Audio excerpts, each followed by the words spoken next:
you doing? I hope you are doing well. Let's see. What do I have to say? Something puzzles, I think. I have been continuing my Let's Plays of Lingo and Blueprints. I notice I've gotten tons of comments today from those that I haven't gotten a chance to respond to yet. So if you're one of the people who's been commenting, I will definitely have a look at those in a little bit. This week, I believe I am allowed to promise that my Invitation to Puzzles series will commence. So the Invitation to Puzzles series is going to be basically puzzles from the very beginning across a wide variety of genres. So Sudoku and non-Sudoku alike. I have recorded, I don't know, probably 20 or so, something like that. So you can look forward to that. We'll have to figure out exactly what order we're going to put them in because I deliberately didn't record them in an order that made any sense. I mean, deliberately is wrong. Did not make sense to record them in an order that made sense. So anyway, we'll probably do something like Sudoku one day, pencil puzzles 2 days a week or something like that because the Sudoku videos tend to be 40 minutes or so. But we shall see. So anyway, you can look forward to that. I am definitely going to, as part of that, I think do KNT has a very exciting Ubon for Beginners series coming out over on the Cracking the Cryptic Discord. Although notably, you don't have to have anything to do with Cracking the Cryptic if you want to partake. It starts just this month, so I'm really excited to have a look at those. I might do that as that part of that series. I might do it as on the stream. I'm not exactly sure, but I'm definitely going to do them all. I don't know exactly what way that's going to work. I did do the example puzzle that KNT gave, which was very good, although it was KNT said not very friendly. So we'll see exactly what they look like. Let's see. Okay, here we go. Here's the first one has been posted. I see. I'm very tempted to just skip and just do that instead. But I will do the most voted on puzzle to start with at the very least. So our most voted on puzzle today is this puzzle by mormagli, which I think I did a 6x6 of, but not the 9x9.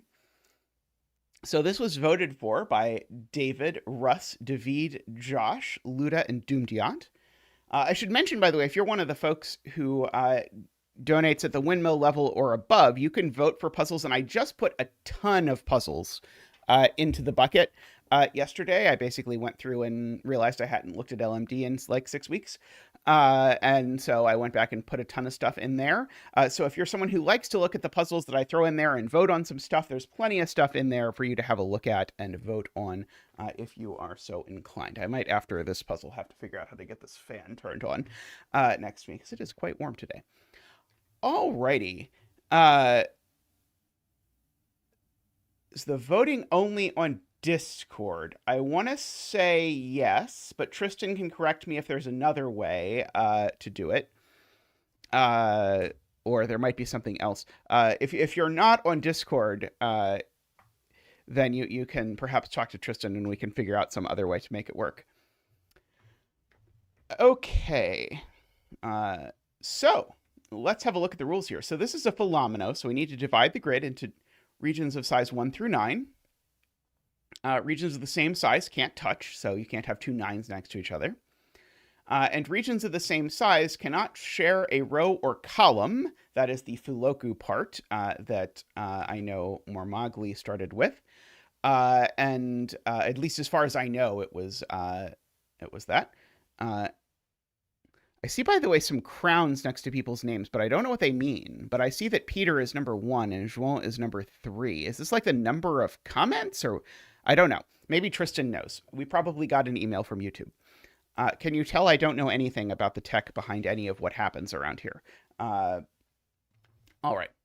But I don't think Tristan's actually listening to me. But Jim is also number 1. I wonder, do people vote based on having solved them or based on... Yeah, it's certainly gamification. It's XP. I see. Well, I am happy to gamify YouTube. Let's see. So I think, Jim, you get a mix of all of them. I think sometimes people vote based on they solved it and they were like, I think this would be great for the channel. I think sometimes people vote based on I tried this puzzle, but I couldn't figure it out, so I'm gonna try and do it. And sometimes people just vote for every Math Pesto puzzle. Or it's possible this happens for other things as well. But yeah, so those are at least some things that I'm aware of. Also, a lot of people, I should say, are I will vote for my own puzzles, which is also totally fine. Ooh, David donates for Happy Pride. Is that Taco Cat? I'm looking at a tiny pixelated little thing. It looks like it might be Taco Cat, but I will give a donation dance for David. Boop boop boop boop boop boop boop boop boop boop. Woohoo! Boop boop boop boop boop boop. Woohoo! Boop boop boop boop boop boop. Woohoo! Ba ba da ba da ba da ba ba da ba ba da ba. Wow! Thank you, Zach. Thank you, and thank you, David. Uh, Josh says, or we vote for which one we think will torture Zeta the most. Yeah, but that's how I got into Ubon, so look how that worked out. I'm looking at the explanation of the crowns. So, a place for fans to stand out in the community. The top 3 get special badges in the live chat. It resets every stream, so you can always try again. It is true that there is some if it's going to go in the bucket, I do generally look to see that I don't think it'll be torture. I don't think it'll be super torturous. Okay, so how do you get on the leaderboard? Send live chat messages, send super chats, and super stickers. Okay, that is the answer. Kind of. I don't know that it's really a complete answer, but it's at least a little answer. Okay, so chat spammers unite, indeed. Hey, I like participation. And we don't have that many people, that many spam bots around, so that's been pretty good. Okay, we also should do what the arrows do. Cells with an arrow indicate how many region borders there are in the direction of the arrow. There is a border anytime two adjacent cells belong to different regions. So the edge of the grid is not a border. That is very, very reasonable, David. I wouldn't really want to do that. I haven't had a spam sandwich in a long time. Who has? Okay. I'm guessing that means I'm meant to interpret this as 2 separate arrows rather than as the sum of these 2 arrows. Is the thing that is what I was scanning the rules for. Okay, so I guess I can do the usual arrow thing of saying this could be 1, 2, 3, 4 at most. And likewise, this could be 4 at most. 1, 2, 3, 4. This could be 4 at most. Oh, on LMD, that arrows are separate. Okay, yeah. I technically, without saying, I think it implies that each arrow is separate.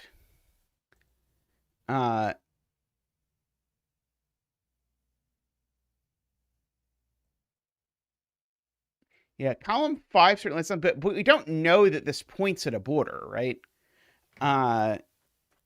But I guess all of these are at most 4. I can at least sort of fill in because we've got sort of this structure here. And perhaps I meant to attempt to clarify that one of them has to be 4.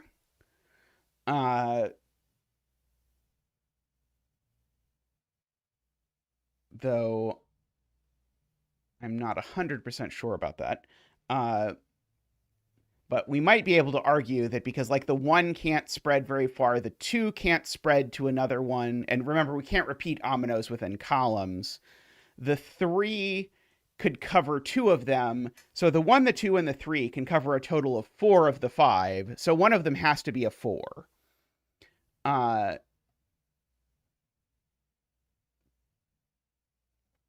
Keep in mind, this is not a Sudoku. It's a Fillomino. So it's not quite a 1, 2, 3, 4 quint, I suppose.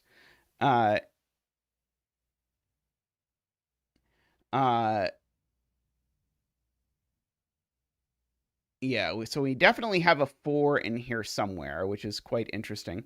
If this is a 4, if one of the ones on the edge is a 4, it's going to force a lot of... Oh, if one of the ones on the edge is a 4, it's going to force the full 1 through 9, because you can't repeat ominoes. Oh, maybe that's not true. Sorry, that's not true, because I could do something cursed like that, where I still would have borders everywhere along here, but it's the same omino. So it would not force necessarily one of everything. But certainly if one of these is the 4, it's rather particular, at the very least. Now, if there's only 1, on the other hand, that implies that this omino is of size at least 4, and this omino is of size at least 4. Because, of course, if there's a 1, there's a border in each direction.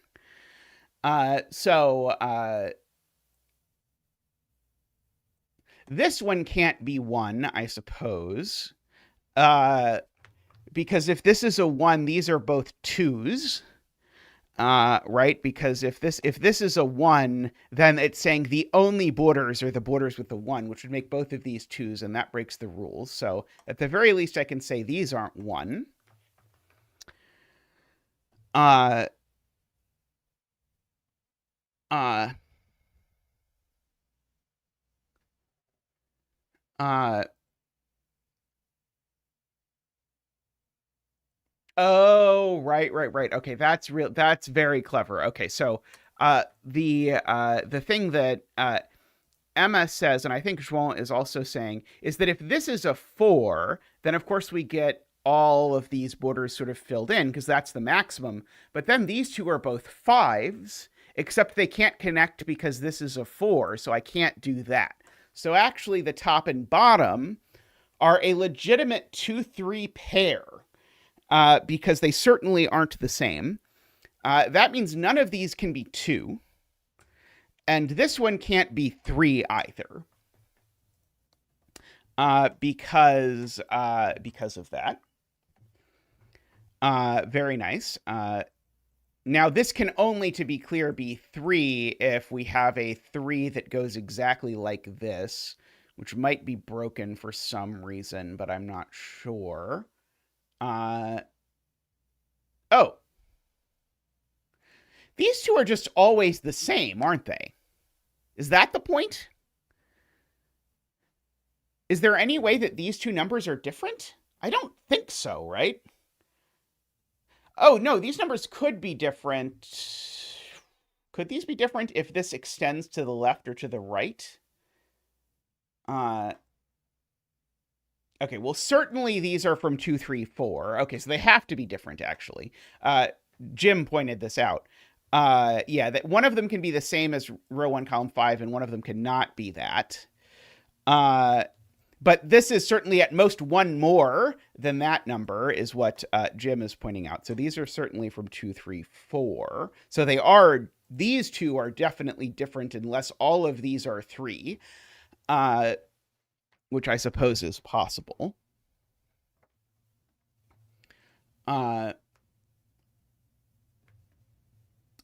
Let's see. So both this being a 1 and this being a 4 are kind of interesting for what it's worth. I guess these are quite restricted, actually, in that if this is a 1... Actually, if this is a 1, does it imply both of these are 2? I think it does, right? I think that's true of all of them. We proved it at the top and bottom, but it didn't have anything to do with the top and bottom, right? If any of these is a 1, that's saying the only borders in the row are these two, and then these two... Oh, sorry.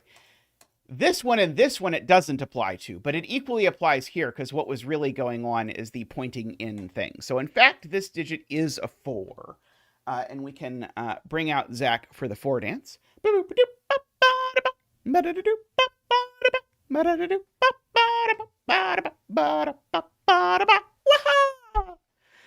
Thank you, Zach. Thank you. Greatly appreciated.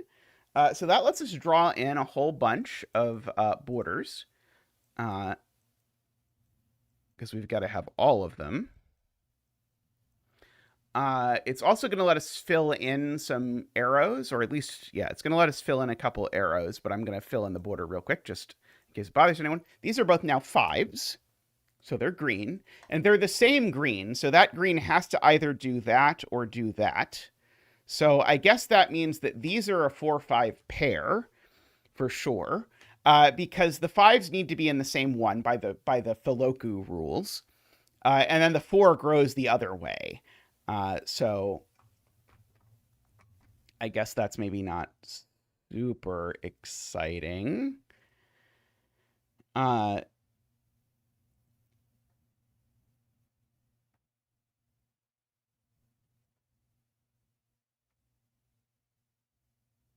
trying to decide if there's a way I can break these being 4.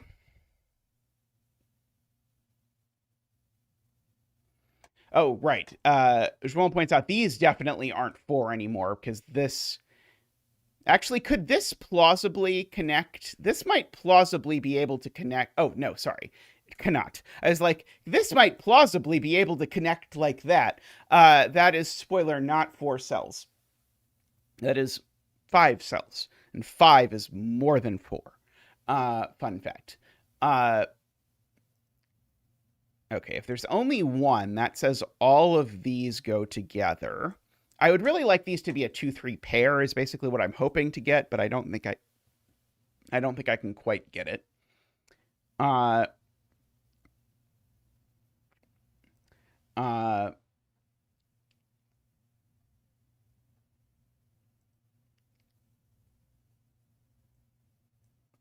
Okay. Trying to think about things like if this is a 2, does that break somehow?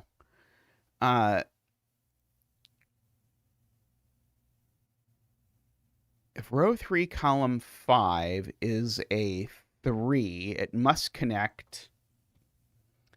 Oh, right. Josh is completely right. That scenario doesn't work. So I said these could both be 3, but that was actually basically a lie, because if these are both 3, then my 3 looks like this. And now that has forced both of these to be 4s, because there is a border here and a border here, but those two 4s can't connect. So actually, these were never able to be 3. So they're a legitimate 1-4 pair, which is quite interesting. Okay. Trying to decide if there's anything I know for sure about where the 4 gets its 4th thing.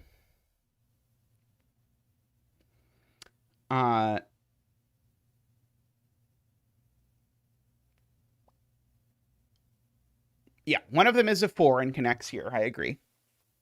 So that's like 3 of the 4. I'm trying to figure out if there's any borders that I know for sure from that. And I don't... Oh, right. There are. Because the version where this is a 1 has borders on both sides, and the version where this is a 4 has borders on both sides. So we can at least draw in these borders. I was trying to draw borders from the Fillomino 4, which I don't think I know about yet. But I can certainly draw borders from the Arrow 4.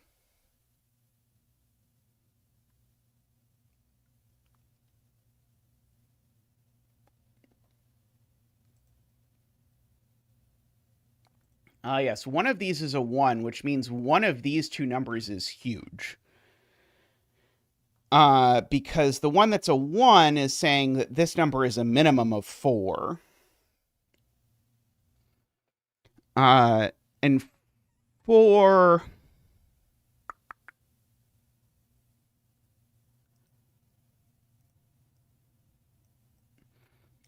4 probably doesn't even work. But if you look at it, this is a minimum, or sorry, this is a maximum 1, 2, 3, 4, 5, 6. This is a maximum of 6, which is going to be true for all of these.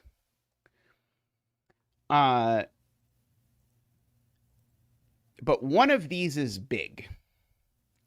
And if one of these is at least 4, I'm pretty sure the other one can't be 1, for what it's worth. Because we could do 1, 2, 3, 4 at the best. You can only sort of hide 2 from the other one. So the other one is always at least 2 for what it's worth. Now,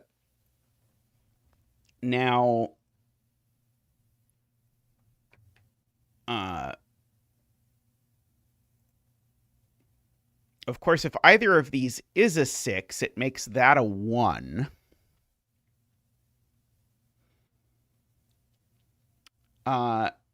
It can't be a 5, I know, actually.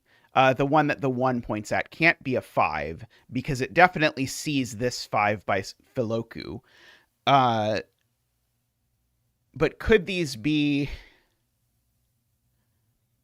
a 4 pointing at something and then a 4 pointing at a 5 is basically the option that I think maybe possibly could work. Let's see.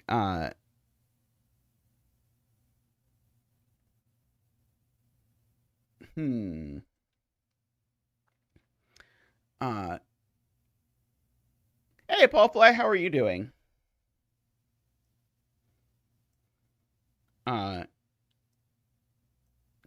My suspicion is that this one can't be the 1. Maybe I need to rule out 4. Because if this is 1, I said this is a minimum of 4.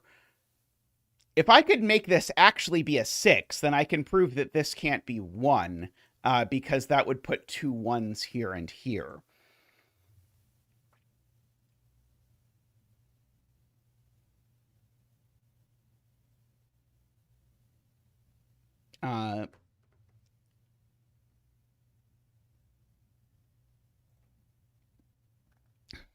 The one that's being pointed out by the 1 will have a border to its right, forcing it to grow vertically. So that's 1 less border, making 6 impossible for row 3 and 7.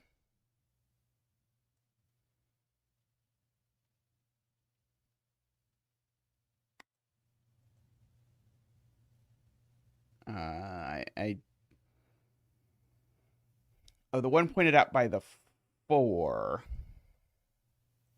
Right. Okay, so 6 is not actually possible here. Because this is what David is saying. If this is a 4, then we know these things each grow either up or down. And then the one that's over here by the 1, now it can't be the case, therefore, that all of these 1, 2, 3, 4, 5, 1, 2, 3, 4, 5, 6 borders are used, because then this would be, in fact, a 1, and it can't be. So I think that tells me these can't be 6. I don't know that it tells me that this can't be a 6.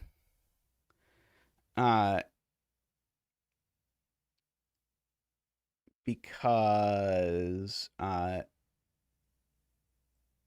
don't know that that isn't a 1, right? I could have this be a 4 and this be a 1, and then this could still be a 6. Oh, no, that doesn't work, actually. That doesn't work. But it's more complicated. If this is a 4, and this is a 6,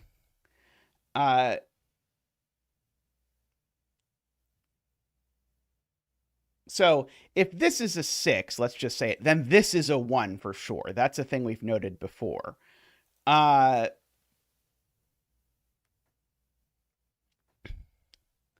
So then this would have to not be a 1, and it would have to grow this way. But I don't think there's any reason why that couldn't be pointed at by the 1. Yeah, I think that is. I think Emma has come to the same conclusion I have, that in the sort of the weird world that's not the one we anticipate, I think it's possible.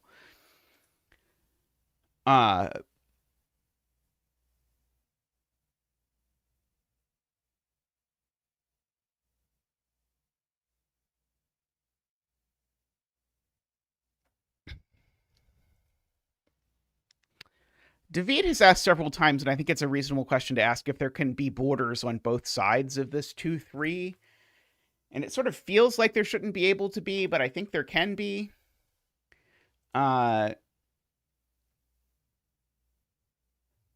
no, there can't be. There can't be, because if there's borders on both sides of this, these two are the same number. Uh, and that doesn't work, because that whatever that number is, it's too big to connect. So there can't be borders on both sides. So this certainly grows, and there can't be borders on neither side for the same. Oh, I guess there could be borders on neither side if it's a giant 3. That option might work. 1, 2, 3. 1, 2, 3. Uh, uh,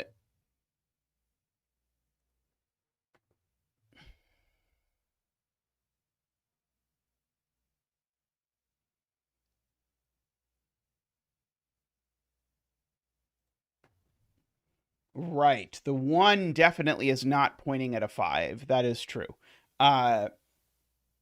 So what I sort of tried this the other way around and decided it didn't work.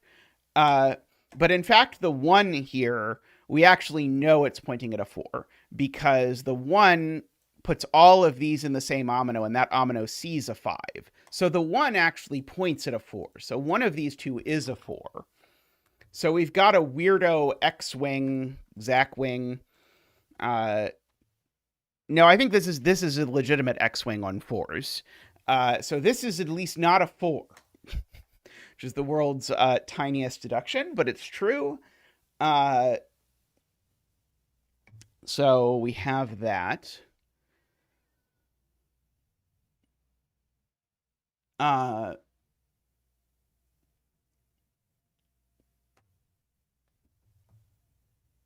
The weirdest X-wing deduction, indeed.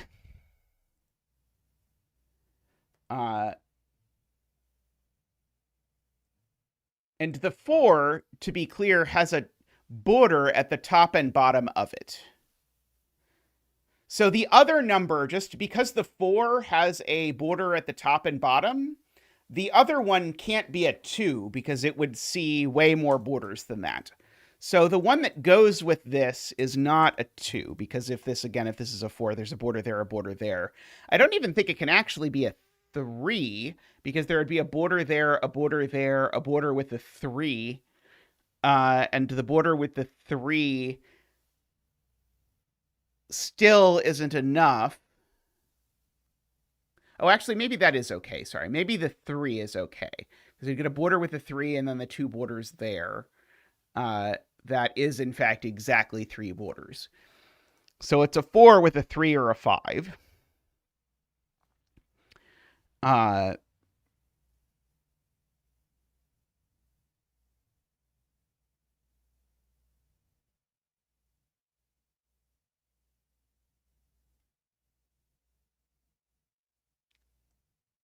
Yeah, that's right. One of these is a 4, is David's point of view. We know one of these is a 4. That 4 definitely sees this cell. So these cells are never a 4. These cells are a 2-3 pair.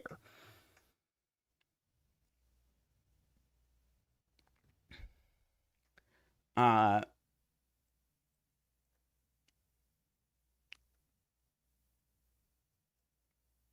think if this is a 2, this is also a 2. I'm not sure if this is a 3, if this is also a 3.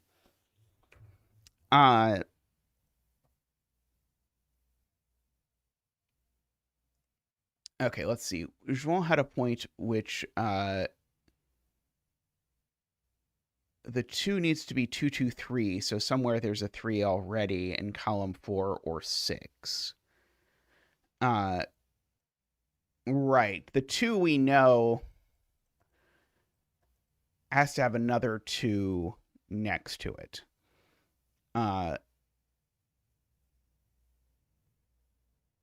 Does the other 2 have to be...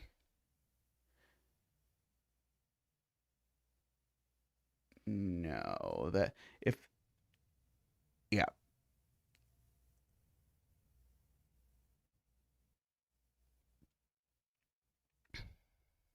see. Row 3, column 5, and row 3, column 7. Let's see. David is looking at whichever of these cells is a 4. It won't be able to go left anywhere in that column. That's true. So my 4, which looks like this or like this, doesn't connect to this direction. So it either connects further up or it connects right. And if it connects right, then we sort of...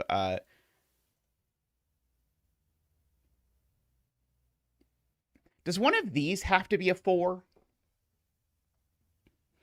If neither of these is a 4, then that doesn't work, right? If neither of these is a 4, then there's a 3 here that's got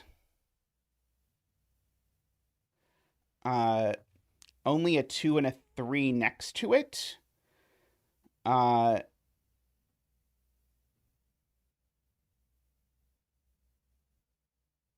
can't quite wrap my brain around it, but that feels wrong, and João agrees that feels wrong. Let's see. Several people are saying that what I should just write in is that this can't be 2.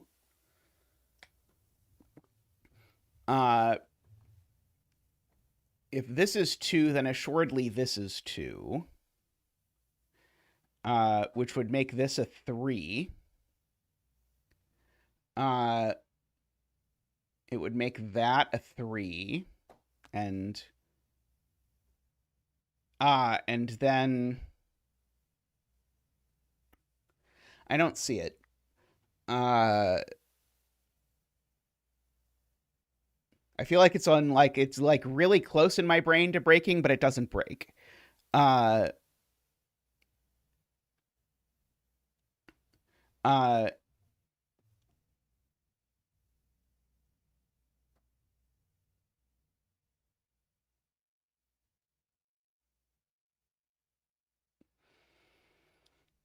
I mean, that's not true, right? The outside arrow here is bigger than the inside digit.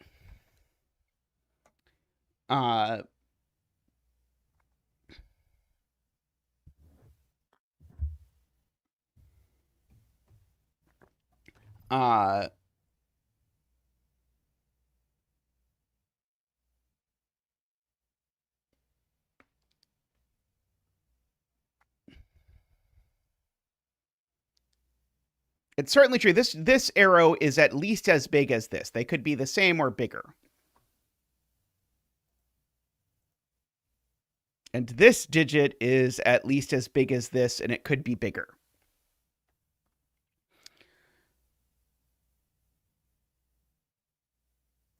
So, and I think I've said this a few times, whichever of these is a 2, it puts a 2-3 pair on the sides.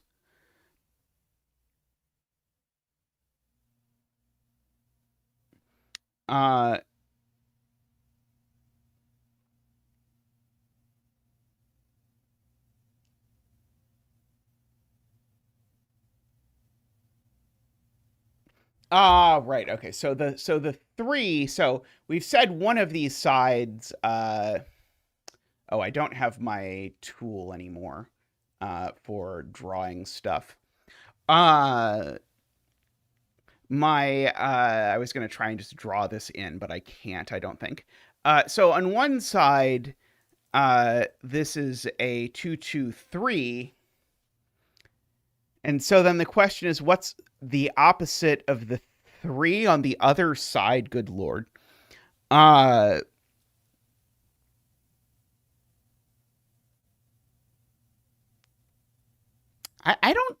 still don't understand this at all. Let's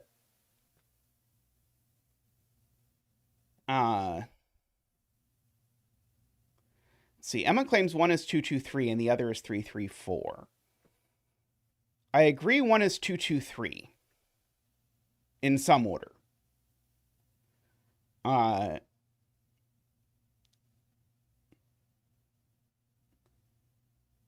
So one is 2. I mean, I can't visualize it by placing digits. I just don't have that tool enabled. The reason why 3, 3, 3 doesn't work, that I can answer. 3, 3, 3 can't work because it would be opposite of 2, 2, 3. and the 3s would see each other.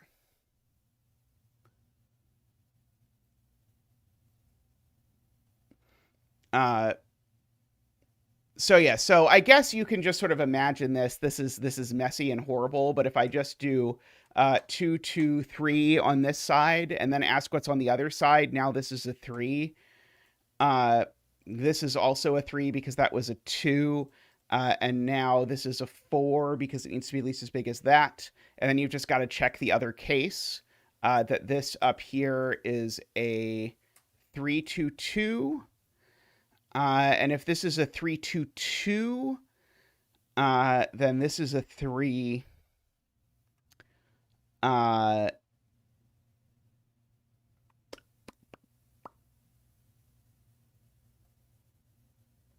here's where I think things go wrong. This would have to be the other 3. I see. So the problem is this arrangement doesn't even work because of this. This is a heinous step. Row 9 column 4 doesn't work because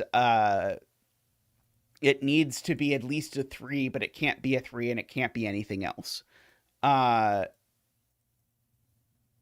Okay, so if I go back, I guess that does prove that one of these is a 4, but this is disgusting. So one of these two is a 4.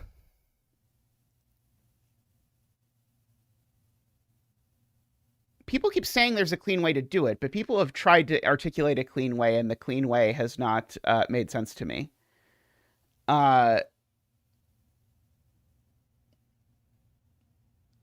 Okay, so I think what the 4... No, the 4... I thought the 4 here did something, but maybe the 4 here doesn't do anything.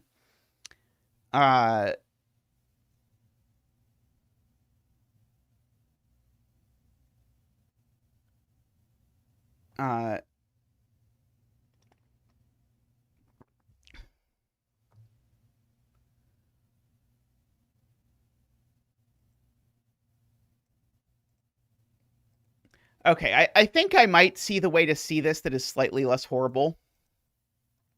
These are a 2-3 pair, and these are a 2-3 pair. And so the correct thing to do, I think, is actually to say, do they match or do they mismatch? Is the correct way to say this. And so if they mismatch, then you somewhere have a 2 pointing at a 3, but that doesn't work because of the arrow direction, which is what we use. The arrow direction thing makes sense. So in fact, actually, I think what we're supposed to do is we're supposed to draw in those and say that we definitely have that. I believe at least that much. And so one of these is 2, 2. And so whichever one it is that's 2, 2 puts a 3 in this. So one of these 2 is 3. And whichever one is 3 now, we know that's not a 3. And that one's got to be bigger than 3. And so these are a 3-4 pair, I guess, is the upshot of that. That's less bad. I think the key is sort of marking it one step at a time about these having to go together. I think then that makes it pretty nice. If I look ahead 17 steps, it breaks version, I did not like. But this version I like more. Anyway, that does give us a border here in all cases. And it does guarantee that these are a true 3-4 pair. And so our 4 omino now actually is sort of forced to grow here into one of these cells because it can't grow to the left because of the 1. And it can't grow to the right because of the 3-4 pair. So our sort of vertical 4 business tells me one of these 2 is a 4. And whichever one it is that's a 4, we know that 4, oh, sorry, no, that 4 is done, whichever 4 that is. That's a vertical 4 that goes like this. I was going to say that 4 grows right, but no, that's not how that works. That 4 does not grow at all because we just have a completely vertical 4 in one of these instances. Uh,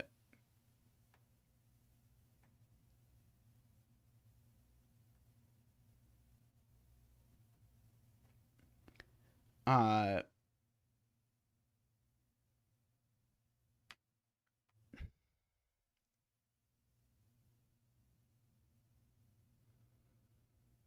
David says the other one.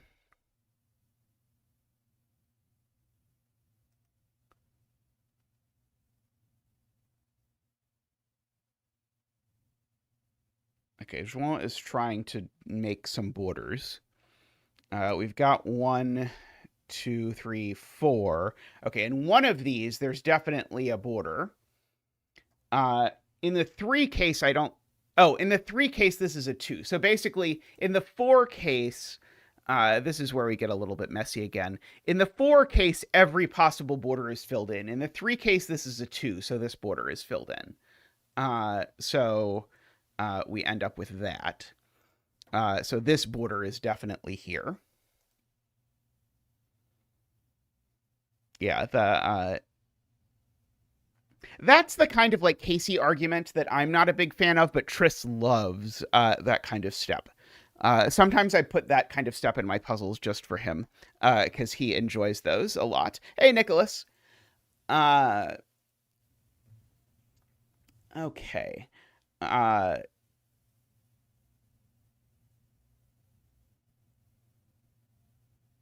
right. So we've got basically 1, 2, 4, and 5, all sort of in these columns. And so therefore these cells are either a 4, could be a 3, or it's a 6, 7, 8, 9.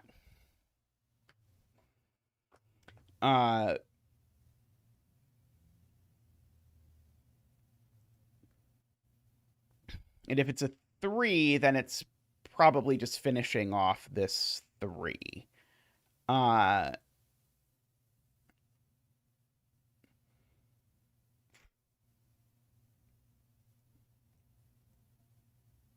we do know there's some fairly large numbers in this row because I can't repeat any more numbers, save this one could repeat, maybe. So I can maybe repeat one more value, and then I've got 2, 3, 4, 5, 6, 7 values in this row. So I've got a number in this row that's at least 7 for what it's worth, just because of the fact that I can only possibly repeat numbers twice. And that's partially because there's a wall here that's preventing me from sort of looping across here. I think I've only seen it once before in an earlier mormagli puzzle that had this. I like a lot being able to sort of combine these like pair things with that. So I guess there is a question of, does the 3 look like this, or does the 3 look like this on whichever side it's on? And I don't really know what to make of that. I don't think we know which side the 4 runs down either, right? I know the 4 runs down one side, but I don't know if the 4 runs down to the 2 or the 4 runs down to the 3.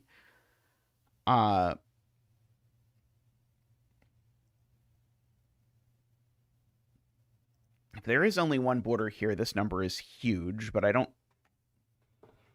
think that's a problem right away. Uh,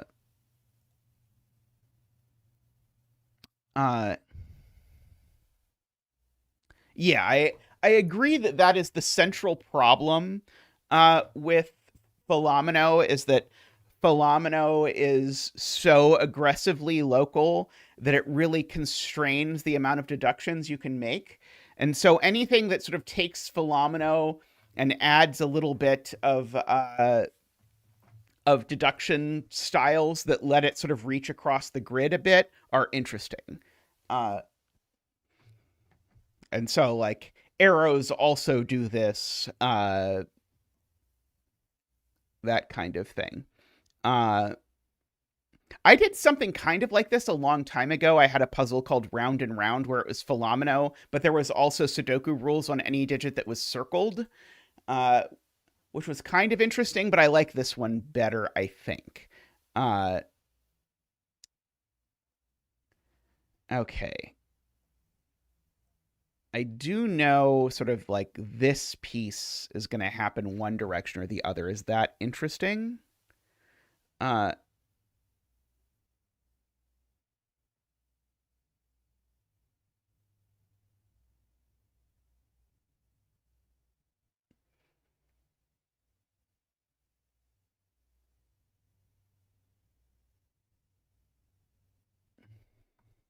oh, right. If this is a 4,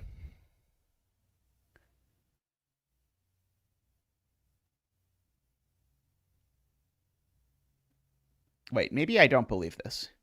Uh,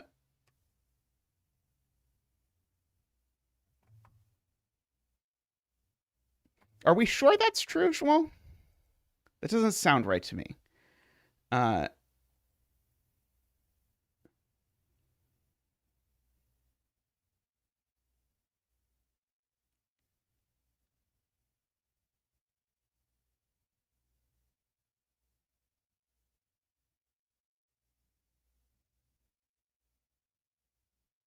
oh, right. Basically, what you're saying is this, whichever of these is a 4, it definitely does make it into the row below because it's not a sort of flat 4. Because the flat 4 would not have the right number of borders over here. It would only have one border. So whichever of these is a 4, it does sort of poke up into the other one. And so the 4 here rules 4 out of there. So the 4 here goes with the other one, and the 2 goes with the 4. So we do have a sort of 2-4 business going on.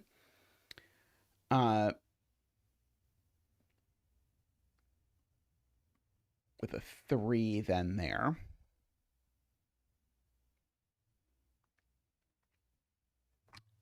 Yeah, Emma saying basically the same thing.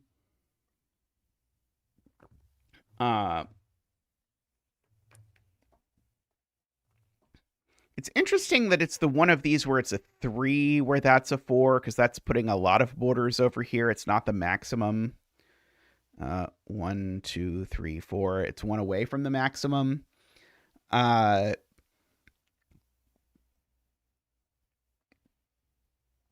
But that's just creating a lot of ominoes moving from row 9 up until row 8. Does that put a border between row 2, column 4, and 5 for both options?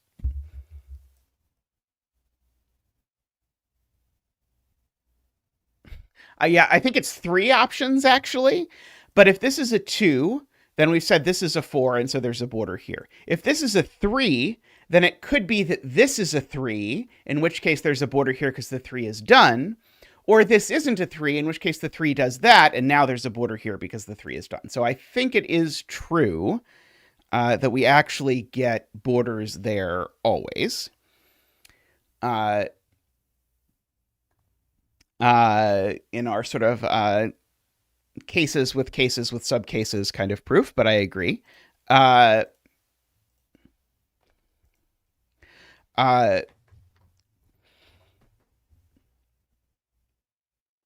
We've talked about this before, but I feel very strongly if you're going to set a puzzle like this, you need to break the symmetry very early rather than breaking the symmetry at the very end, because it just it makes the logic so much cleaner than otherwise. Like I'd have just put like a higher Alphonse or something and put an even square in one of these or something, just so that you don't have to do this, because the logic that you get from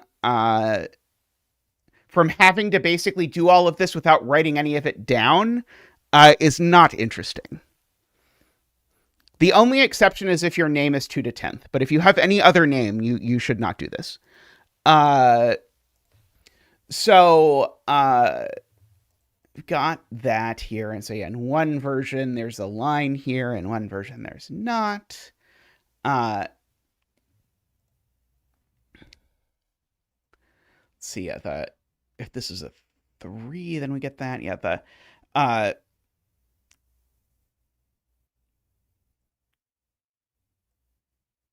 so when this is a 1, we really do constrain what can happen down here. We've only got 9 cells. And we actually know that the 1 goes with the 3, right? Because the 4 goes with the 2. So when this is a 1, all of these are part of the same omino. Oh, maybe actually in this case we end up doing something like this. Not quite that, but I bet we end up doing something like that because we need to make so many borders down here that we run into issues. I feel like I'm going to have to go really, really, really far into drawing that in to actually deduce anything. But I feel like the fact that I've got sort of so many ominoes starting down here means some of them must be the same, and then they must end up being the same as this one on both sides. Uh,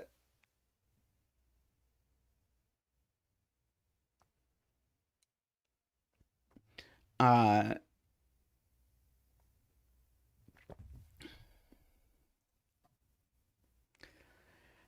is there anything I can say about, like, any reason why this can't be 6? I don't know. That seems kind of horrible to attempt. Uh,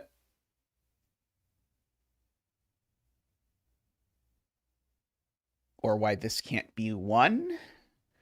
Uh, Unfortunately, if this is a 1, that's a 4, and then it kind of seems to work.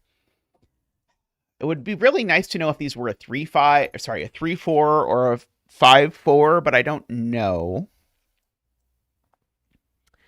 Uh,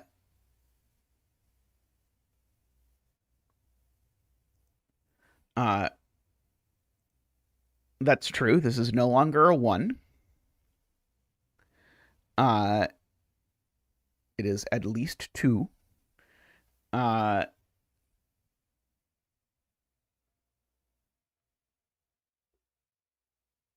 yeah, just something that just flipped just resolved the ambiguity.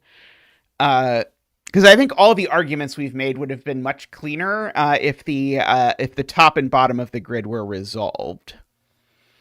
Uh,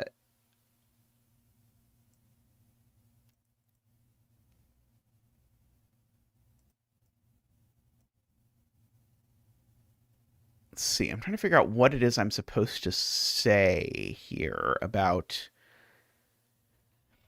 this 5.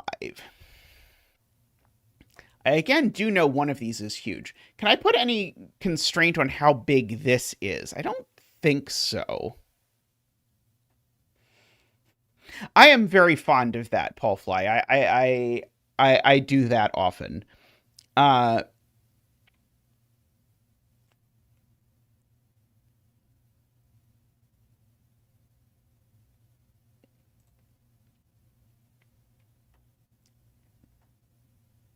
let's see. This being huge is difficult. Uh, let's see. If this is huge, uh, remember we're in the case where this is 3 and this is 1. Uh, and this is 4, I suppose. So this would grow. This would grow. Uh, okay, we could just write that in. Let's just put a bifurcation marker here. Let's fill in that this is a 1, so this is a 3, this is a 4, and we're imagining the world where this is a 6, 7, 8, 9. So in that world, what happens is we get this border here. All of these are part of the same omino. Almost assuredly, that same omino needs to join here, right? And 4, we've got 1. Yeah, we've got to fill in both of those. So the 4 does grow up. So this does become part of that. The 4 goes over here. This becomes a 1. We end up with something that looks like that. This now grows up because of the 1 here. And so we either join these or don't join them. And I think both are fine, right?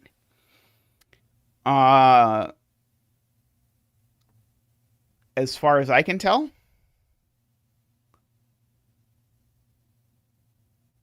Yeah, this could be like a 7-9 or a 7-2 or a 9 if this also grows up into that row. I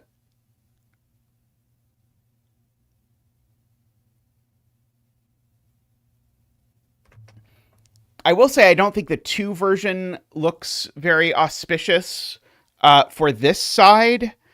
Because if I make this a 2, then I've used 1, 2, 3, and 4. And so over here, I've got to have all things that are enormous. And I don't really want to prove it, but I don't think that's going to work. If I have to cram 3 enormous ominoes over here. Oh, it is actually true, by the way. I actually do get both of those. But because of the 4. But yeah, so I think this couldn't possibly be a 2. We would have a 1 over here. All of these would grow. Oh, and it breaks because of that. Oh, no, sorry. This could be a 5. If this is a 5, it doesn't break.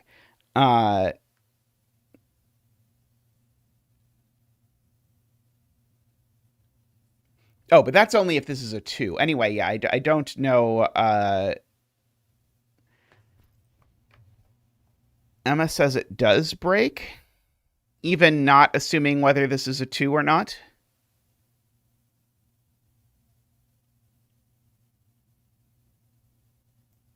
Oh, right. The 1 points to a 4 over here. Right. So we end up with that. This is the 3. And now all of these, well, one of them can be a 2, but then the others are too big. And I can't do, yeah, and I can't do a 5 and a 1. So yeah, this does break eventually. It's quite far down the looking glass.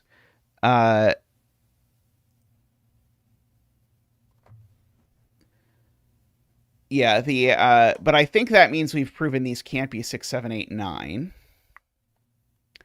I mean, you're right. It was constrained. I mean, I was doing that in my head this whole time, so I appreciate just writing it out. Okay, so if this is a 3 or a 4, that does mean we always get borders here, right?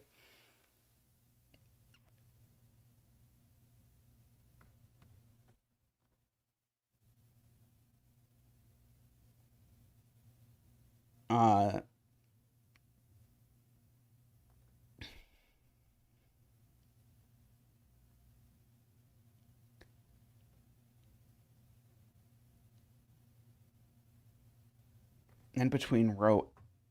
right, and these, yes. Agree.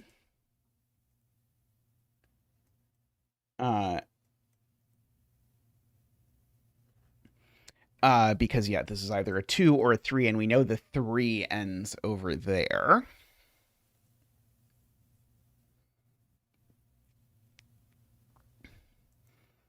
So if one of these is a 3, yeah, who knows?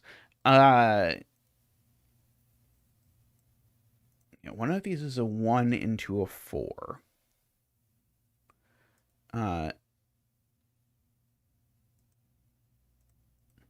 I was supposed to unwind to my bifurcation marker, but I unwound to one step before my bifurcation marker. So maybe I'll just write in what happens if this actually is 1. Because if this actually is 1, I just want to draw this in just so I get a sense of this. It makes this 4. And remember, this is now all part of a 3 omino.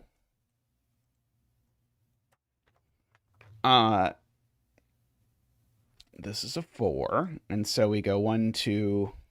We do end up with this, because, I mean, we have to do this somewhere, right? So what happens down here that that doesn't break? Okay,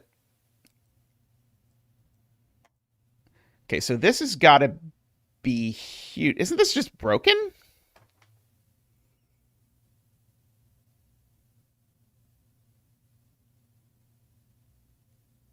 Oh, 5 and 2 1s does work, right? Okay, so yeah, so yeah, if this grows, we're already broken. So yeah, so this has to be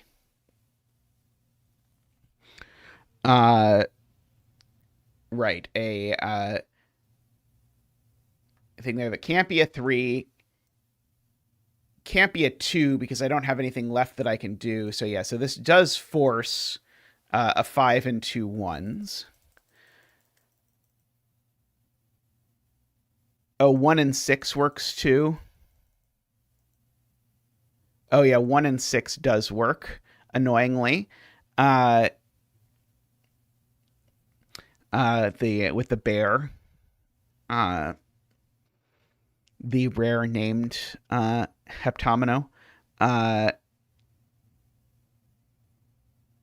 So yeah, sadly that also works.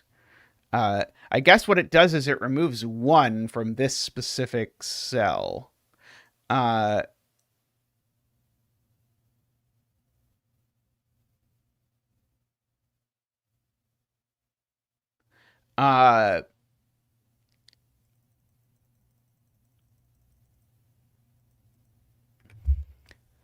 yeah, so that's definitely not a 1, because we know we get a monomino on this side and one side or the other.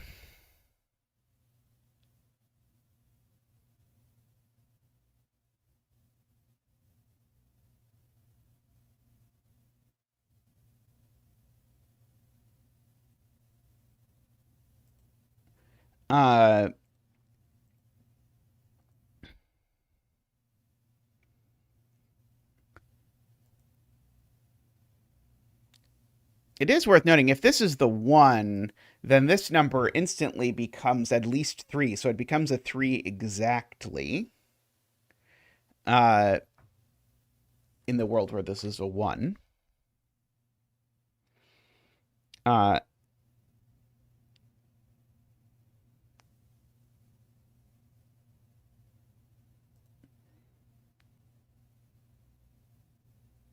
One of these things, so I guess what I know for sure is one of these two is a 3, right? Whichever of these is a 4, or sorry, whichever of these is a 1, if that's a 1, this now has to be a 3. Oh no, it could be a 2, couldn't it? Never mind, it could be a 2. I don't know why I was thinking it had to be a 3. If this was just a 2 going straight down, it would be okay. But if this is a 1, you get the same pressure on this over here. Hmm.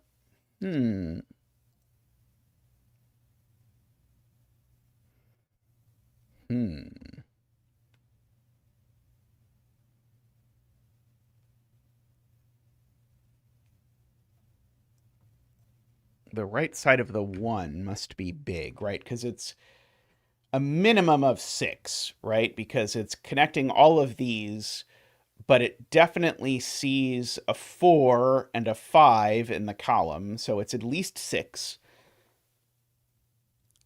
So if it points at, if this is the 1, this number is exactly 6.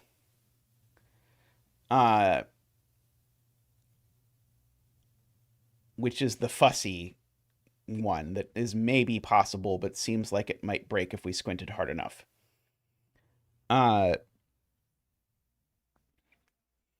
So yeah, this being a 1 would make this be exactly 6 and would put a 1 here for sure. And then I'd have a bunch of these things that had to grow. Oh, it puts a 1 here too, doesn't it? That doesn't work. So if you want to see this, a 1 here by our argument puts a 6 here, which puts all of these things in. 1, 2, 3, 4, 5, 6, but also makes this a 4, which puts all of these things in. And that's 2 1s in column 9.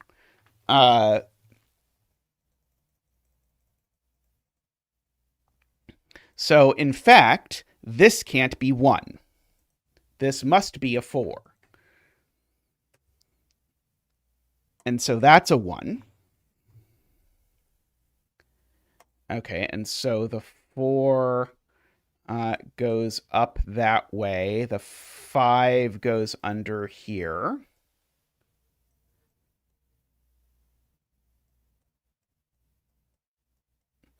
That becomes the 2 with the 3. This becomes the 3 with the 4, and that's a 3. Okay, we can do some coloring. Get that green in there. And get 4s being purple. Okay, we said on this side, there's a 1, and we said it always leads to a 4, right? I admit I no longer remember why this is so... Oh, right, because it couldn't be a 5, right? Hey, Isabella. How are you doing? Okay, these are all together in something, but we don't know what. We can fill in all of our borders from the 4. From your mormagli quest. How did this puzzle go in your mormagli quest?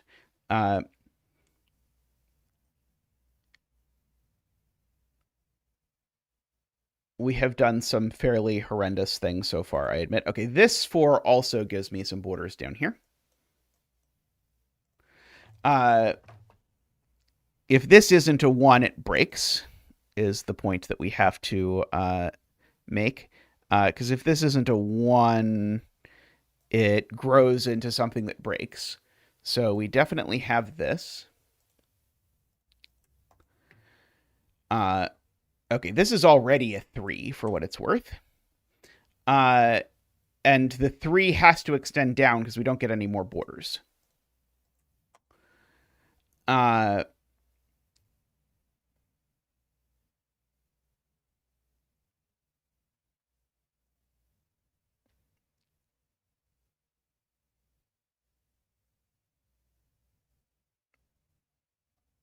And all of these are together again, but these could be 5 or 6. Yeah,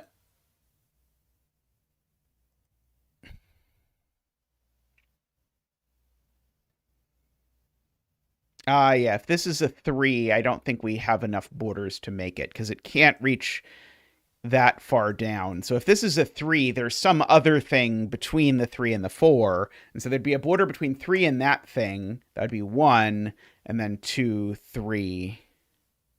Wait, isn't that 3? It would certainly force the 3 to stay in this column, so the 3 would have to look exactly like that.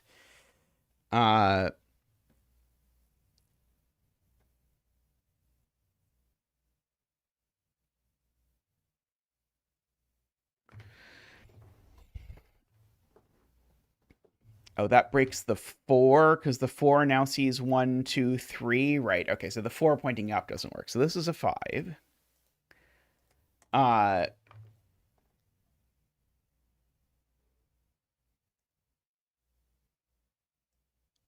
The 5 probably does something akin to that. It doesn't have to be exactly that. Can't do it up here, though, for what it's worth. Oh, that's right. The 5 means there's 5 borders. That's 1, 2, 3, 4, 5. So that's a 1. That's the rest of the 3. Hey, Driller, how are you doing? That's part of the 5 for sure. Whatever this is, it grows that way. Oh, now this is a 6, by the way. So we can fill that in and make it, we'll say, blue.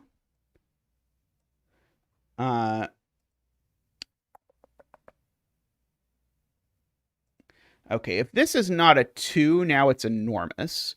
Because if this isn't a 2, it's at least a 7, I want to say. Because it's not 3, 4, 5, or 6. Unfortunately, I think this could be as big as 7, as best I can tell.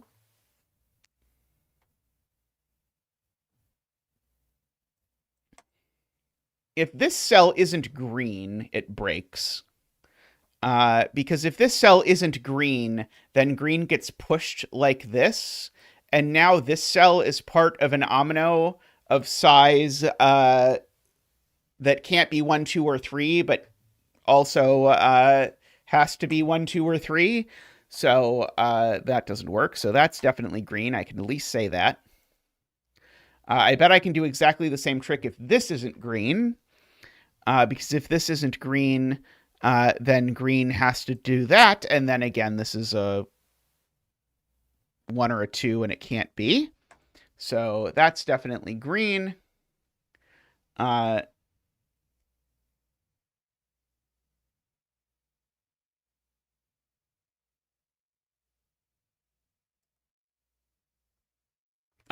Yes. Mekdi points out this is now just a 2 by Filoku.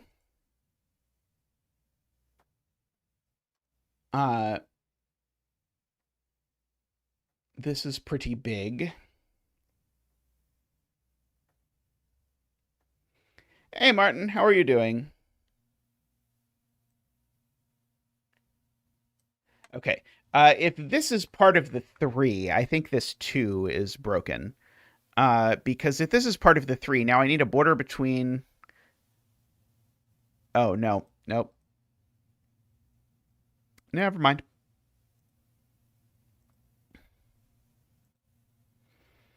Oh, this number now is not 1, 2, 3, 4, or 5, or 6. So this number is minimum 7. It's only 7, 8, or 9. So whatever it is, it grows.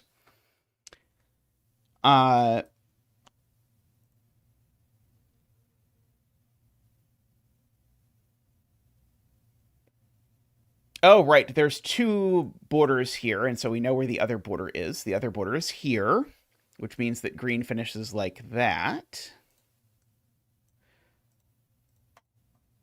Good counting skills. This annoyingly could be a 1. This, though, can't be a 1. So these are connected, and now that these are connected, this thing is not a 3, so it grows and it becomes part of my 7, 8, 9. So we know that this 7, 8, 9 doesn't take that cell. 2, 3, 4, 5, 6. If we don't take this cell, the 7, 8, 9 doesn't get big enough. By the way, can you see my sort of spider lines here? I'm trying to make them as inobtrusive as possible. Without without making them invisible. Okay, so if this is 7, it's exactly like that. Okay. What about this? This thing is of size bigger than 1. Because if it's 1, we create a monomino much next to a monomino. And by virtue of that, it's also bigger than 2. So this cell is at least 3. But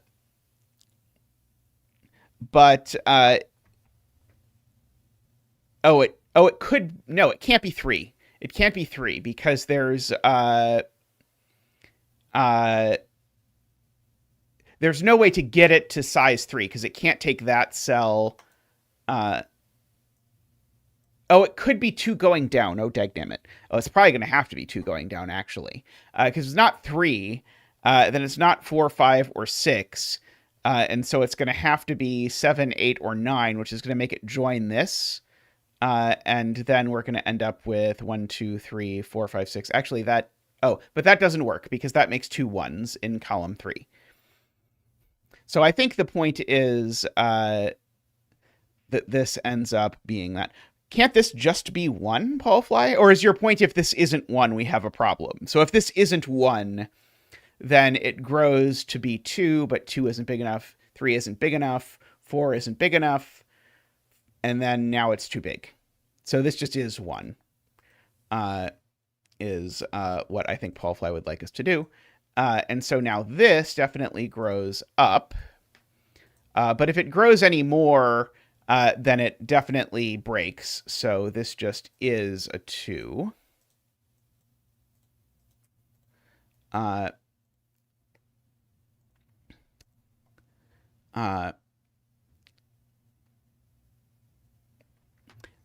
This I don't think I know of anything about. Let's see. This number is at least 1, 2, 3, 4. So this number is a minimum of 4. So it's a minimum of 6, actually.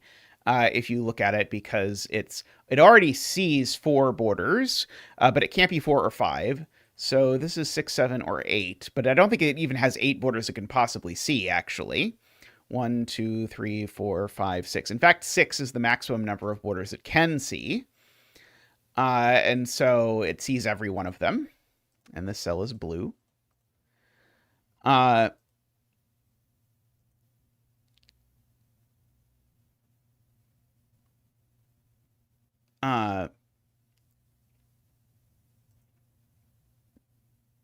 This is assuredly more than 1, because if it's 1, it would make 2 1s.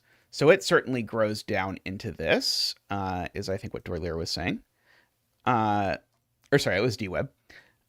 2, 3, 4, 5, 6, 7. It has to take this one as well. It's an 8. And then it's just a question of if it's going to take that cell or not. Which I think is an open question as far as I am able to determine it.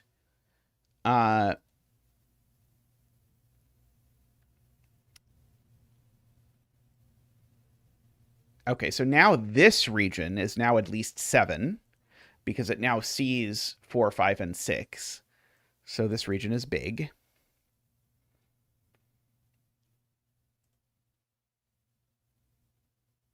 If this is not part of that 4, then the 4 is going to be forced to grow like this. And now this thing is going to be forced to be at least 5. So it's going to end up being part of this. But that seems okay, actually. I don't think I see anything immediately wrong. Oh, there is something wrong with that, actually. It's this 3 arrow doesn't work. So if this is not part of the 4... then the 4 comes out like this, and now this cell, it's going to have to grow because it sees 1, 2, 3, and 4, and in so doing, I end up with only 2 borders in this row rather than 3. So that was all hypothecated on if this isn't purple, so that is purple, but now I need 3 borders, so I get the remaining 2 borders. And both of these grow. Oops. Both of these grow. And now my purple is finished, because there's only, these are the only cells it can possibly take.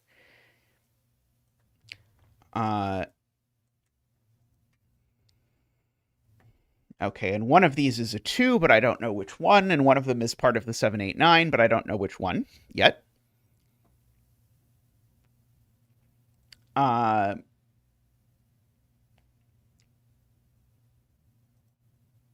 That's true. This can't be 6 anymore because these 2 are definitely in the same omino.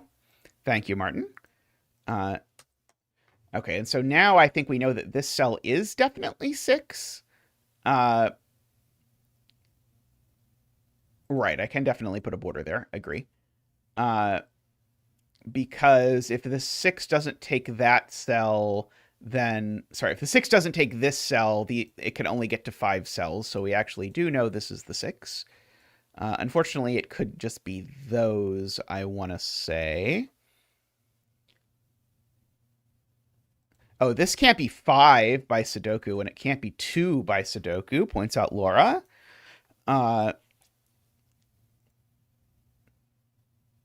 If it was a 1, it would mean all of these were part of the same omino. How big is that omino? That omino is size 9. Unfortunately, that works.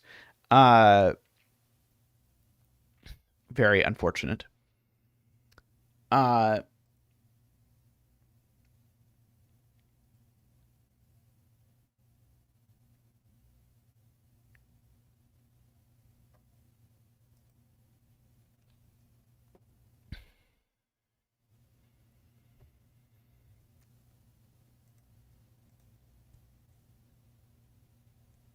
Hmm.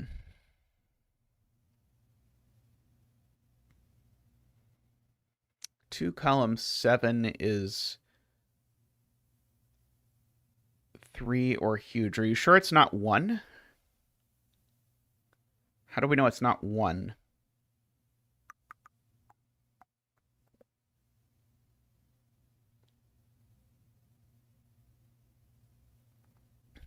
Ah, the arrow in the column, right. So actually neither of these can be 1, right? If either of these is 1... Oh, no, this one can be 1. Annoying. This one can be 1 as long as these are part of the same omino, which could just be the 3 omino. But this one can't be 1 because we would end up with a border between the 2 and the next thing, and then the 2 borders on the 1 would be too many. Okay, so this is at least 3, but it's not 4, 5, or 6 because it sees all of those. So the world where this is 7, 8, or 9, let me go 1, 2, 3, 4, 5, 6, 7. Actually, I think this just can't be 7, 8, or 9 because of this 2. I can't have neither of these be borders, because if neither of these is a border, sorry,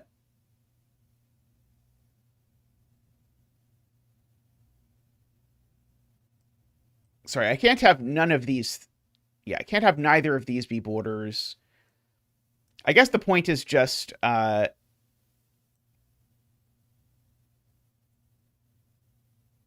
I think it's more complicated than that, unfortunately.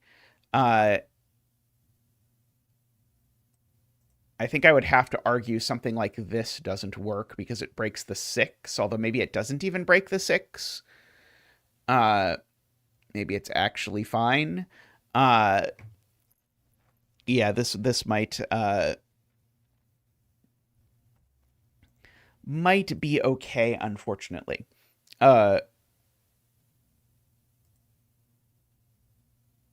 Paulfly asks what number this digit is, and so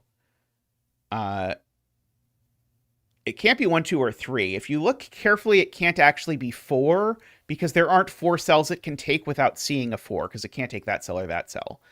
So this number is at least 6.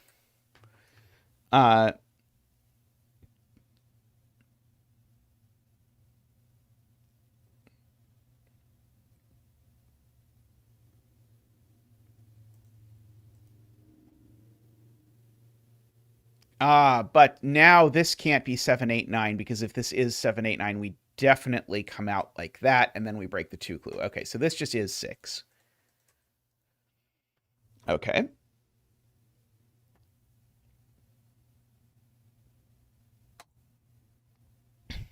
So this is only 1 or 3 or 6, or whatever that is worth. These are both 3 or 6, actually. Because if you now look at it, we actually know that the last border in this row is between the 3 and the 6. So we've got sort of 3s and 6s straight across there.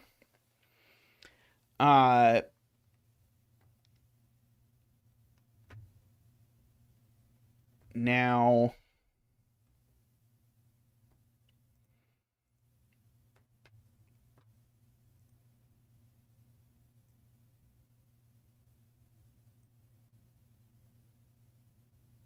I don't think this can actually be 6. Because if this is 6, I now get a border here. That's 1. I get a border between the 2 and whatever's next, but those can't be the same. So actually, this has to be 3. Uh,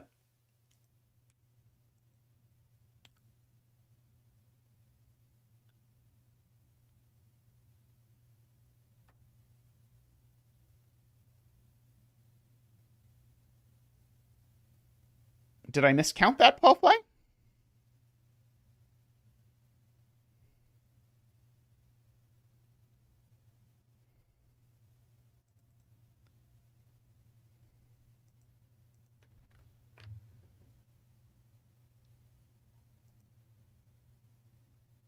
Oh, yeah, this could be the 7, 8, 9 and go all the way down.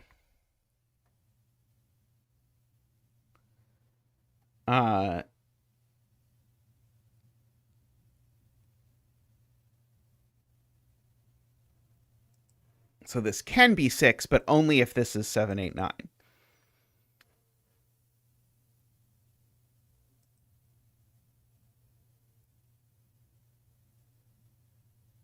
Let's see. Emma says something broke if we don't do it that way. But I don't know what Emma saw.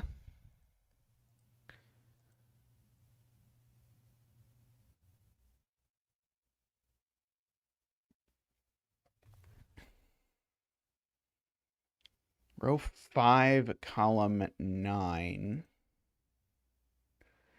is not 1, 2, 3, 4, 5, or 6. So this is 7, 8, 9.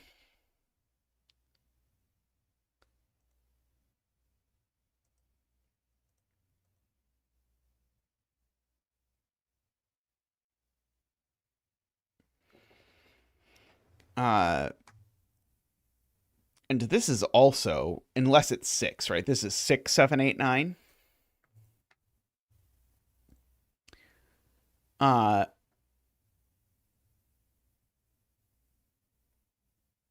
You did get green 5s quite deliberately, in fact, Casey, and welcome.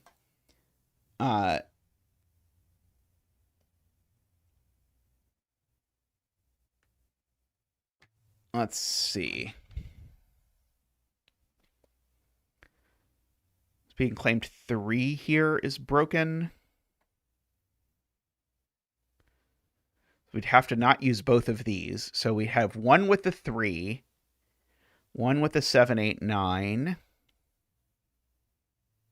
then 1 between the 7, 8, 9 and the 2.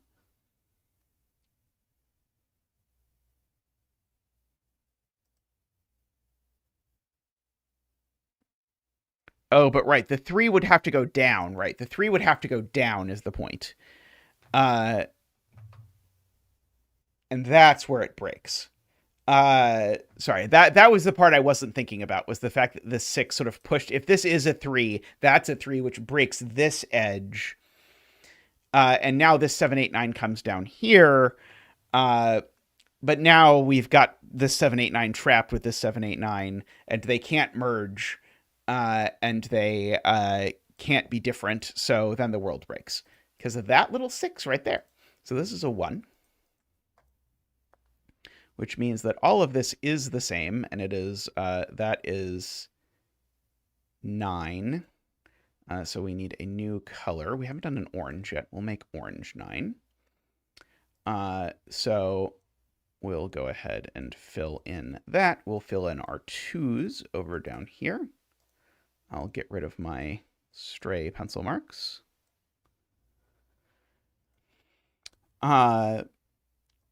So now this omino is an 8 because it's already at 8. Agree. And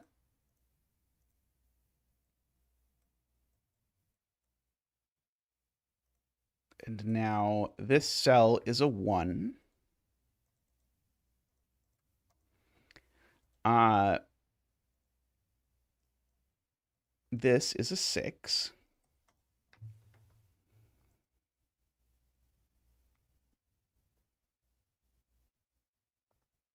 Oh, this line needs to exist.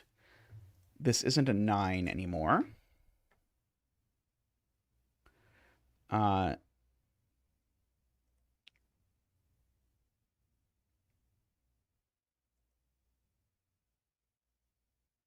Oh, or an 8, right. It's only a 6 or a 7. Let's see. If it were a 7, I think we could do that, unfortunately.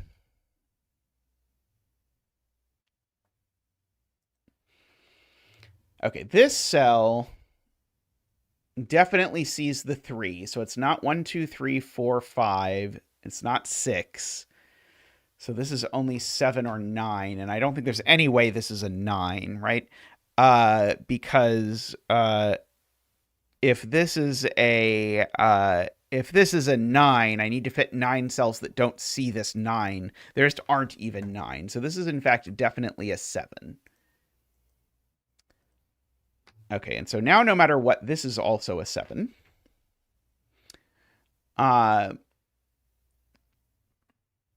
And now no matter what, we also need to take that cell, I believe. Because if I don't take that cell, my 7 is not getting to 7 cells, which now makes that a 7, makes that a 2. The 6 finishes, because there's only 6 cells it can take now.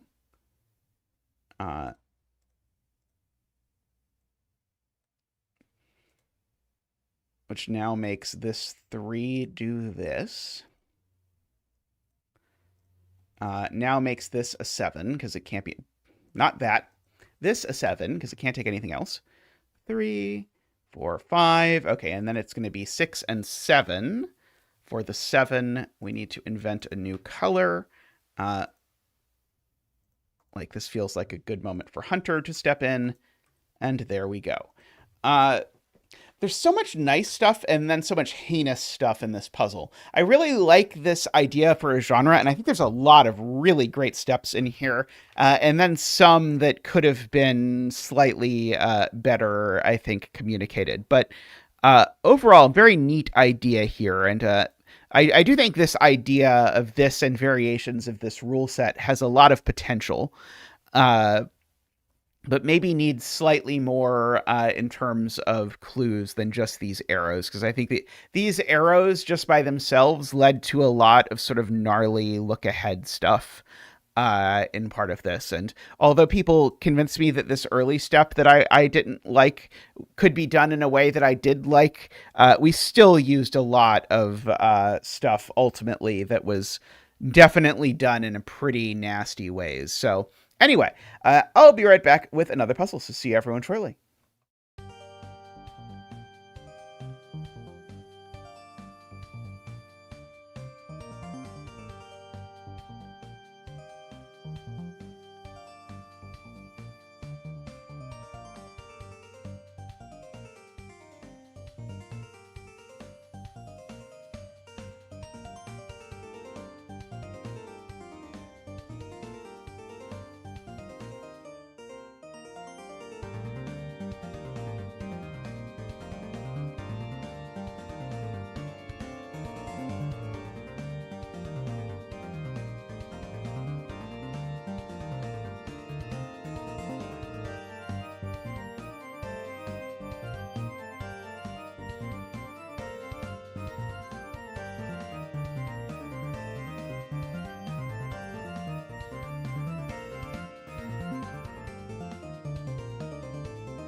Alrighty, welcome back, everyone.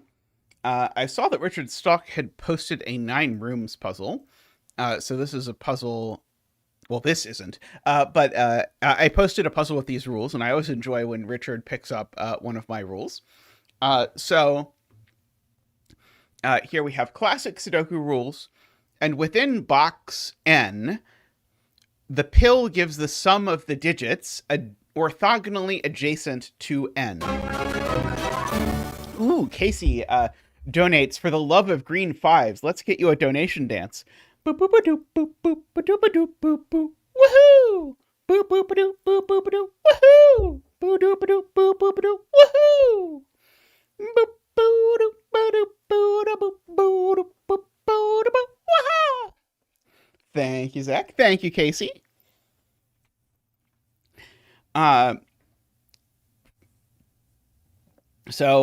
And we read this as a 2-digit number if it's a pill, left to right, top to bottom.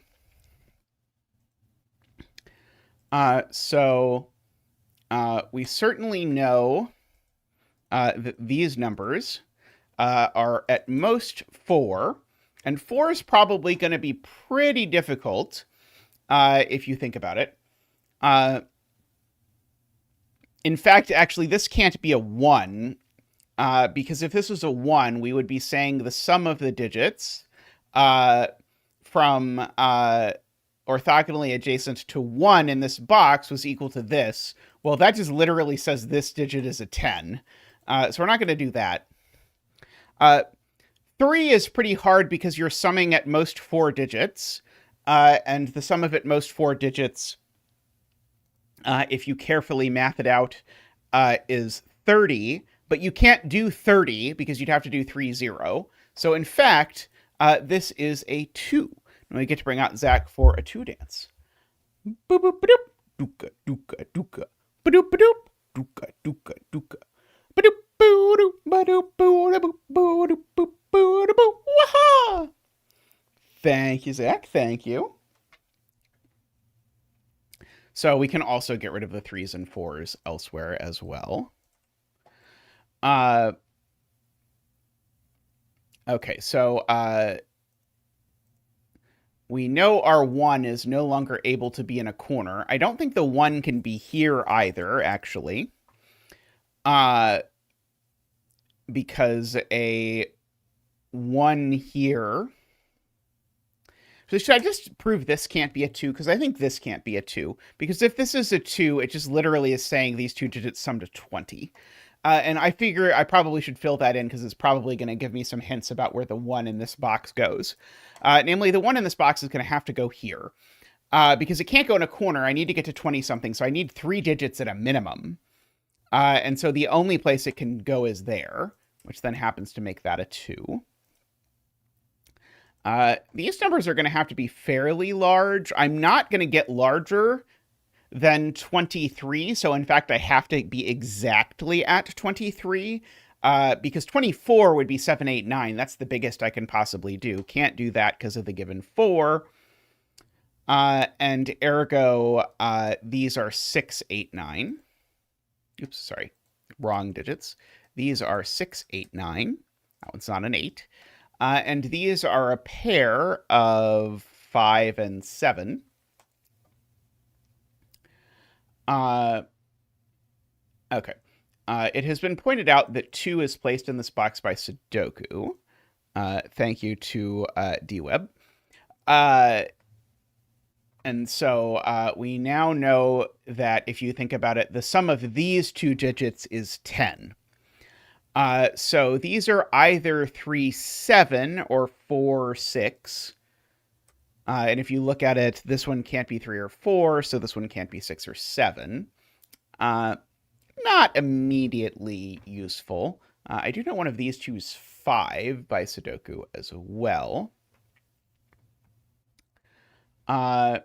This digit is a 3 or a 4, just for the record, because again, it's a sum of digits next to the 3. So it's got to be 23 or 24. Oh, sorry, you're right. It could be the sum of 4 digits if it's exactly there. Right. Sorry, it could be the sum of 4 digits, if that is my 3. Very good. Thank you for saving me. Let's see. One of these two is 8. One of these two is 8, and I know which one, because I do know this one is not the sum of 4 digits, because that digit's not the 5. And so actually that is the 8. Sorry, the one I deleted is the 8. So I can fill in an 8 there. This is now 1 or 3 or 4 for purposes of that. And the 5 I know isn't in the corner. So the 5 is only in one of these two cells.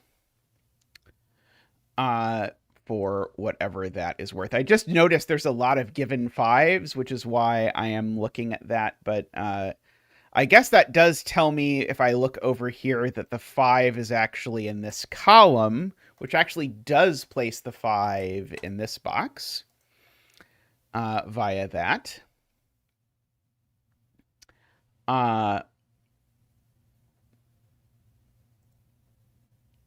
Okay.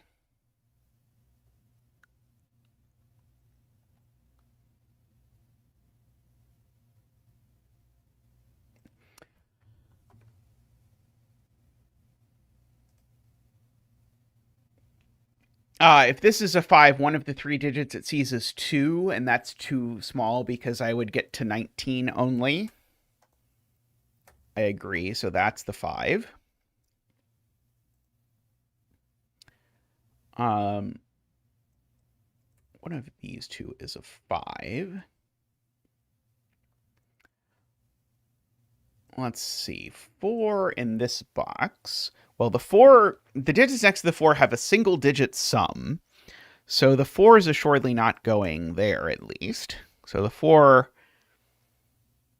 Oh, and the 4 can't touch the circle. So the 4 in this box at least goes in that column, for what it's worth.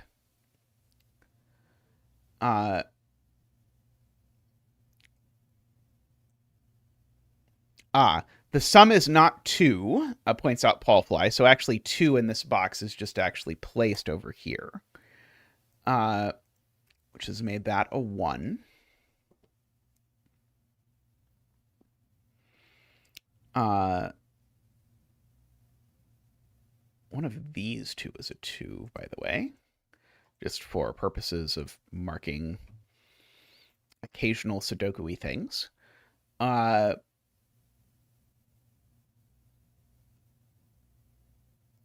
If the 4 was here, that would have to be a 1, making that a 9. If the 4 was here, then I've got some other options, but I either have to use a 1 there or the sum is 9. One of those is true. I do agree it's at least 6. Oh, right. I can't do 4, 5 as the sum of the digits next to 4. There is a problem with that, which I will leave to the reader as an exercise. But either way, here the 4 definitely needs the 1. But if the 4 doesn't use the 1, then the minimum it could be is 5, 6. So this is always the 1, which actually places the 1 here by Sudoku. And now means these two digits sum to 21 minus 8, which sounds like 13. So these are not... Well, sorry, these could be 4, 9 or 6, 7. They're not 5, 8, of course.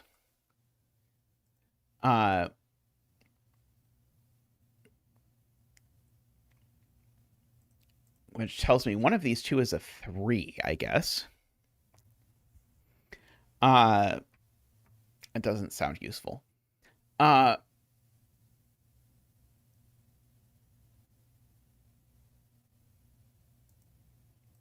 7 over in this box, I'm noticing just by Sudoku, is in one of these two cells.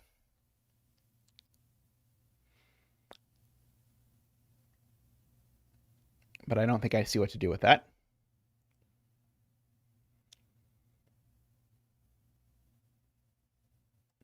Oh, it does. It does. Paul Fly is Paul Fly is right, and DWeb has a very nice way to say it, which is more speaking the zetamath language of 7 is in one of these two cells, and whichever one of these two cells 7 is in, 4 isn't there. Because if 7 is there, of course it's on top of the 4, and if 7 is here, then the 4 isn't there because of the sum. So yeah, so 7 is in one of these two.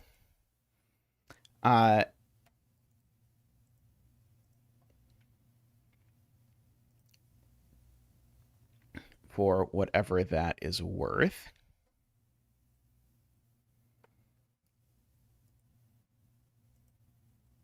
So this is only a 5 or a 6 for the record, making this always a 6 or a 7, meaning one of these two digits is always 6, which means that's a 9. Because just by looking at the two possibilities, this is either 1 plus 5 is 6 or 1 plus 6 is 7. So that is a 9. Those are a 6, 8.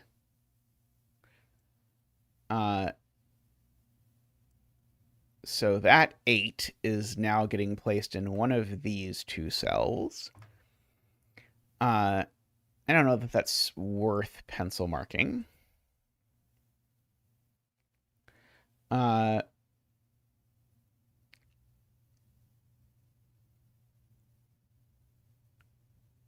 see. I don't think I know where 3 is yet.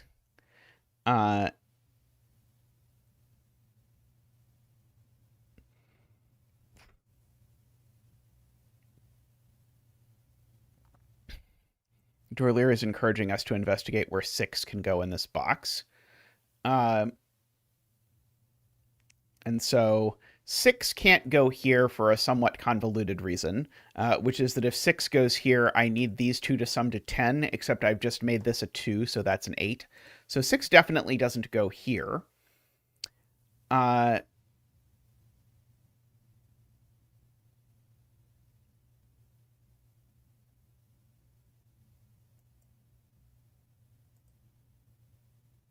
6 going here doesn't work for the same reason, actually. So 6 is not in either of those cells. 6 going here, of course, doesn't work. Then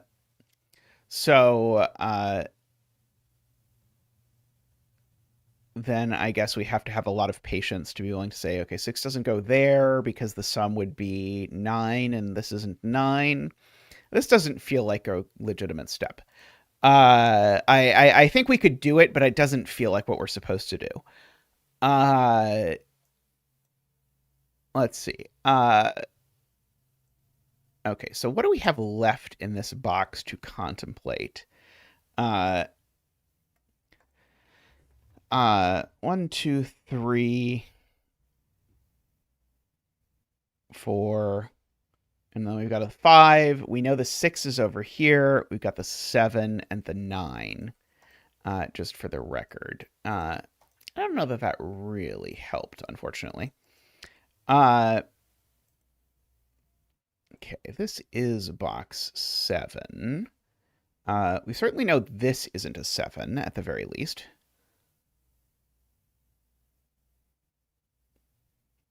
Interestingly, 2 and 5 are almost a hidden pair in column 2. If only it wasn't for this being 5, these would just be a 2-5 pair.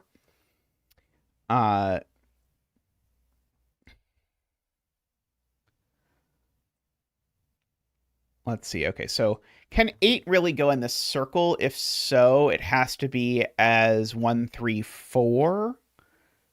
Which looks okay on the surface of it to me, unfortunately. 9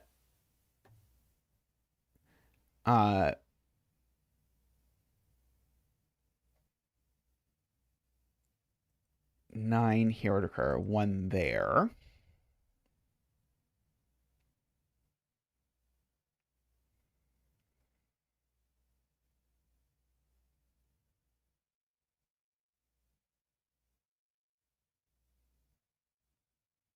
Oh, 7 in column 3 is really interesting from JLib.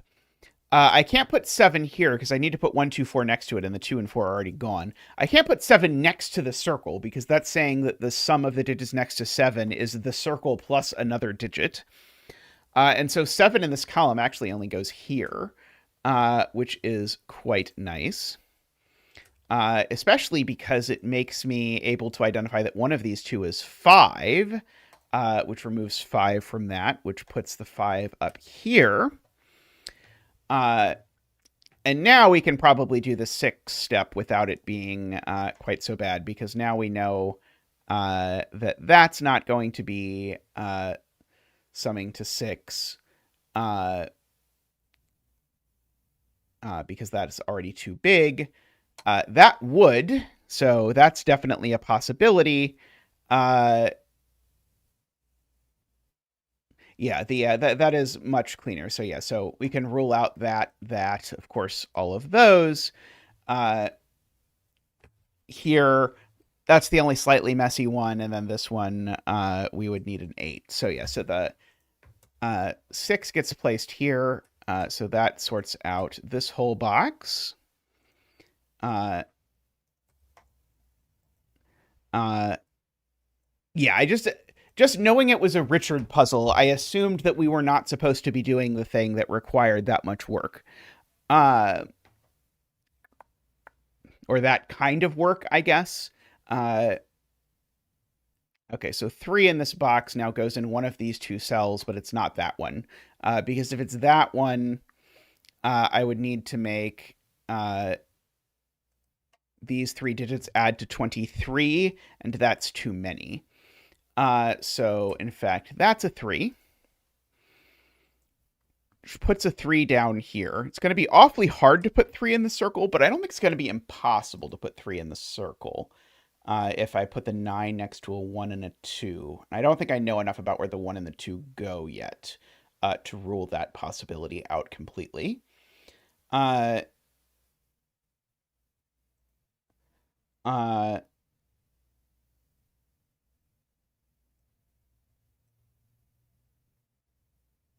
Or there's nothing wrong with seeing it, Doylier. I am impressed that you spotted it, actually. So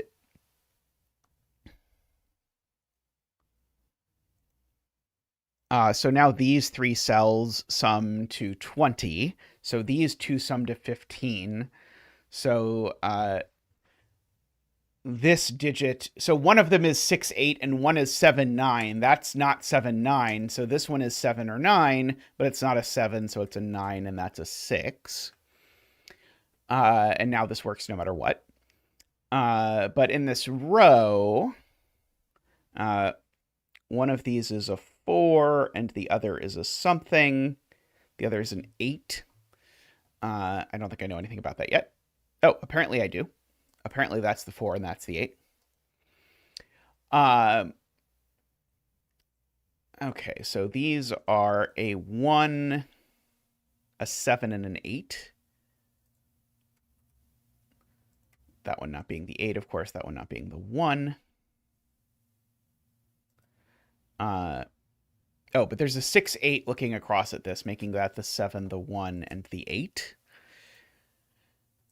Which seems to make these cells a 6, 7 pair running across the bottom.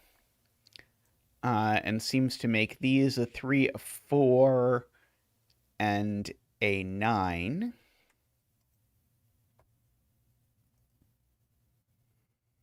Let's see, this column, 2, let's see, we've got a 3 left to place, we've got 4, 5, 6, a 3, a 7, and a 9 left to place.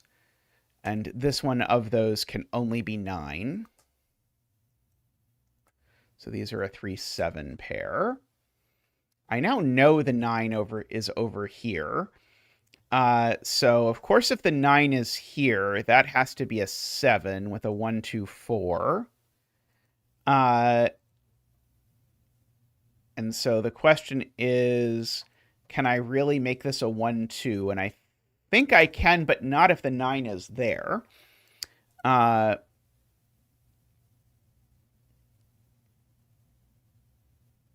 Ah, right. Todd pointing out the slick spot that we know these two sum to 10, and they can't be 4, 6 anymore because of that 4, 6. So they're 3, 7. Very nice setting there. So we have revealed the secret of that box. In this row, we have 3, 4, and 6 remaining. So in particular, this isn't a 4 because the 4 in the box is up there. In this row, we've got just 7 and 9 remaining. I guess I could just fill this in as a pair. These are 2 and 4. Sure. Oh, remember we said we knew what these summed to. So that's definitely not a 4 because we said these two cells needed to sum to... Oh, sorry. No, it could be because that sums to 13. So this is a 4 or a 6, and that is a 7 or a 9. That actually does work. Never mind. They sum to 13, so it's fine. Tragic, but fine. Let's see. What is left over here? Let's see, I do know the 8 is over here somewhere. Oops, I hit the wrong button. The 8 being here doesn't work, because if the 8 is here, I can't use a 1 or a 2 in any of these 3 cells, so that doesn't work. So the 8's gotta either be here or here, and it can't be here either, actually, because if it's here, it's next to the circle, which is a problem. So in fact, the 8 is there. If this is a 2 and a 5, that's a 7. Yeah, that's probably not incredibly useful. And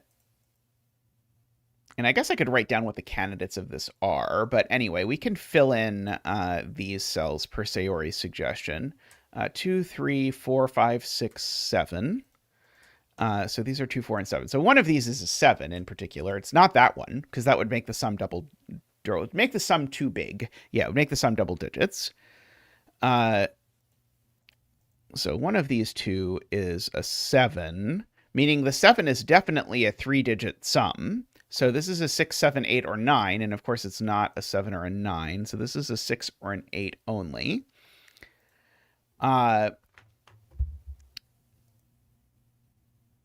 Let's see. I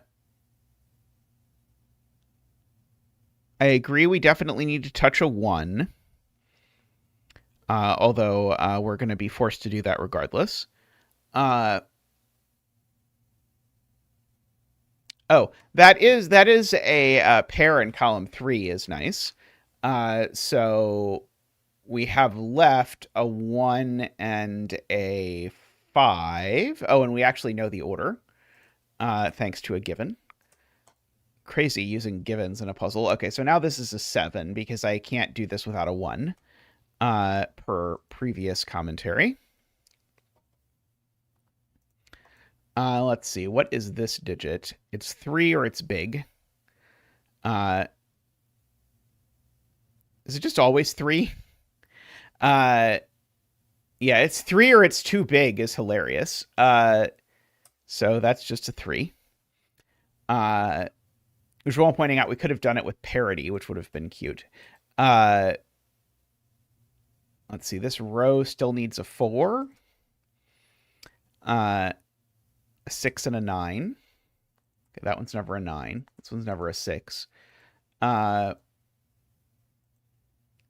For whatever it is worth. Oh, this circle, though, is resolved. This circle is just a 7. So that makes that a 3 and a 7. So now the 9 sits next to 2 digits that add to 7, which have to be a 1 and a 6. Or it could sit next to a 1, 2, and 4, provided that we can do that. But anyway, that's a 9 and a 7. It's a 4 and a 9. Let's just tidy up there a little bit.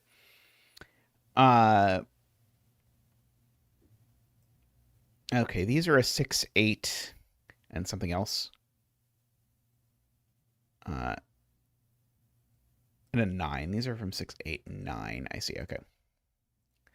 This is a 3 or a 4, and it's not actually a 3, so that's a 4 and that's a 3, which gives us that all sort of set out. So that's a 4, which now means that this is in fact an 8. So that is a 6 and an 8. This is a number of some description. It looks like a 3 to me.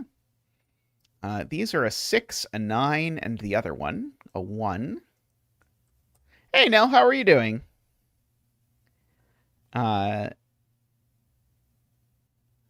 Okay. Then over here,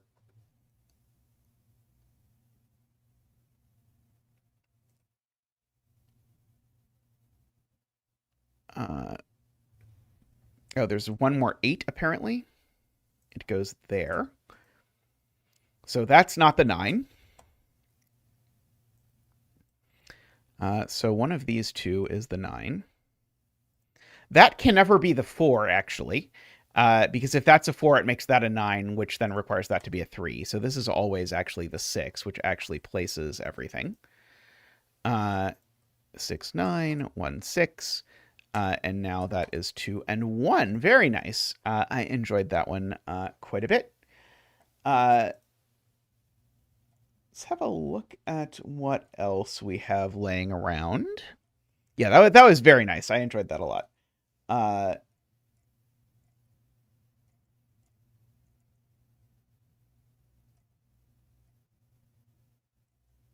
Let's see.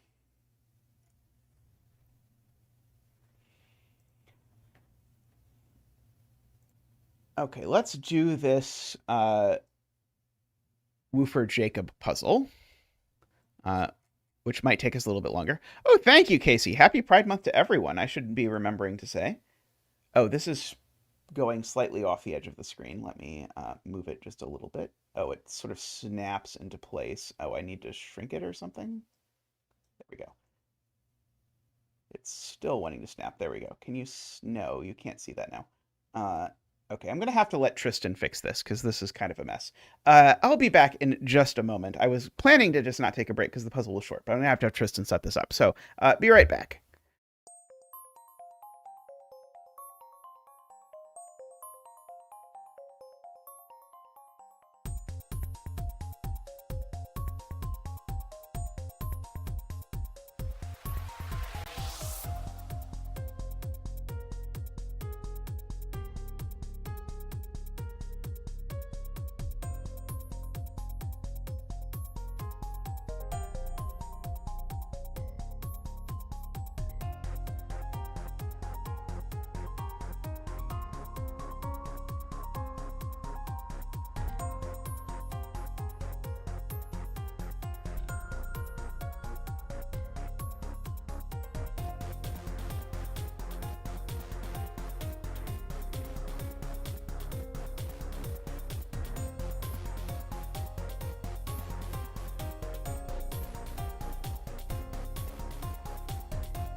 Hello.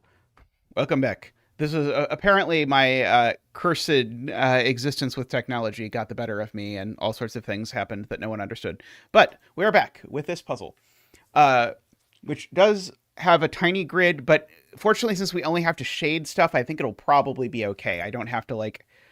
I think the real problem is if I try and write little center marks in this grid, I think it's going to be basically unviewable, and fortunately, we don't have to do that.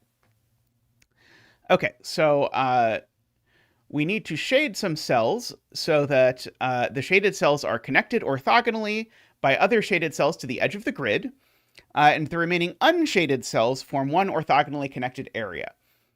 Okay, clues represent the total number of cells of the same shading that can be seen straight. Okay, so this is just a cave. This is just cave. So we've got wall of cave, just to sort of go over this. We've got walls of caves, which are going to look something like this. And the thing about the wall is the wall always has to make it to the edge.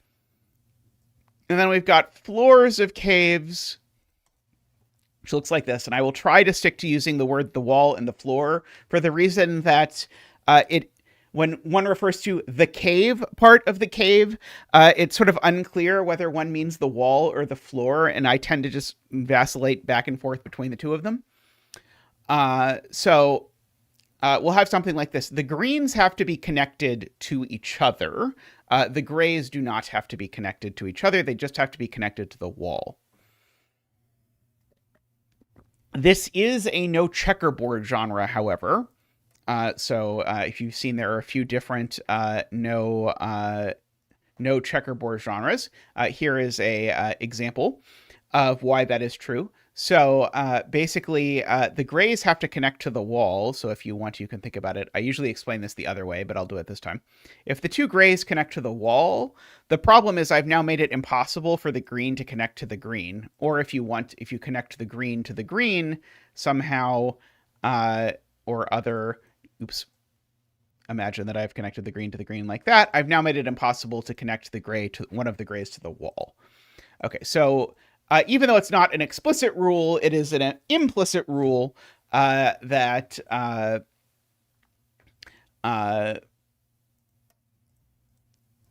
there are no checkerboards. Okay, so we can start by greening all the clues.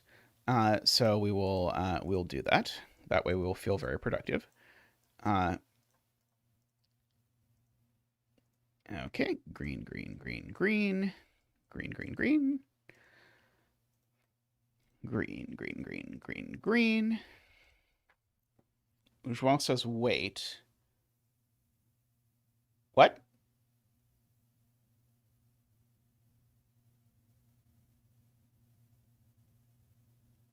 Oh, it's the same shading. Oh, same shading. Oh, you're right. You're right. Sorry, this is not okay. Sorry, this is not a standard cave. This is any same shading. Okay.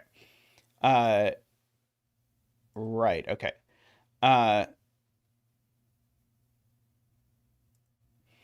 Okay. So, for example, Paul Fly points out that's how this cell works. Because if this were a 1, it would imply the entire rest of the grid. If this were a floor, it would imply the entire rest of the grid was gray, which breaks this clue. So we can't do that. Okay, so we do get that, and then the no checkerboard thing gets us that.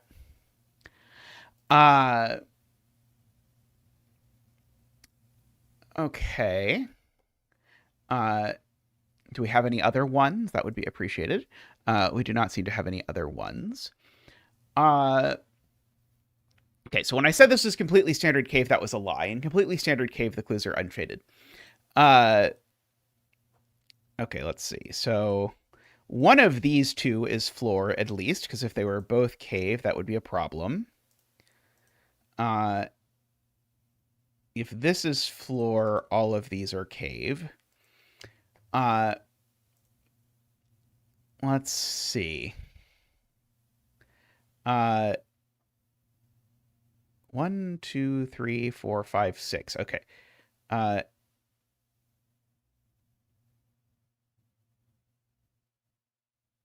Oh, yeah. I'm trying to figure out what I can do with this 7. Because it feels like that's the thing that I'm sort of most On the edge of. Sorry, yeah, but if this was wall, I was looking at it. If this is wall, then this cell is also wall. Uh, Sorry, I said I would try to do it, and then I did it anyway.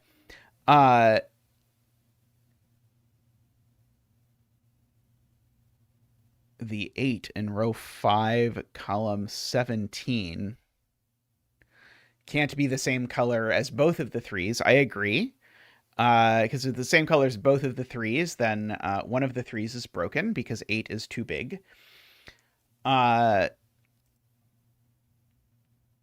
Let's see. Do I have any really interesting 2s?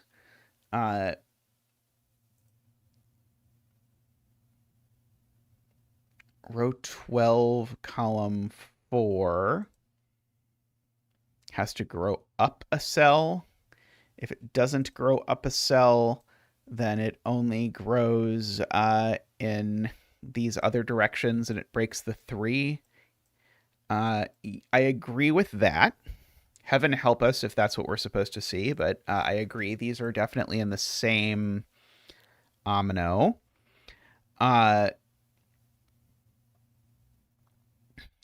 Let's see. Can I do anything similar with something like the 5 and the 3, or this 3 and this 3? If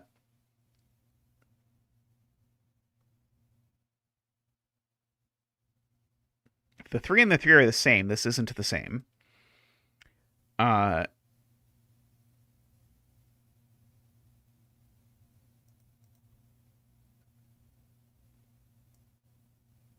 Yeah, okay, so yeah, this is useful. Yeah, I think that is very useful to note. This, whatever it is, if it doesn't take this cell, then it takes all of its cells in this row and that breaks. So these two are the same. But then the same thing is true if it doesn't take this cell. If it doesn't take this cell, then it's got to take that or that, and it breaks the 3. So we get that combination are all the same. And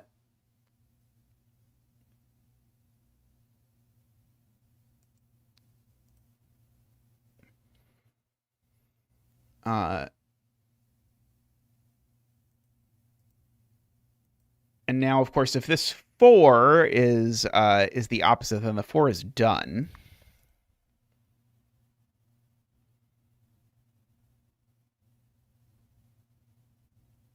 That doesn't seem to immediately tell me a lot. Oh, Tristan, can you put a link in the chat? 4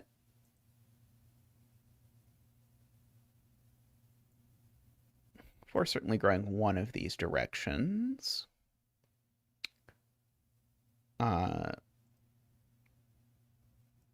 This looks so useful, but if it is, I can't quite see it.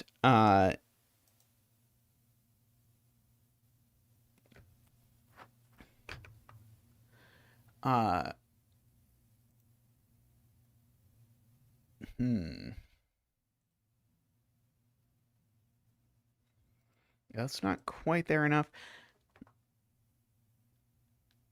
Is there any way the 7 buys me anything?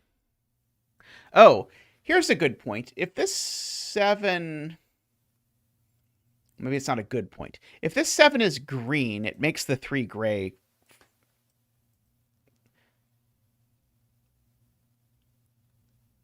Or makes this cell gray. I guess, yeah, what I'm saying, I guess, is amounts to what I said before. One of these two is gray. But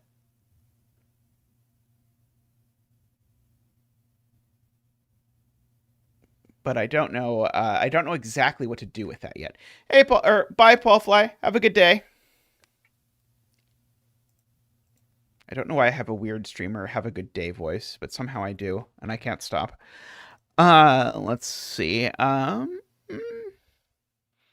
This 3 kind of wants to interact with the 6, but not in a super interesting way. 4 kind of wants to interact with that 4, but not in a way that I can figure out.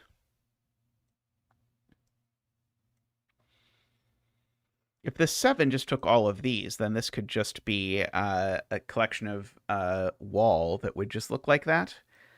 Uh,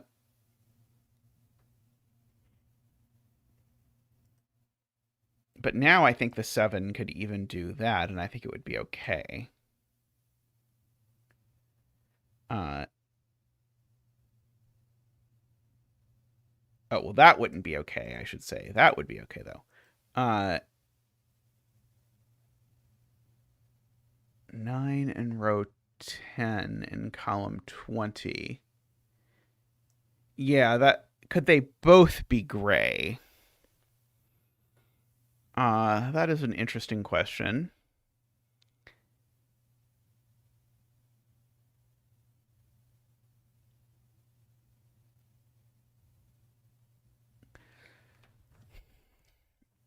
I don't see why it immediately breaks if they're both gray.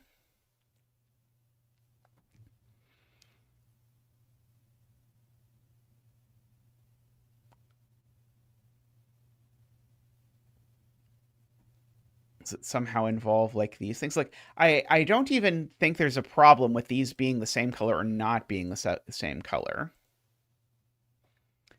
that I'm able to see. Like of all of these, this looks break-any and this looks break-any, but I haven't figured out how to break in for what it's worth. Is this 9? Is there any chance this 9 does anything? It doesn't really come close to touching anything, does it? Uh,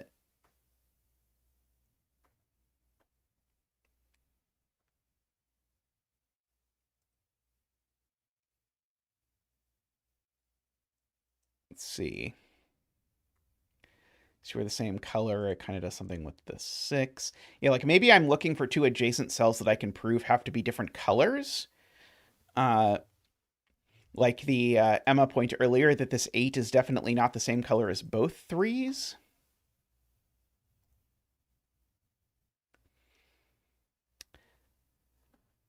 I'm not sure, Joel, because as much as I love chat doing work for me, uh, I'm not sure because the clues can overlap. So I'm not sure what counting them would immediately help with. The 6 definitely can't get everything vertically. It's trapped. Uh, but that doesn't feel like a huge restriction since one of the things it's trapped by is a 5. This 3 certainly can't get everything. Oh, sorry, no, it even can get everything horizontally. Don't listen to me. Uh,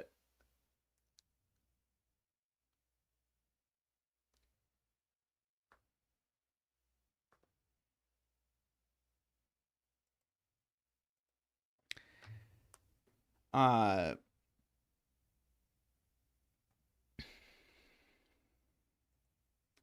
and like this 5, for example. Oh, maybe this 5 is actually more restricted than I was giving it credit for. It's got to take some stuff vertically, right? It can't go. If it does that, it can't take. Like, I think that these might have to be the same color, is basically what I'm fantasizing about proving. Because I think if these are in different colors, I think the 5 needs to either take. Uh, yeah, I think that's true, right? The 5 can't take more than 3 cells horizontally, so it needs to take 2 cells at least vertically, because it gets reined in by both 3s. So this 5 needs to take at most 3 cells horizontally, so it needs to take at least 2 more cells vertically, and they can't both be in this direction or we've broken the 2. So in the tiniest of deductions in the world, these 2 are the same color. Uh, but at least it's something. Uh, it shows I'm learning or something. Uh, let's see.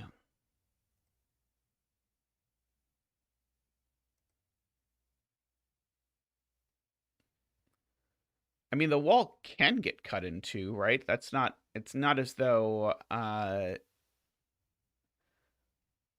The wall can be in any number of pieces, right?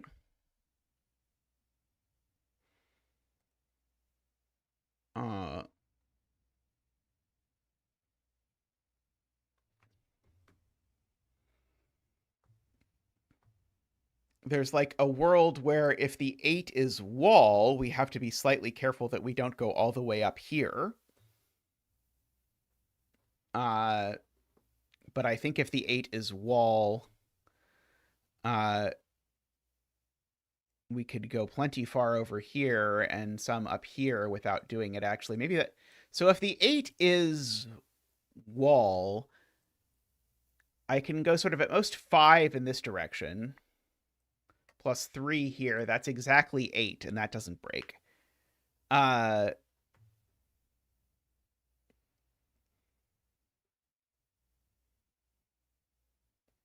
Actually, does this 5 put a restriction on which 3 has to be a different color than the 8? Maybe this 5 puts a restriction on that.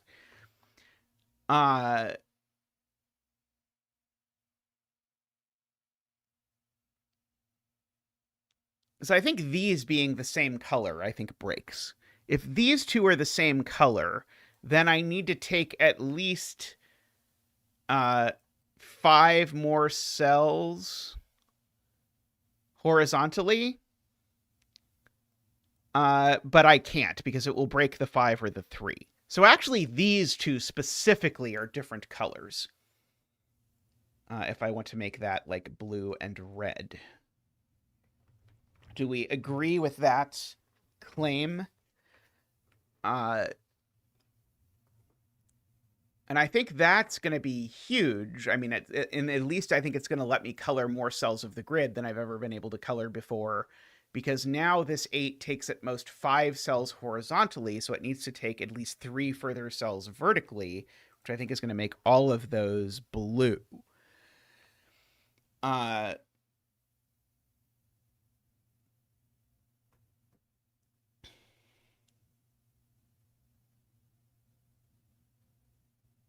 and now if...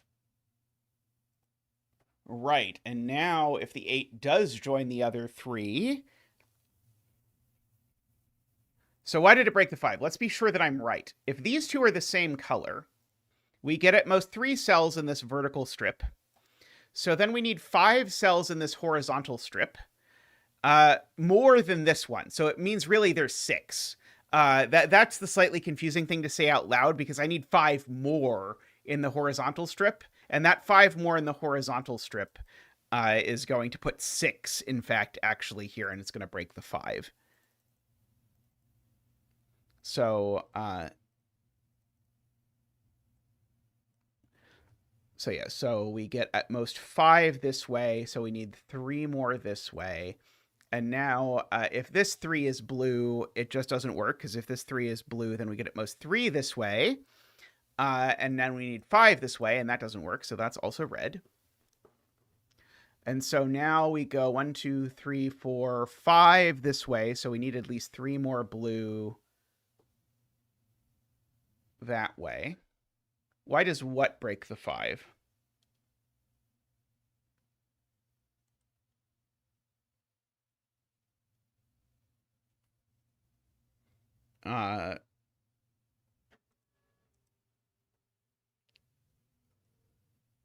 What combination are we asking why it breaks the 5? The answer is because it makes the 5 C6 is, I think, the answer to any possible question.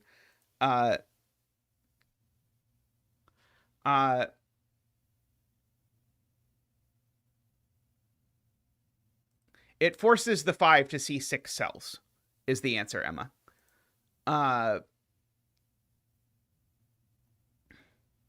Because keep in mind, you're not double counting the one that's on the cross. The cell itself only counts once. The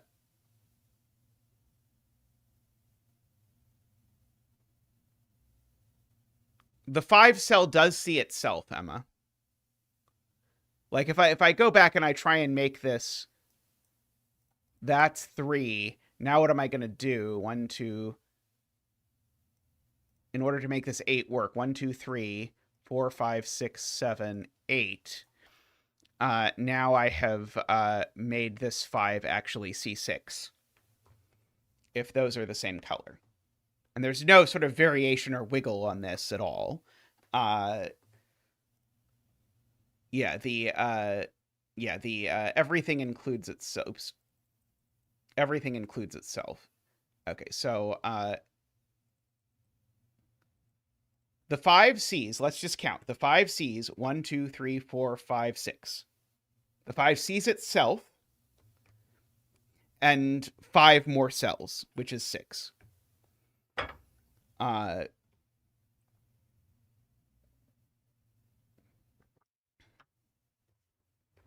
It does count itself, yes.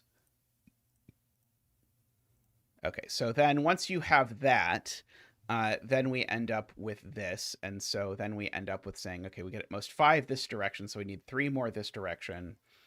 And then we've got at most 5 this direction, so we need 3 more that direction. And we end up hereabouts.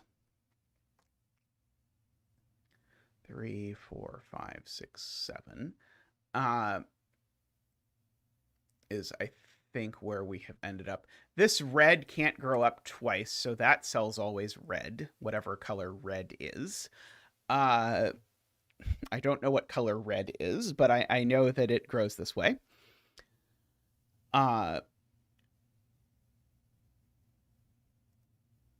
If this is blue, I get tons of red around it. But that seems okay. The second this cell is blue, then I know for sure that blue is green, is the thing.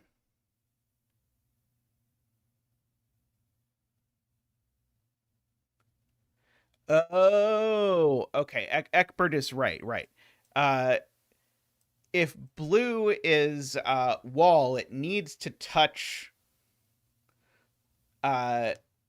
It's the checkerboard logic, actually. If red is floor, these two reds have to connect, and they'd connect around blue. Is what's really happening now. Is that it's this checkerboard pattern. So Eckbert's intuition before was right. This red can't be floor because it, in connecting to itself, would separate the wall. So this is floor. Oh, sorry, I'll make it the same gray. That's not floor. This is floor, and this is wall. Coming over here. I agree with that. Now, what ought I to do with that? I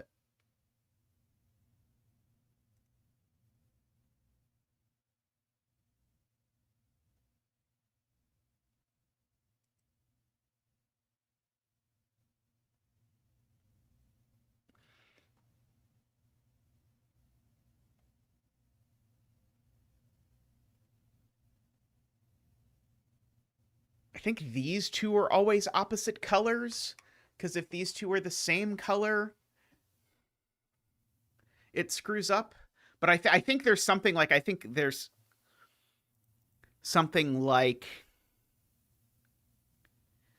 not that this can't be gray, I don't think. Is it that this can't be green? If this is green, then that's gray. That seems fine.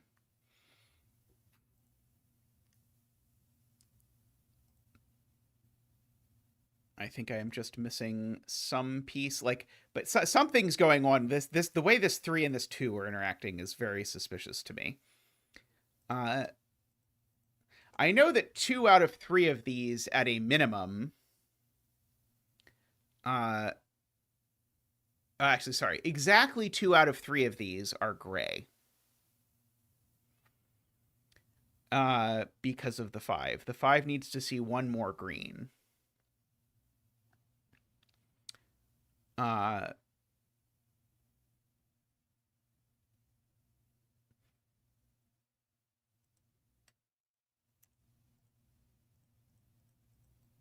darn it. Okay. Just trying to see if I could re-leverage this sort of connectedness business. This green does have to get around down here somewhere. It can't do that through the 2. So if this 2 is green, then it's going to make all of this gray, and then it's going to force the green to go over across the top like that. Hey, Carl, how are you doing? Carl believes that if row 5, column 20 is gray, it breaks. Let's see. If this is gray, then it's going to make that green, which is going to make that gray. Oh, that'll be green, of course. That'll also be green, and that's too much. Okay, yes. That's very true. So let me just do that the short way. If this is gray, then this is green, and the thing that breaks is this 3, which now by the checkerboarding has problems, because if it's green, it's already lying. So this cell just can't be gray. It is green, which means that is gray, and this is green, which is very nice because it gets us those grays, which then by the checkerboarding gets us those grays, and now all of this is green because the green needs to connect over to this part of the world. Now this 4 is gray, because if the 4 is not gray, then we run into problems. Although this is gray for the 2. 1, 2, 3, 4, 5, 6, 7, 8. That is gray. Okay, that was a great spot to Carl. This 4 can't go only left, so it has to go down at least 1. So we can gray that cell.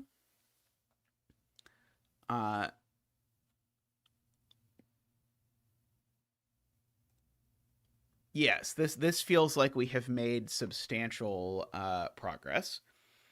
Not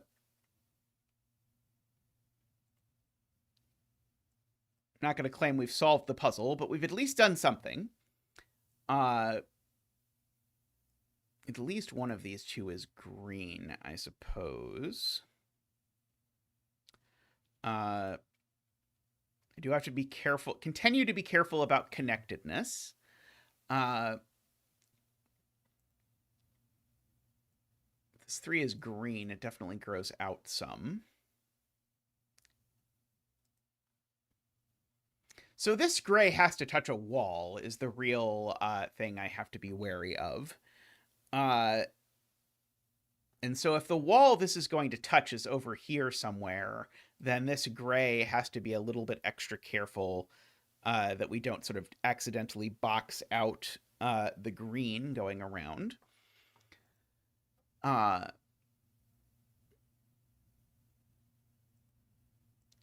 see. If these are both green, that sort of does in the 6.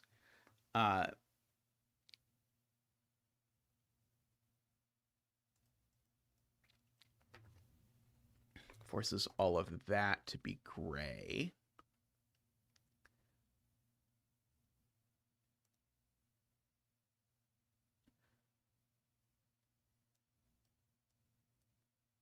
We have like the checkerboard thing says like if this is gray, so is this. If this is gray, so is this. That's kind of like the checkerboard avoidance was the key over here, for what it's worth.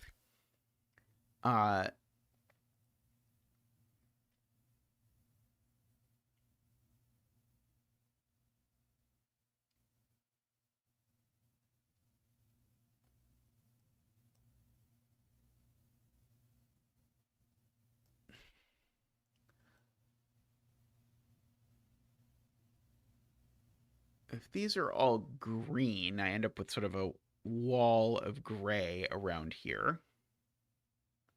These can't all be gray, I notice, because if these are all... Oh, sorry, no, that's not true. Sorry, if these are all gray... No, these can't all be gray. That's true. Okay, so these 4, if these are all the same color, that color is green. Because if it were gray, then we would need to put a green here and here, and that would create a checkerboard. And we can't do that. So if this actually does continue, all of these are green. And then we get some gray sort of wrapped around here. My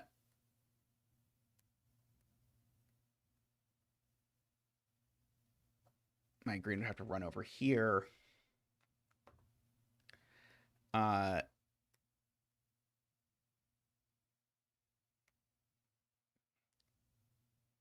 the other option, I mean, we're going to get stuck with a U either way. The other option is that this doesn't continue further, in which case... Oh, I'm doing this completely wrong. Sorry, I'm doing something nonsensical. Oh,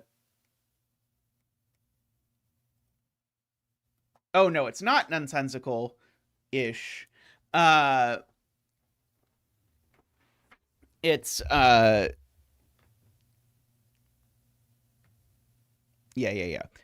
It doesn't work it doesn't work here because there's not a 3 here that I have to then end and cap everything. That's the problem with what I was trying to say over there. Okay.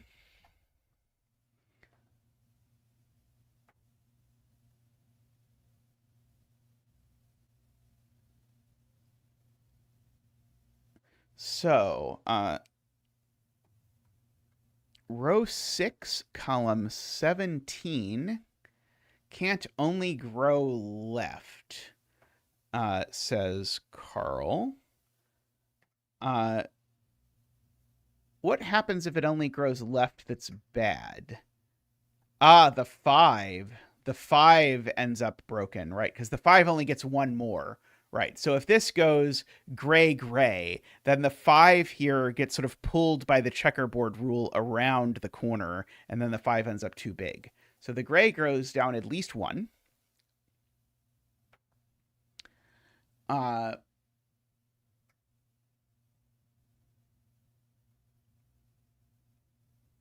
is a very valid concern. Yeah, so I know exactly one of these is gray, so I know at least one of these two is gray, I guess, is the part of the point here. If this 3 is gray, then that's green.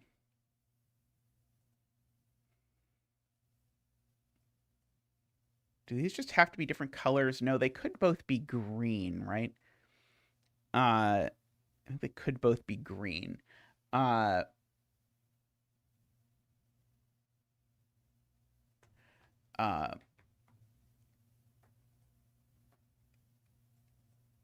see. If this 3 goes only up, then it's different from yellow. I know one of these two is green. I don't know how useful that is, but I want to mark it just because it's a thing that I conveniently have. One of these two is gray. Let's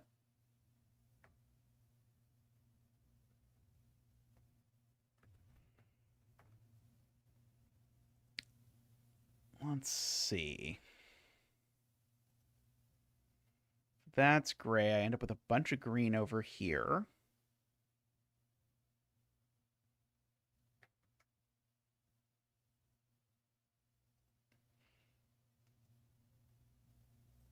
If this 3 goes only right, then it's green. For whatever that is worth.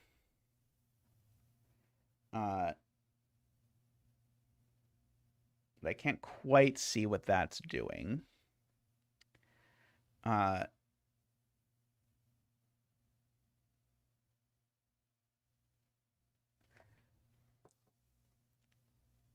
Let's see. Is one of these other 3s under pressure? I feel like this sort of checkerboarding trick seems like the logical theme that we're hitting on for the moment. But I can't see where else we could apply it, so maybe we need a new trick. Either these are double gray or these are double gray.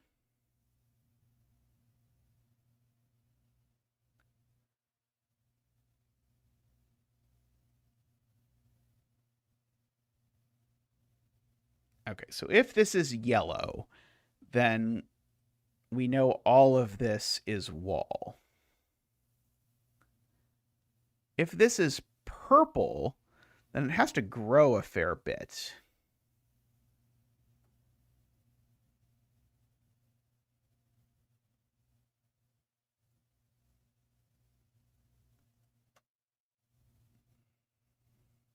Let's see. Isabella thinks these two twos can't be the same color.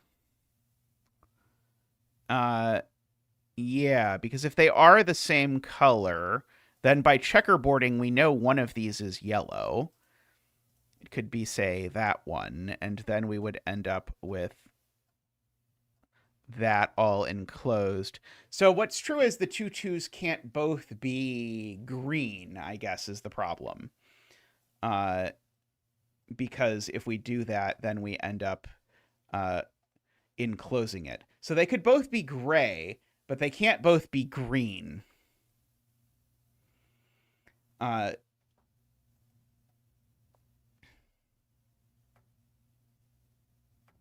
think is the deduction that Isabella is hinting at.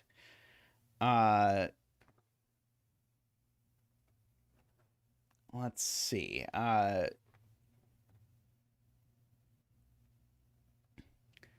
This 7 still stands out to me. Do I know this 7 grows down, actually, because of this 5 growing up? I don't think I've looked at this 5 growing up recently. Oh, no. Sorry. The 5 doesn't have any impact on that. Oh, different colors break because of checkerboard. If one of them is purple and one of them is yellow,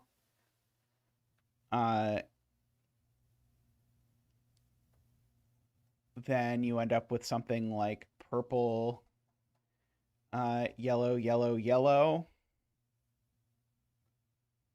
purple, purple. Right, that's going to create a checkerboard there, right? So if in this instance, if this is purple, it breaks because that's yellow.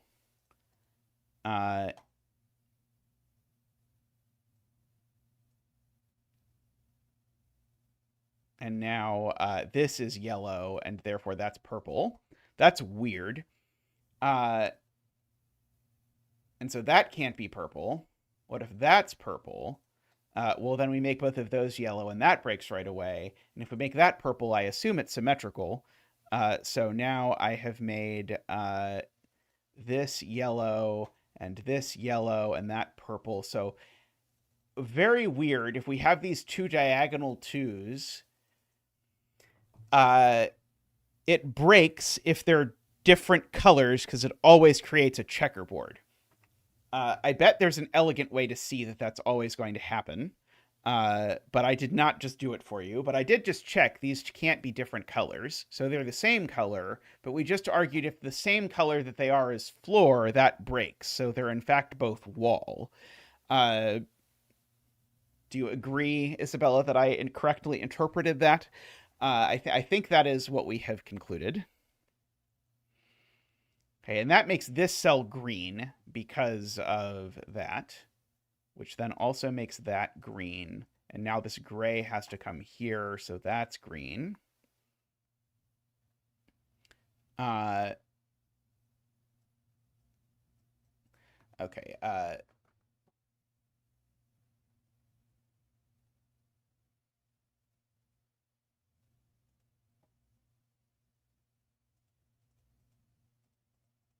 Okay, these are a green-gray pair, I suppose.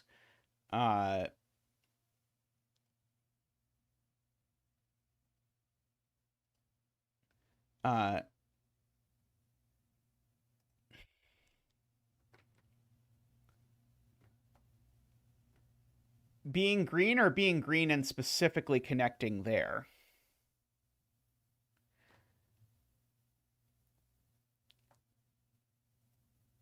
Right. So João points out now this 2 is connecting to one of those two places. This 2 is connecting to one of these two places. So that means both of these are green regardless, which means that's green regardless.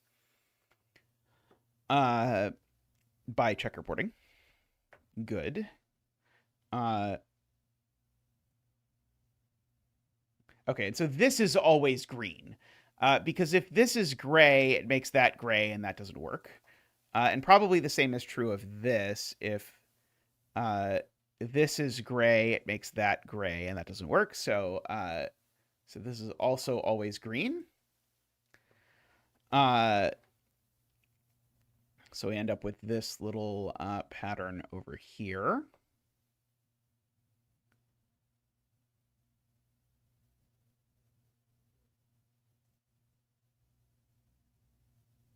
This is green, that's gray, I guess. I know there's a gray in these two cells somewhere. I guess they could both be gray. I'm not sure about that, but at least one of them is gray. Because otherwise this 3 becomes an infinity instead. Oops.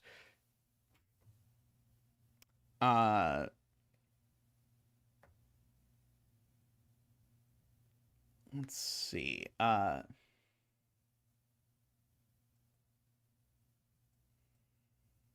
This 3 is green. It definitely grows that way. In fact, it grows that way twice if it's green, which pulls gray at least a little bit in that direction. Makes that green extend.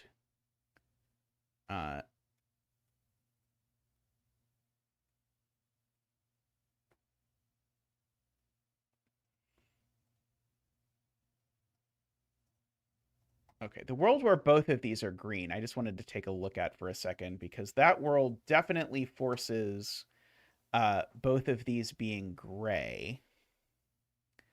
And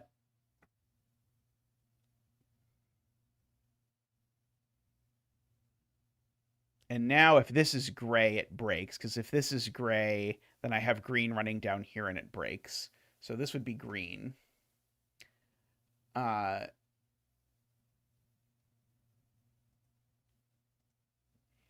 And now...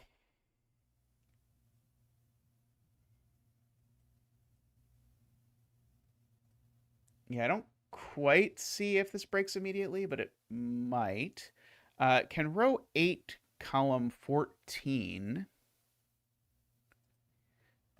be green? It looks like it might break. So if this is green, let's go back to our thing. I certainly can't make that or that green. And so that just instantly... Oh, sorry, I can't make that green. Maybe I could make this green.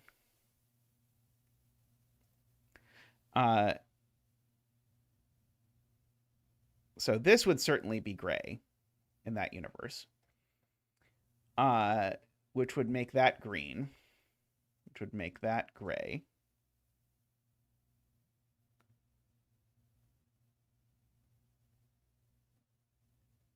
Row 7, column 15.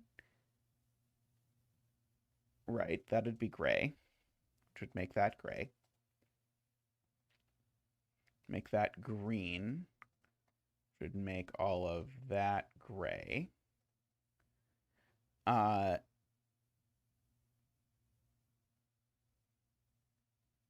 and that gray. I don't know. I don't think this is immediately broken that I can see.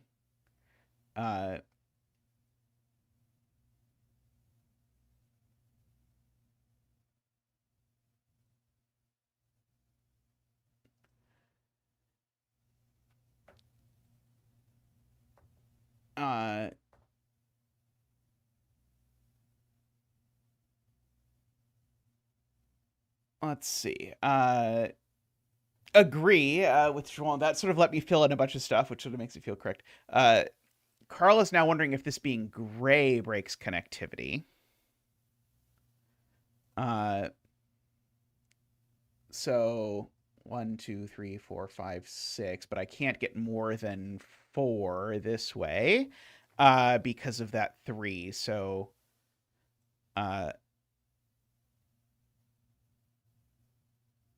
we'd end up having to go this way, and we would have to get 4 up here. So we'd have to do that, right? There's no choices in what this 6 looks like. If the 6 is wall, the 6 would have to look like this.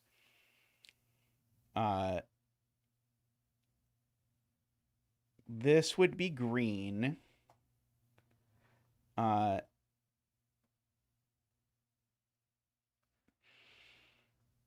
This would be green. But I don't see what's breaking. I see it's very specific. But I don't... Yeah,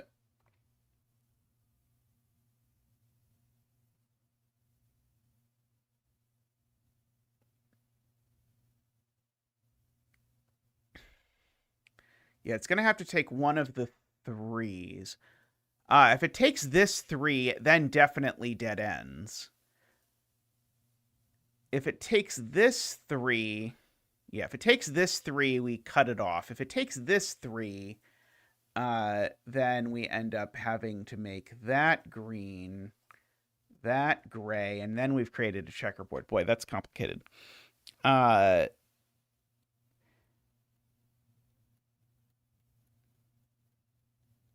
Yeah, so I think we have a proof. It's not a great proof, but we have a proof that we can't make this gray, actually. I'm trying to understand if there's some way in which we could make this proof better. Like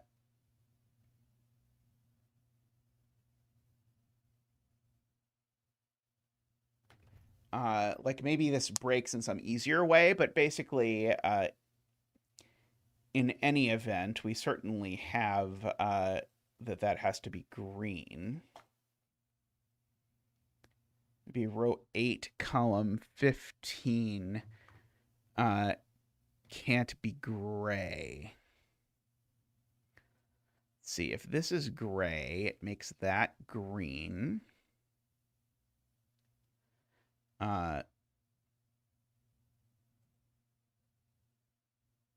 See, is this being gray a problem?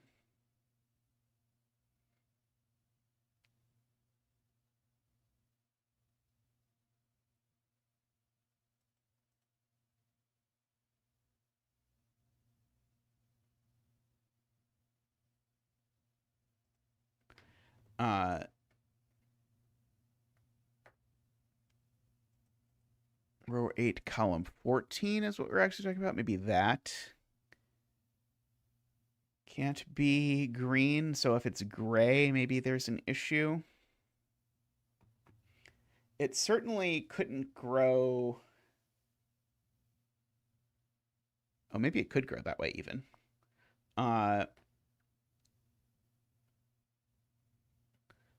Row 7, column 15. We keep changing what cell we're talking about. Row 7, column 15.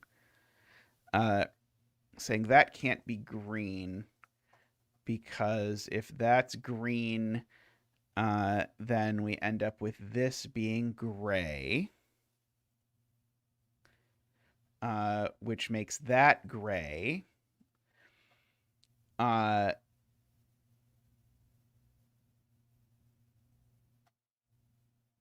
Which makes all of this green. I'm trying to understand why you said it can't be green. Oh, right. The 2 is out. Right. Okay, yeah. So that's actually pretty cute if you remember exactly how this works, right? So if this cell is green, I make this cell gray, it grows into the 2, except now the 2 can't hit the wall. That is the issue. So this cell can't be green. This cell has to be gray. Okay, which then makes that also gray.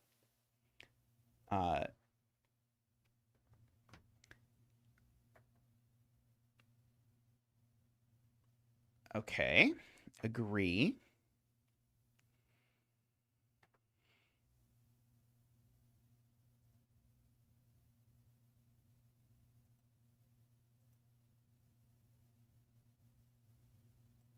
Okay.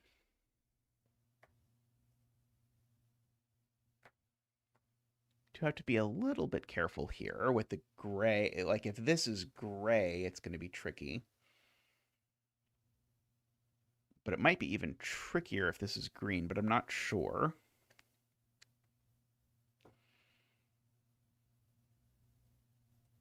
Okay, so I now know the green can't connect through this way. I guess is the thing I know, right? Because if the green tries to connect through this way, the 5 kills it and the 3 kills it. So the green has to actually get around this piece, I guess.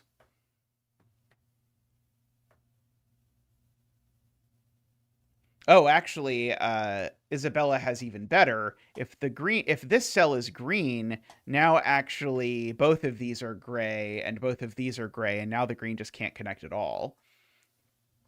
So actually, we can't even let the green get that far. That's gray, which makes both of these gray, which then makes both of these green, which makes both of those gray. And now that's green because we need it to be green to get green through.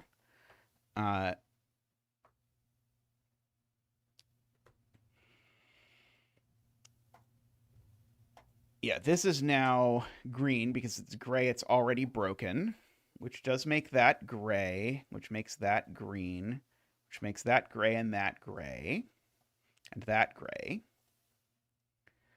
This is green by our checkerboards. That's gray by the 2s.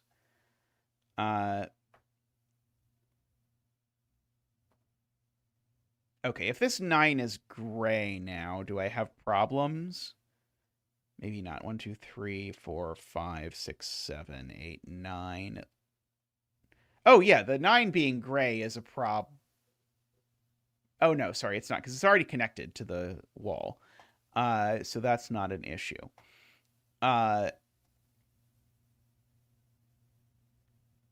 If this 4 is green, all of this is gray, and that's bad, right? If this 4 is green, then we've cut things off, because this 4 being green, then just by what that 4 being green means, forces all of this to be gray, but in particular, then yellow is gray, and this all comes across here. So this is actually gray, which means that's gray, which means that yellow is not gray.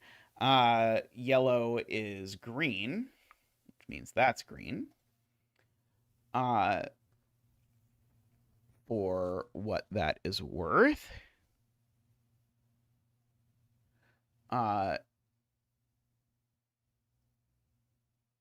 Okay, so this 4, this 4 can't take 2 cells that way, because if the 4 goes 2 cells this way, we've cut it off. So this 4 needs to grow down at least 1 more gray.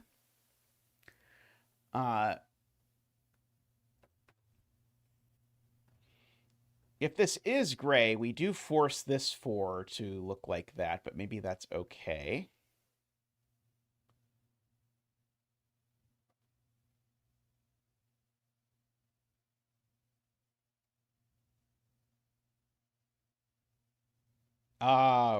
Right. So,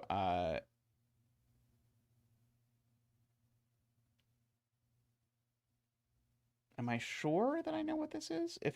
If this is gray, then that's gray and that's gray. Oh, right. If this, okay, so yeah, so I can do this. If this is gray, it doesn't go only right, so it goes down. But then that actually now cuts gray off entirely, cuts this space off entirely, and all of this is gray, and that breaks. So this is in fact green, which makes that gray, which makes that gray, because gray has to connect. Now,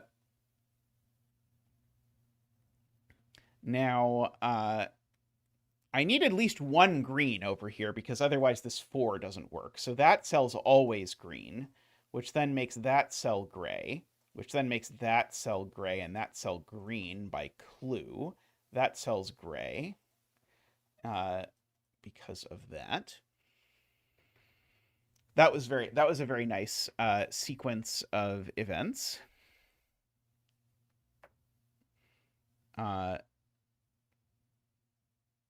Okay, so if this is gray, then we need to grow down around like that.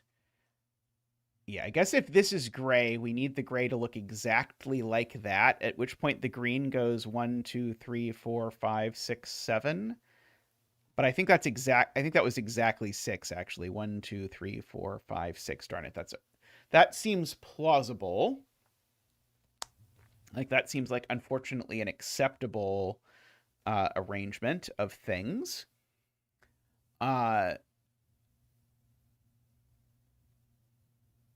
If this 4 is gray... Oh, right, sorry. That's what I just did. If this 4 is gray, like that. Oh, right. Sorry. Uh, what I said doesn't work because what I said actually makes both of these gray. So what I'm saying is, if this 4 is gray, the only thing it can do is that, because anything else immediately cuts it off. So now the green traipses down here, but the green takes 6 cells in this column, which then means I have to stop it from taking any more by making both of those gray, but then that cuts it off. So this 4 is in fact green.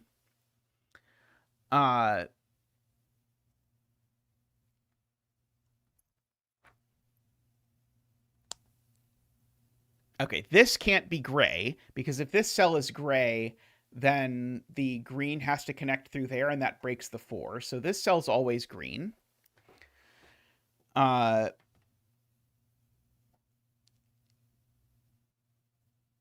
This cell is green, because if this cell's not green, I have to make both of these gray, and that disconnects stuff right away.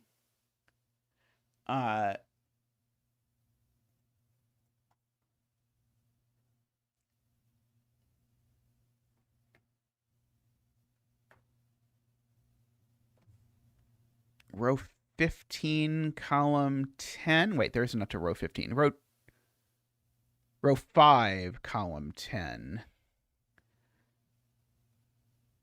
is green as well. If this is gray, we again force these 3 to be green, and that breaks by the same mechanism.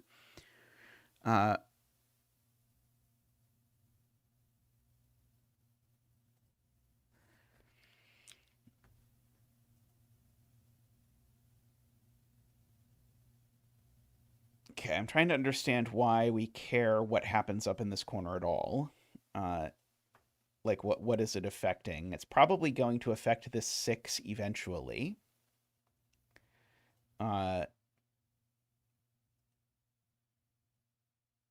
Oh, this 6, can this 6 be gray is, I think, the question. Because if this 6 is gray now, it takes at most 4 cells vertically, so it would have to make those gray as well, and that would cut it off. Okay, so this 6 can't be gray anymore is the point, because of those 2 green cells.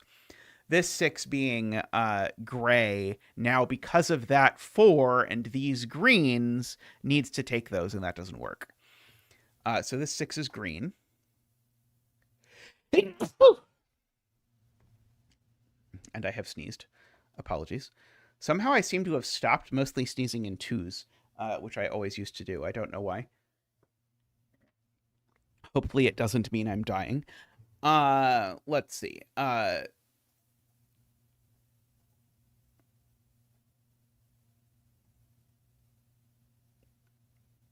That's gray. Then we connect some greens. Oh, this green still actually... Oh, no. This green actually could get to 6 completely like this if it wanted to.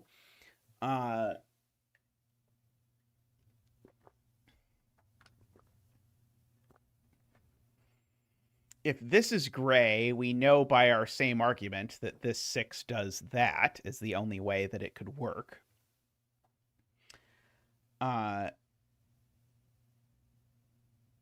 But I don't see anything broken about that immediately. It would certainly make the 2 gray as well. But I don't see anything wrong with that either.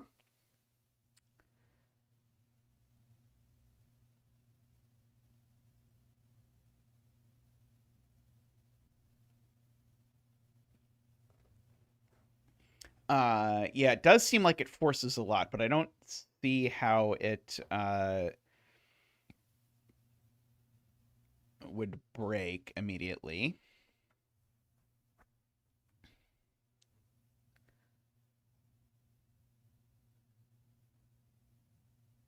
This gray is interesting because this gray is going to mean I have to be very careful about connectivity.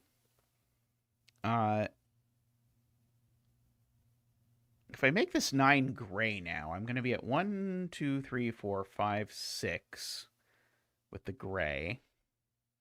I'm going to certainly have to make 1 more gray in this direction. Because I can't make all of those gray, but that seems okay.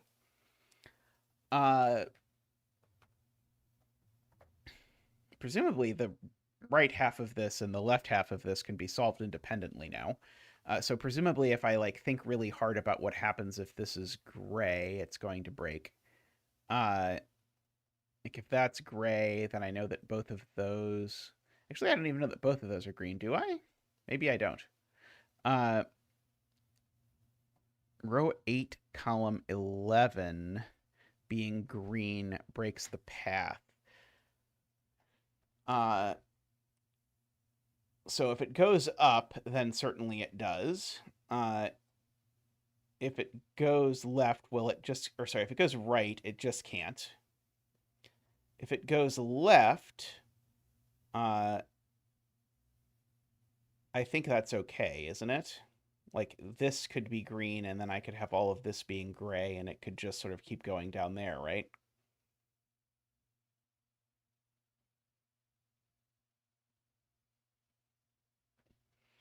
Oh, it's going to break the 4? Oh, Lord, yeah, that does break the 4. You're right. So, yeah, so if... yeah, it ends up... So, yeah, so if... So we have to sort of do a kind of... We have to think about a lot of options, I think, for this. So if the 2 is green and it grows up, that just instantly breaks. If the 2 is green and it grows down, that also just instantly breaks. If the 2 is green and it grows right, that also basically instantly breaks. If the 2 is green and it grows left, that's the case where we have to think carefully about it because that forces all of this to be cave, which then makes all of this green, and the problem is that's way too many greens for this 4. And so, therefore, this is definitely cave, which is nice because it means that's green. Or, sorry, definitely wall, I should say, which makes that green. Let's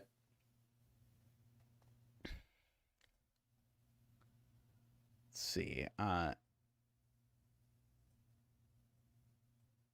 Could do that green. So, if this is green, that's green. And then the 9 definitely has to be green.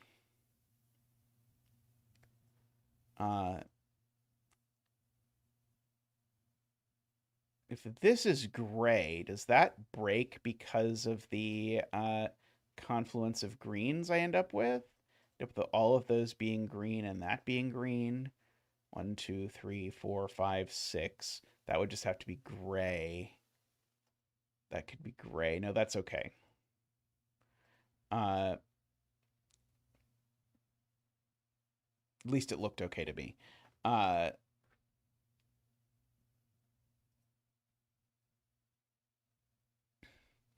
Let's see. Carl says that doesn't work.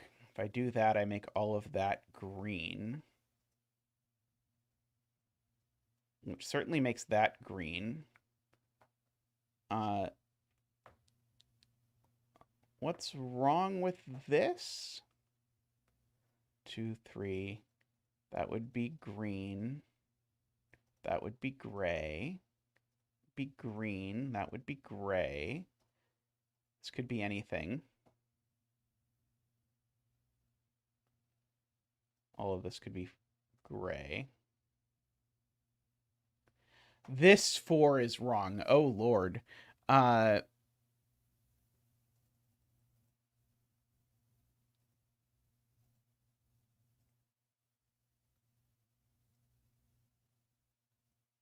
it's about this 4.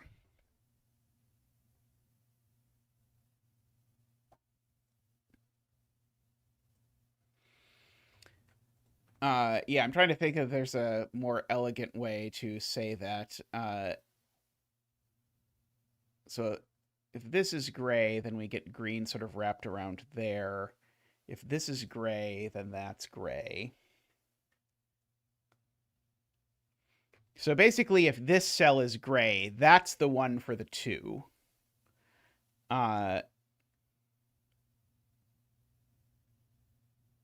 So if any other cell is gray,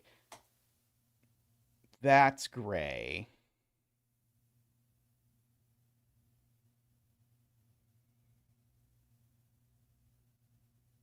Yeah, that feels kind of messy. Uh, I'm trying to figure out. I feel like there's a way to say this that isn't quite as bad. Uh,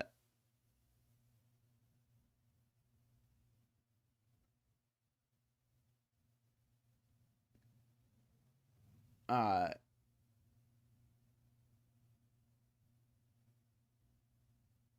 is it something like this can't be gray or something? Uh,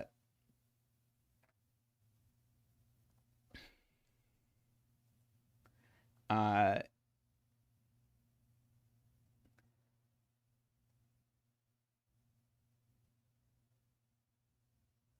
Something about like if green does connect through here, then we know that green ultimately ends up connecting through there. Uh, right. So yeah.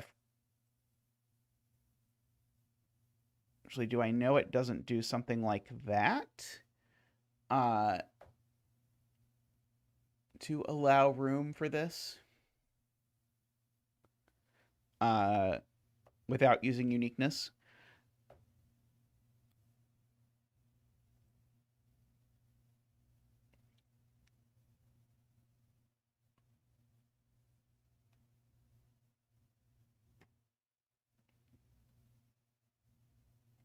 Hmm.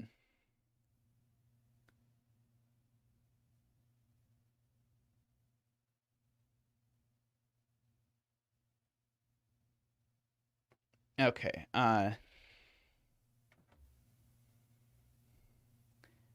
Okay. So that sounds promising. So if this is what Eckbert's saying, if the green goes down to the 4, uh, now this is gray.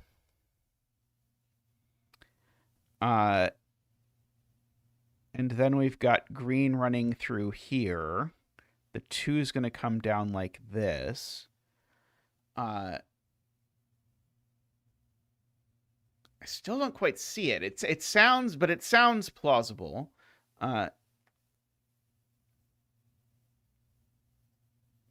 basically, what Eckbert is trying to break is this scenario. Uh,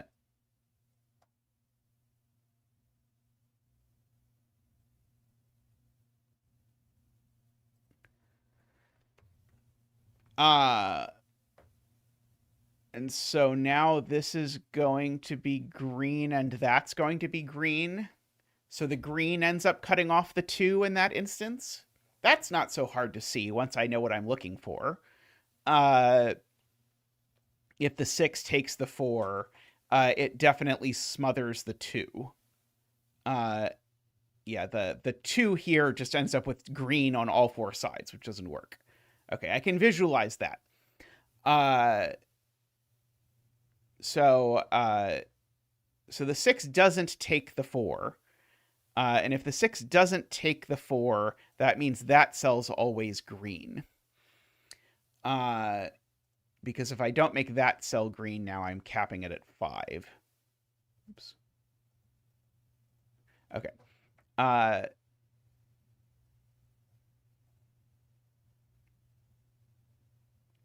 So that feels like a little bit of progress.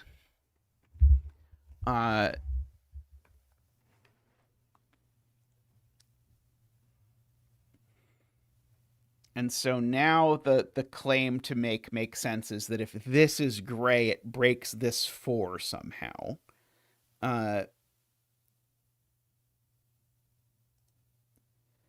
Yeah, so we tried to prove this can't go there, so that would force that, which forces that, which forces that. Basically, you unhelpfully can't get the right number of greens. It's just this cell. The 6 can't go only this way. That's what we're really proving. That's what we're really proving. The 6 can't go only right. If the 6 goes only right from here, uh, then then we end up making that gray, and the 6 ends up being at 7. I think is what ends up happening.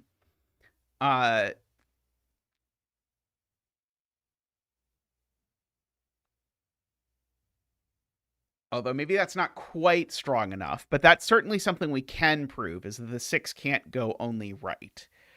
And so the 6 needs to go further vertically. Uh,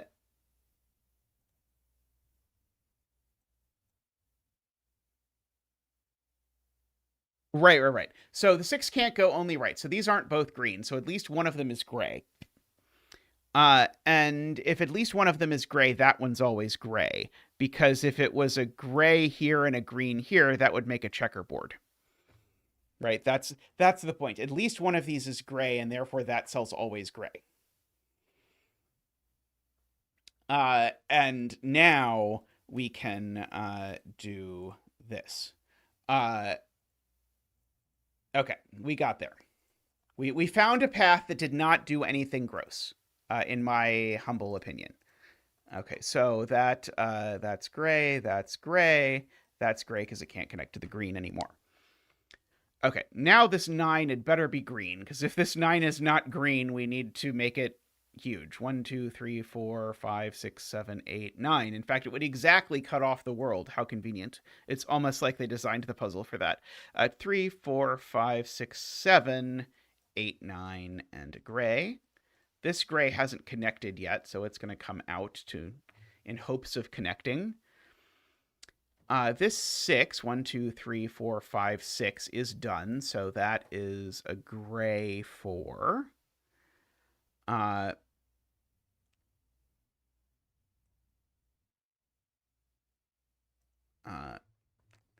quite sure yet about exactly what I think is going to happen with that.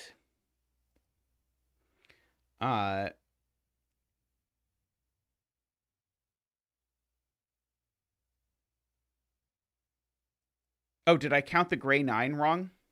Oh, no. 1, 2, 3, 4, 5, 6, 7, 8, 9. Oh, darn it, I did count the gray 9 wrong. The gray 9 would actually be that.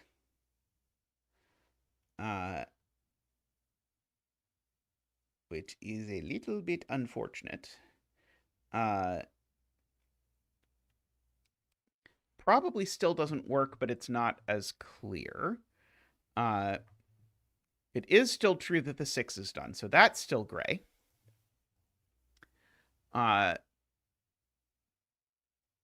Can't go only right anyway. Oops.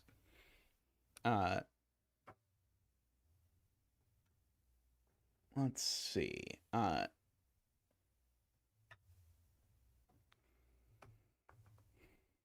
Okay, well, these are definitely the same color, I suppose. I don't know what that color is.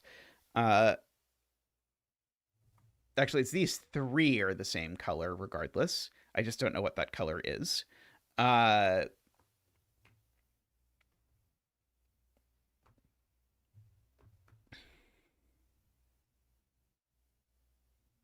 So this cell's always gray? Is that what we're learning? Because if this cell is green, then we know it looks exactly like that. And if it's gray, then the gray goes all the way up. So this is always gray. Right? We agree with that? I think that's true. Oh,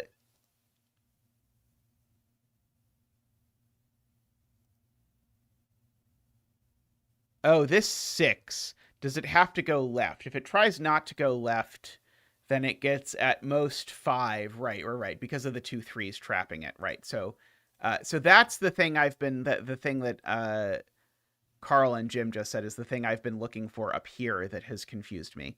Was that.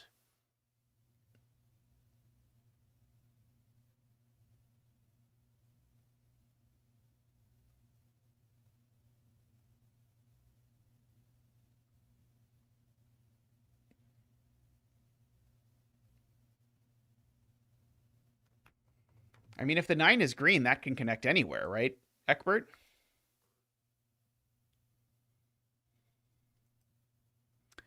Uh,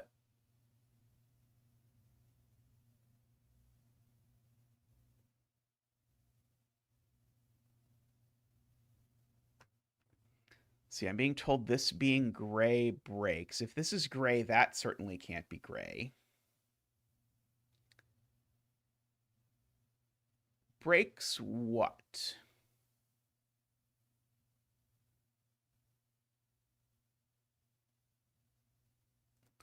Oh, row 2, column 12. If that's gray, uh,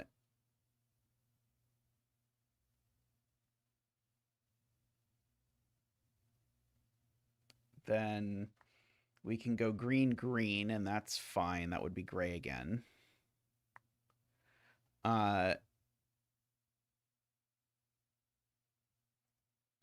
Okay. Carl and Joel both have something that breaks in mind, but I can't figure out what it is.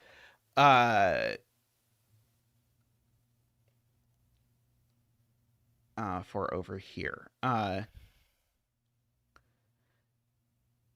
This 3 can only grow left and right. Cannot grow vertically only if the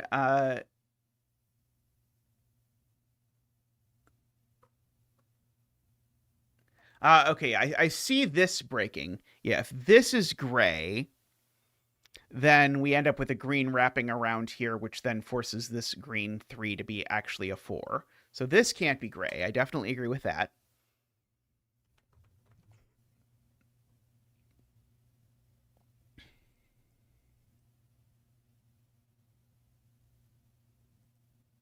Okay.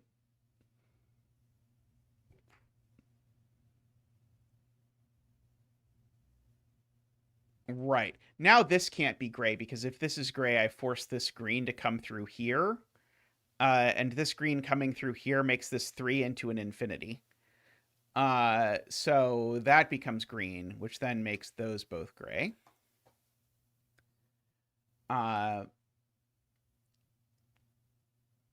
This 3 can't be gray because if it's gray, it ends up being a 4 by checkerboard, so it's green. That's certainly gray because otherwise it's too big. Okay, good. I appreciate the teamwork. Okay, I'm just sort of continuing this down now.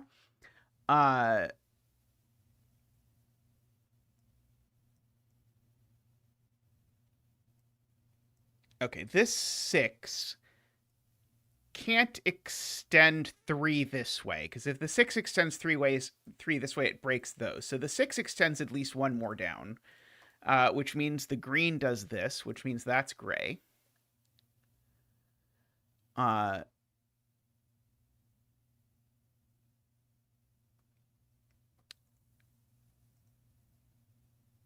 Let's see. If that's gray, then that's also gray.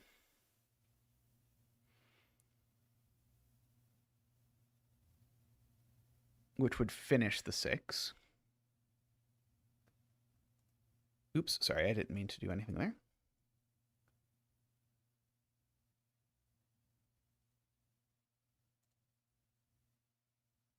All right, if this is green, then my green ends up too big. Thank you, Jim. So that's gray, and now that can't be gray or this 3 ends up too big, so that's green.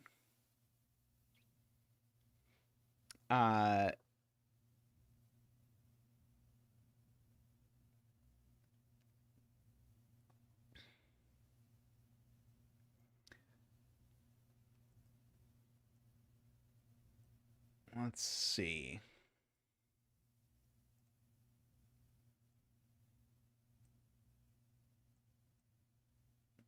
If these are gray, gray, does that cause a problem immediately? I don't think so.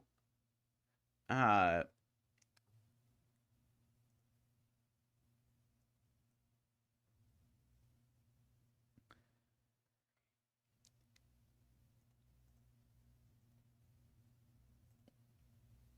hmm. What else can we spot over here? It seems like we're making good progress on this third of the puzzle. We've made good progress on the middle third. We haven't gotten into the left third yet, but I suspect if we make more progress here, we'll get there.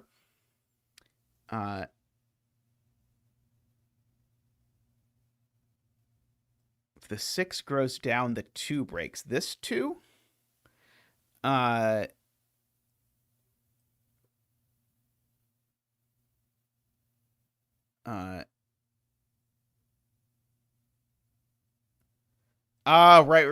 If this is gray...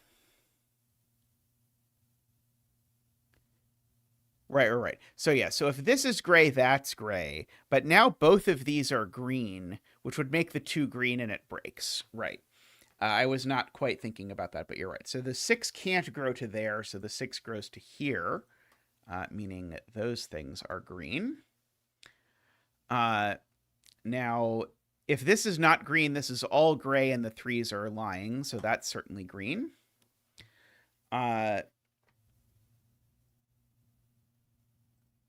At the very least.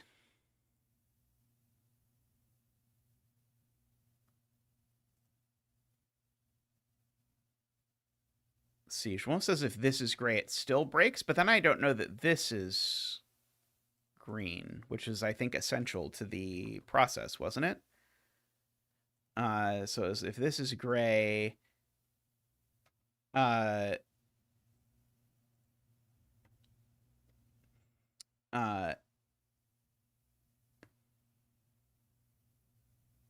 if this 5 is green, then it's done, which is going to make all of this gray and that breaks. This 5 can't be green, because if the 5 is green, I have to make all of that gray, and that breaks this 3. So the 5 is gray, which means that cell is gray. Unfortunately, I don't have to worry about connectivity here, because the thing's going to connect around either way. Now this can't be gray, because if this is gray, that's gray, and now the 3 is a liar. So this is green, and that's gray, and that's green. Okay, now that's gray, because otherwise my grays don't connect to my grays, which is an essential component of the rules.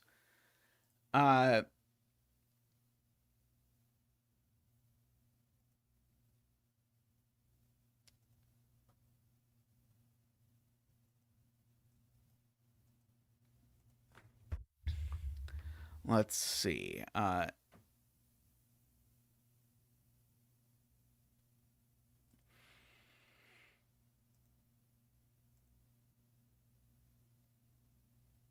Can the upper rightmost 3 be gray? If this is gray...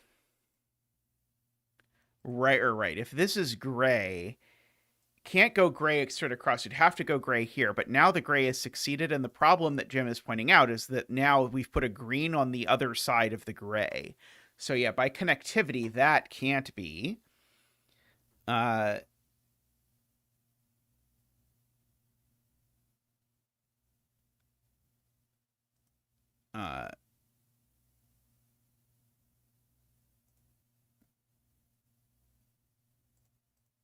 It's because if this is gray, I can't make all of those gray, because it would be a 4, so I have to make that gray. But now the 3 is done. Oh, it could grow only left. Right, it could grow only left. Right, there's no reason it couldn't do that. Oh, darn. Yeah, unfortunately, I think that does work. Good catch. Unfortunate catch, but good catch.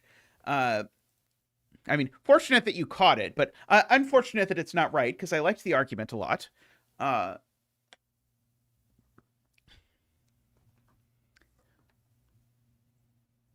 see, this 5 is being sensitive. This 2, I suppose, is very sensitive. If this 2 is green, it is going to connect in one of these directions. Because otherwise it'll be a checkerboard. And then this whole direction will be cut off. So yeah, if this 2 is green, we're going to end up graying around here. But maybe that's okay. It's suspicious to me, this being green. Oh, this green certainly grows down. I agree with that.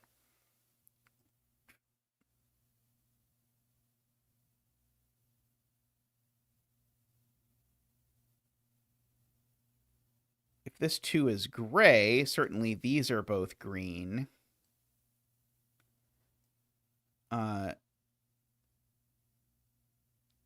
End up with some green sort of coming around here. End up with some green there. Oh, maybe that doesn't work, actually. That might... Oh, maybe it's just okay with like a little stalagmite like that peeking out with the green running around down there. That might be okay. In any event, I think this 2 has options. I think both the options are quite restricted, but I think it can be what it would like to be.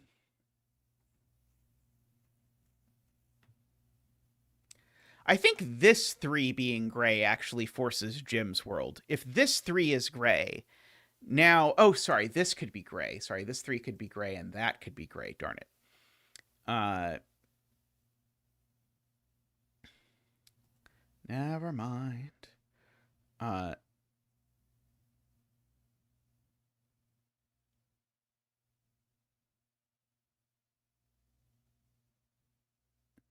Yeah, the seems like there's some versatility around there. I do know this 5 has to grow at least one more vertically. Maybe that's a statement I should make, because if this 5 only grows horizontally, then it cuts off the green.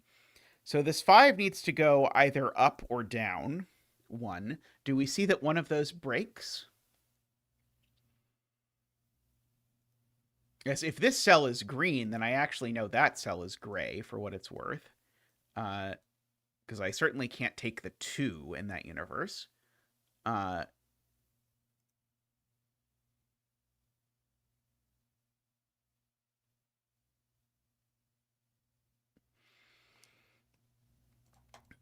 Let's see. If this is gray, does that just immediately blow up this 2? Because now this 2 is certainly green, and that's going to be the other side of the 2, and so we're going to wrap all of that in wall.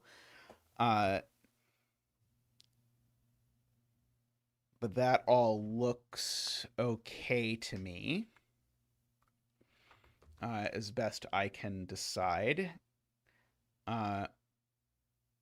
Oh, no, you're right. The 3 is a 4. Right, the 3 is a 4. Thank you. I was like, the 3 looks fine, but no, the 3 is broken, right? So if we make this cell gray, then we force the 3 to actually take all of those, and that's too many. So that cell can't be gray. That cell is green. And if that cell's green, now that cell's definitely gray, which now means this 3 is definitely green. And in fact, that means that 3 is definitely green.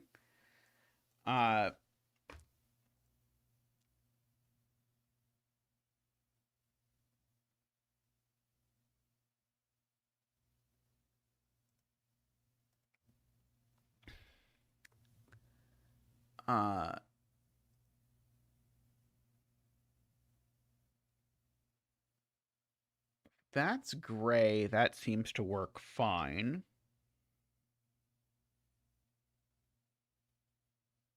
If that's green, it makes that gray, and that also seems to work fine.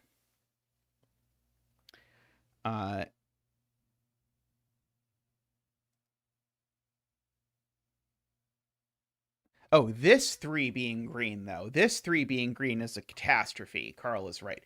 If this 3 is green, I make all of that gray, and I cut off the green up there. So this 3 is not green. This 3 is gray, which means that's gray, which means the 5 is done, so those are both green. And now this 3 is already done, so that's gray, which is totally fine. This will get sorted out by that 3, I suppose. We know all of this is green, because the green has to get out regardless. Oh, this can't be gray, because that would make this too big. Sorry, it was already sorted out, and so that is gray, which makes that green.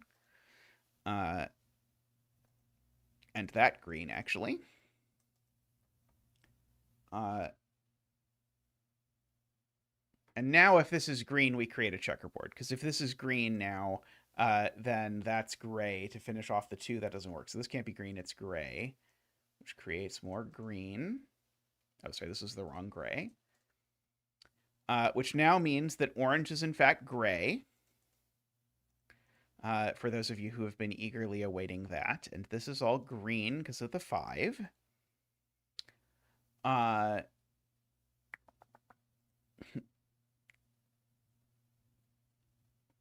1, 2, 3, 4, 5, 6, 7. Annoyingly, I think this could just get away with being gray. Because it would, I think, allow connectivity on either side. Is this 4 become interesting? Somehow? Or one of the 2s? This 2 is green. We get lots of gray around it, but that might be okay.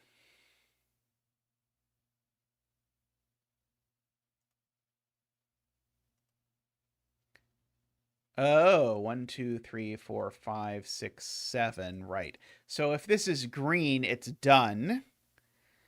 And if it's gray, then that cell's gray. So this cell's just always gray, is Joel's point, which is very good. Okay, let's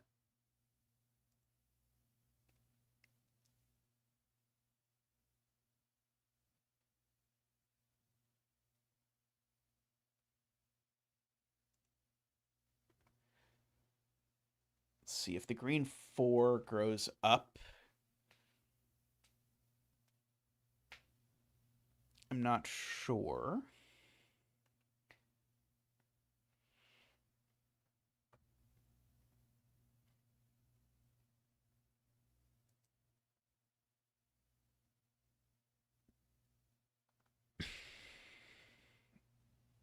If this is green, it makes both of these gray, right?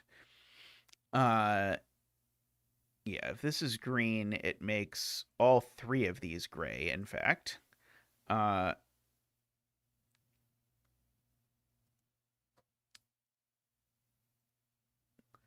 See, this 3, certainly, if it's gray, it can't only go up.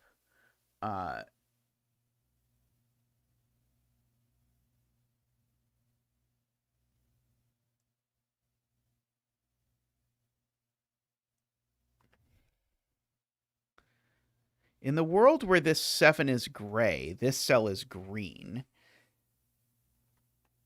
Is that interesting? It feels like it could potentially be interesting with a 3, but I don't quite see it as yet. But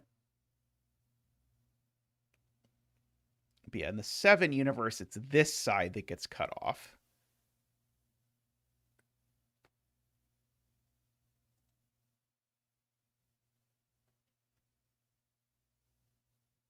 If this is green, the 7 is also green.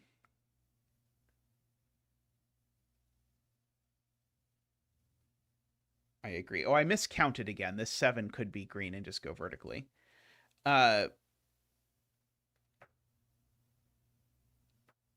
Why can't the 7s both be gray? Would look like that, I think. Makes the 3 in the last column infinity. It does. Yes, it does make the 3 in the last column infinity. Right. If this 7 is gray, yeah, if the 7 reaches over here, then yeah, the green has to escape around here, and that makes this 3 an infinity. Agree. So then we ask if this 7 could be gray, in which case... So now if this 7 is gray, now the world looks like this instead. I don't quite know if we can do anything with that, but...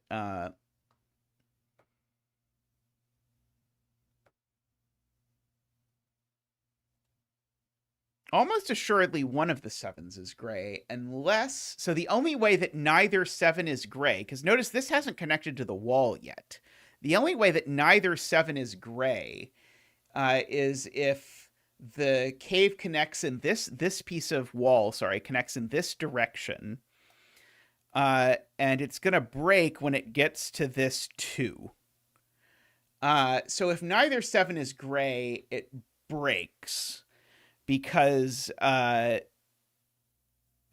with this wall connecting. So one of the 7s is gray. I don't think I know which 7 is gray, though, because I still think it could be this 7 that's gray. If I did something like that.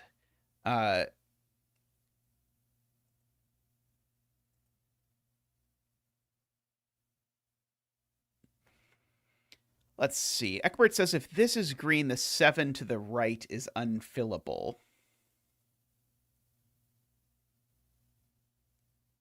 This one?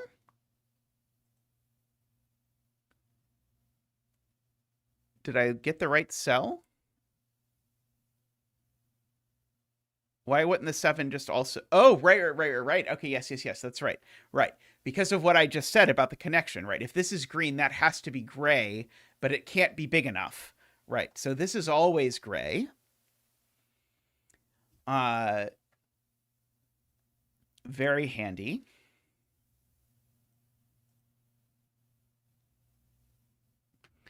Yep, okay, so now... if that's green, we have the same problem. Right? If this is green, then now this gray goes this way, except this gray only can get to 6. So that's also gray always.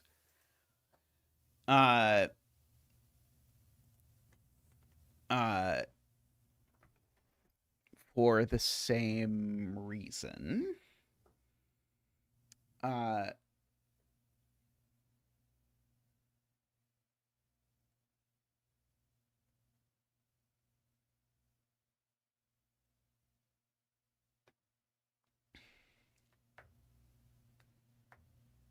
Okay, so now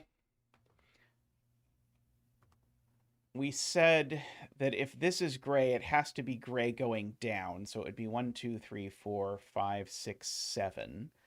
Would look like that as gray, with that being green, but that might be okay.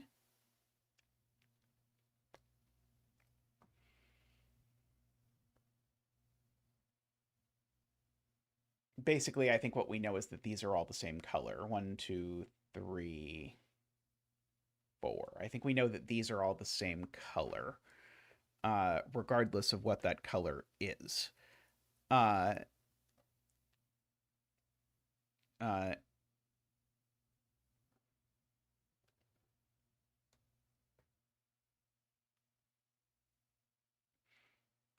So in both universes, this cell is green, is what Joel wants to point out, because if this is green, then this whole thing is green. And if this is gray, then we know that's green, because otherwise we run into that 3 is infinity issue. And then that would make this cell green. So this cell's always green. I don't know if we can quite do the same thing over here, unfortunately. Like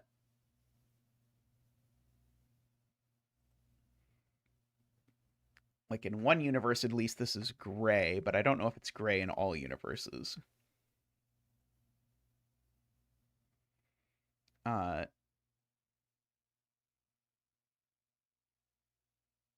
Why, what?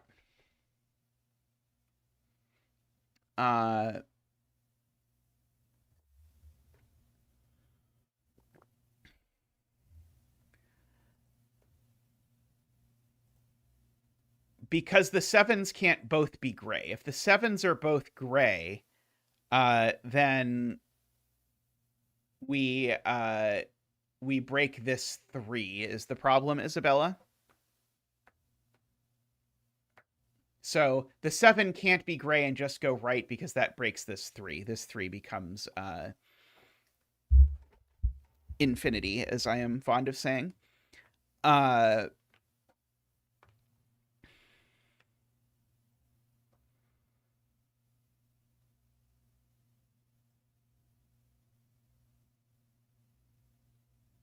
The 2 in column 20 being green breaks.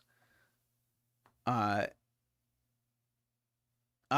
I had commented on this before, but it didn't do anything before, but now it does.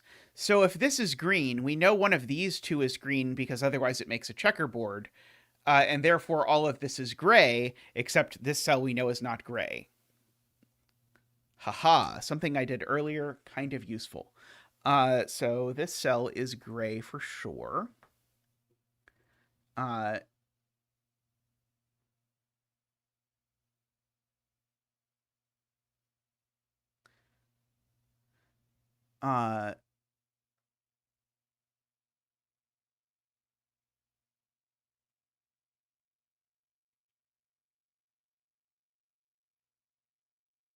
If this is gray, it just breaks, right?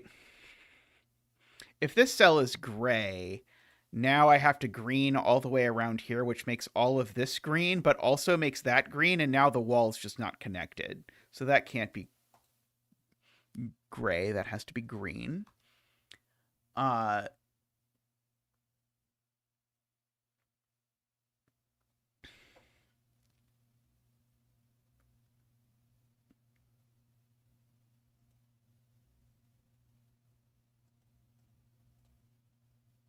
Okay, now the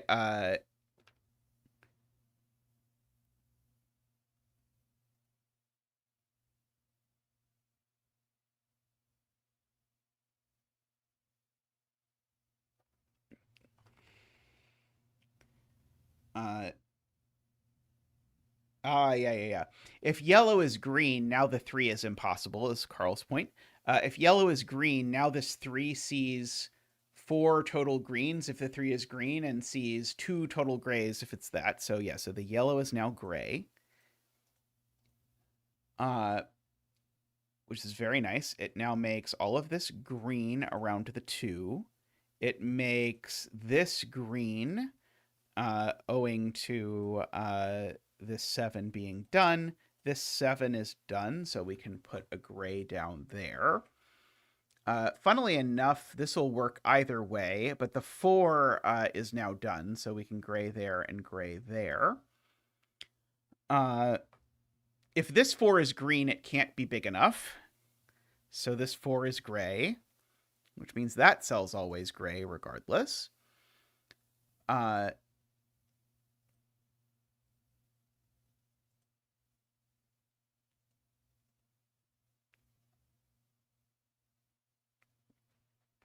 Okay. Oh, this 2 just can't be green, because if it was green, it would already be at 3. So we can't do that. So that's also green, which makes that also green by checkerboard. This is gray and that's gray by connectivity, which makes these both green by forichness.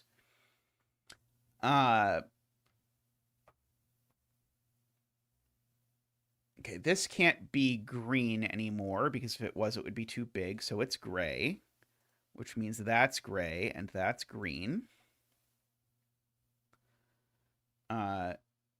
That can't be green, or this 3 is way too unhappy.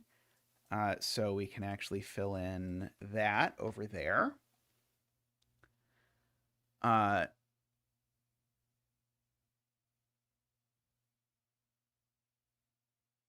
Let's see. I know one of these 2 is green.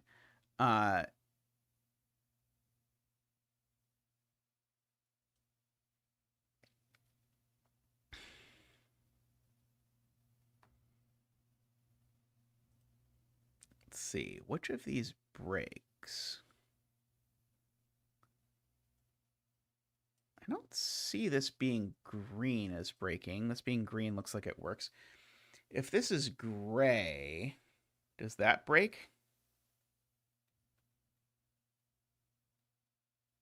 Yeah. If this is gray, that forces this string of greens to get out, and that makes the 3 sad. So that can't be gray. That has to be green, which then makes that gray, which then makes that gray. This now is green for connectivity purposes. If this is gray, then this is gray, so that doesn't work. So that's green. And now it needs another green. And so we're now done one of the thirds of the puzzle. Huzzah. Woohoo! We're like more or less done now, right?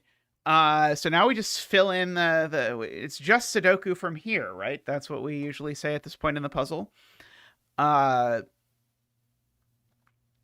Okay, so now we try and figure out what is going on with this. Maybe 4 if we mark. The 9 being gray breaks, but it's not easy to see. 1, 2, 3, 4, 5, 6, 7, 8, 9.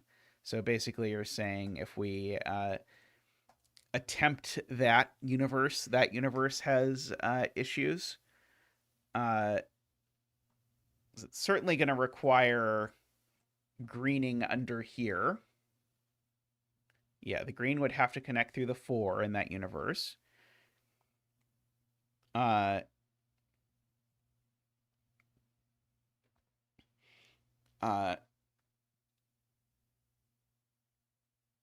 This 2... let's see. What is it actually breaking here?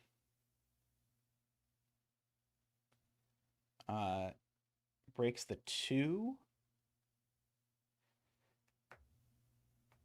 If this 2 is green, we get some gray wrapped around here.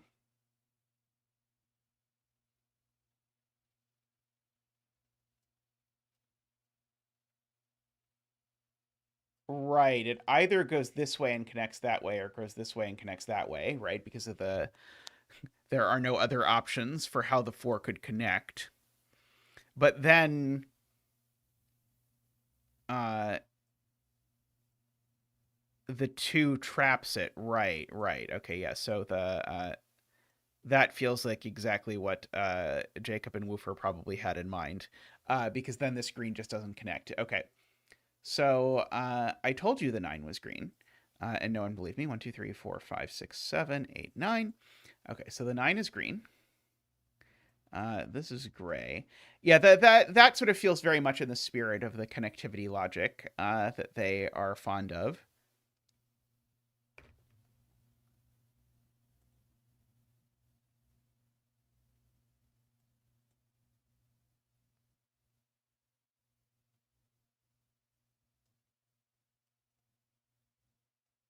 Do we know that it doesn't go left like here, though, Eckbert?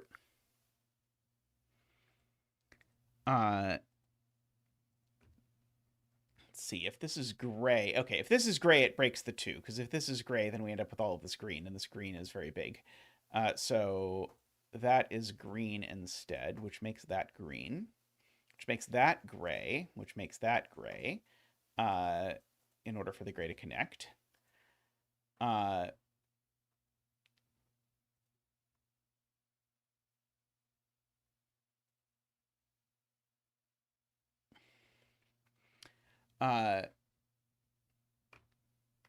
Row 10, column 9.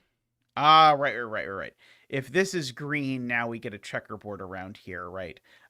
Which is the green and traps that. So yeah, so that's definitely gray. And we can green in those.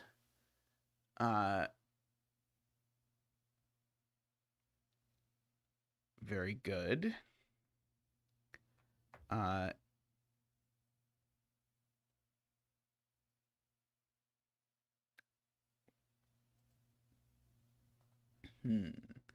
Okay, so we've got this sort of 3-4 mess down here. this 2 mess over here. Uh,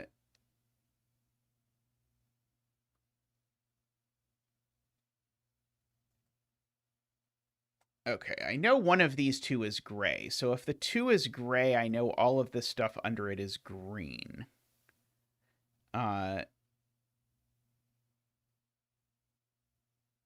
Is that interesting?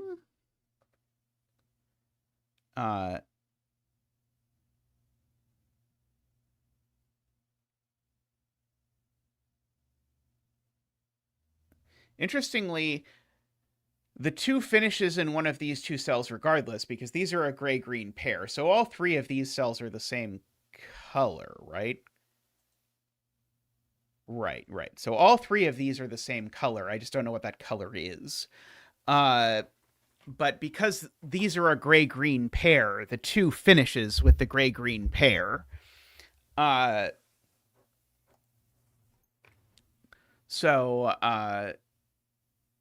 Yeah, so this is the opposite of the color of the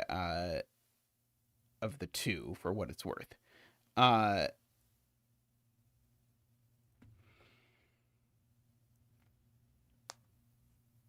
7 being gray seems difficult. Let's see. So we can't take more than 4 vertically.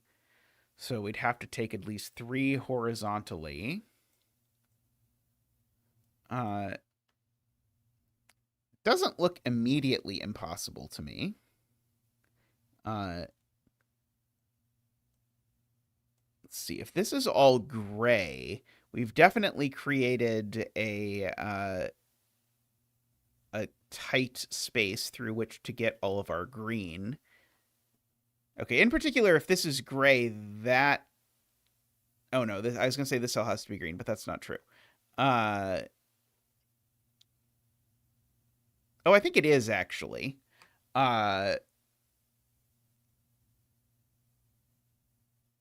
Maybe not. Who knows?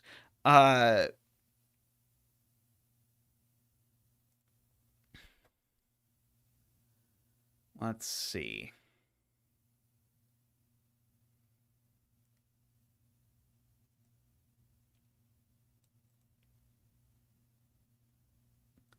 Is there one of these where something nice happens? If this is green, it of course makes this gray, which would make that gray.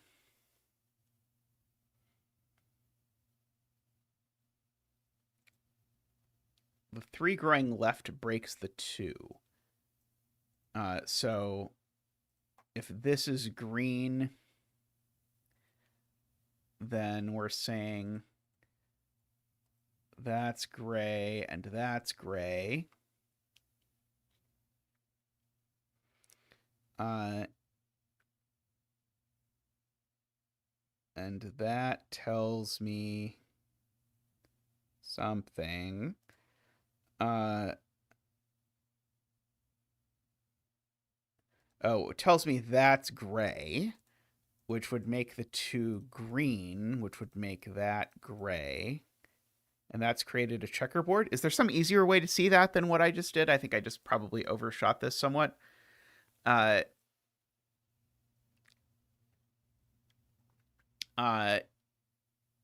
If this is green, then yeah, we end up with sort of a checkerboard pattern. Okay, so we'll make that gray. And so this is green, which makes that gray. As the case may be.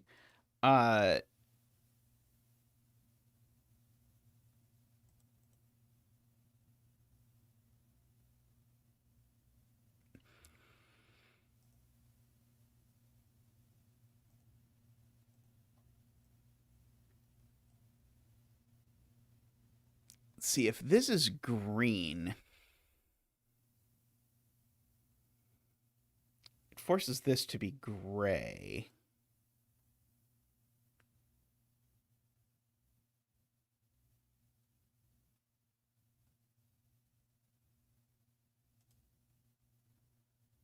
Right. You can never connect through the two because we know that this is the opposite of the color of the two. I'm just going to mark that for myself. So if the 2 is green, we can't go through there. And if the 2 is gray, we can't go through there. So therefore, this green, in order to connect to the rest of the grid, has to go through there. Uh,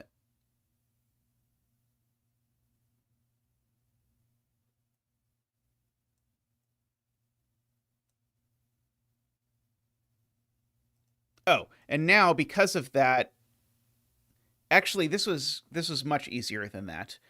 Here's a much easier thing. We know these are opposite colors. If orange is gray, we've created a checkerboard. So orange isn't gray, orange is green. And yellow is gray. And so that's gray to avoid a checkerboard. That's gray and that's gray in order to make that work. These are both green to finish the 4.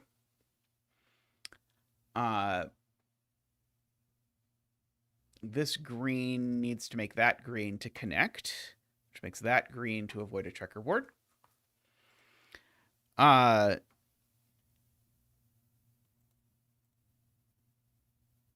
Okay, I think that was all right, right?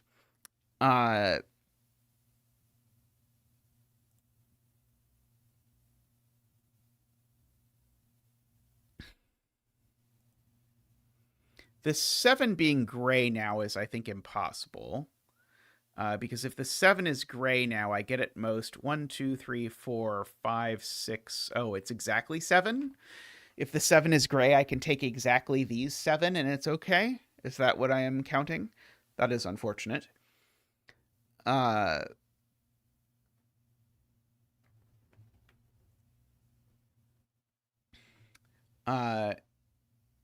Yeah, getting close to making use of the purple. I agree. Yeah,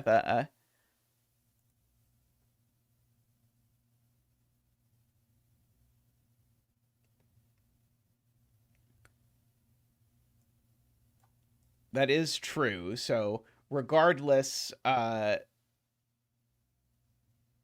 these are all the same color, regardless of what color the 7 is. I guess is the upshot of this. So these are all the same color because the 7 either has 2 greens or 2 grays and then can only take all of these.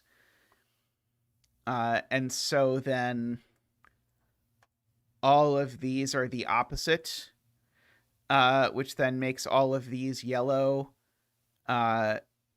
which then makes purple orange because the yellow is done. No?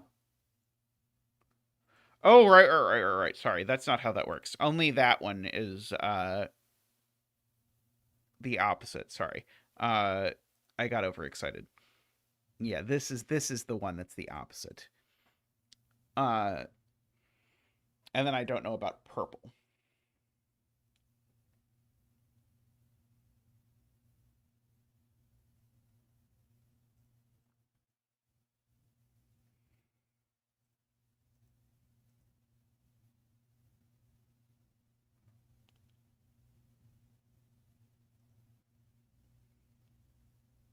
Let's see, Carl believes this is green. If this were gray, it would have to look like that exactly.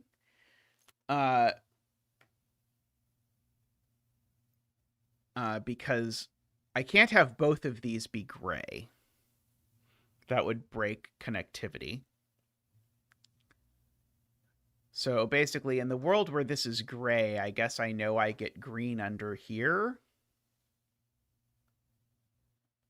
Uh,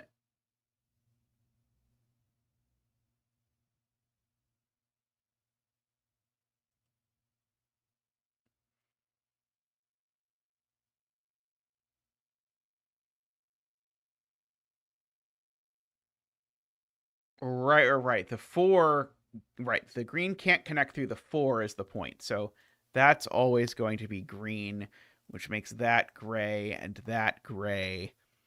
And the 4 is gray. Oh, no. The 4 is, well, it doesn't matter what the 4 is, I guess, because the 4 is wrong. If the 4 is green, then it can't connect. And if the 4 is black, then it can't connect. So, yeah, so I agree. Things don't work out well in the world where this is gray. So this is green, which makes that gray. This can get at most 2 of these, so that's always green. So that can't be green. That's gray, which makes these green, which makes that gray and that gray because the 3 is done, which makes that green. 4 is happy. This 4 will only be happy if this is green.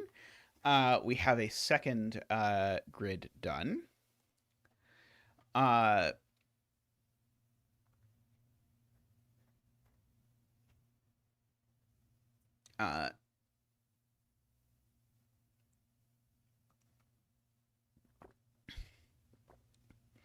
This being gray isn't a connectivity problem, right? Because I don't have to connect the greens. It's only the green checkerboard around the corner that's a problem. Yeah, we've even had a gray checkerboard around the corner before. I do appreciate the opportunity to think about these things.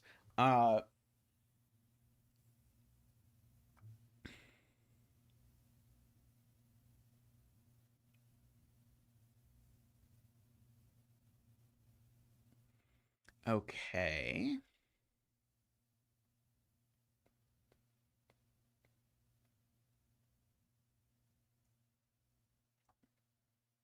Orange is green, that's gray.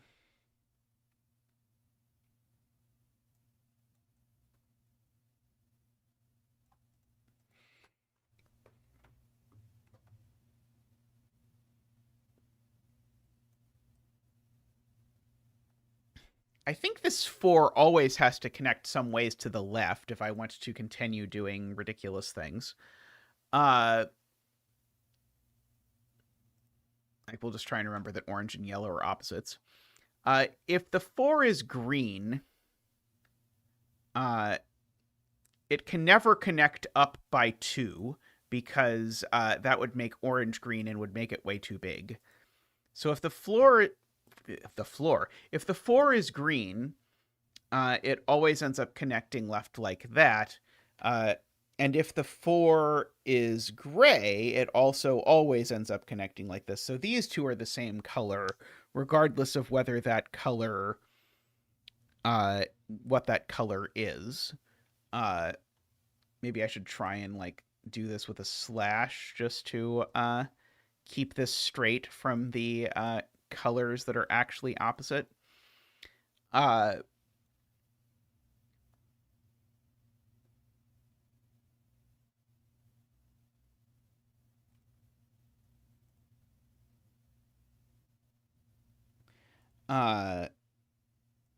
don't know how much that helped. This 7. Can we do more with the 7 now? Oh, I'm being told that forces the 7 to be green.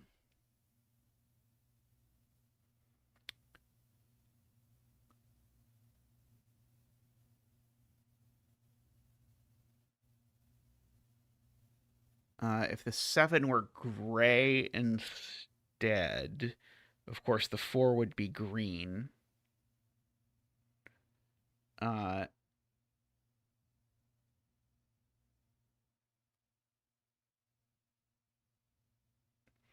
Yeah, so if this is gray, now this 4 into the 3.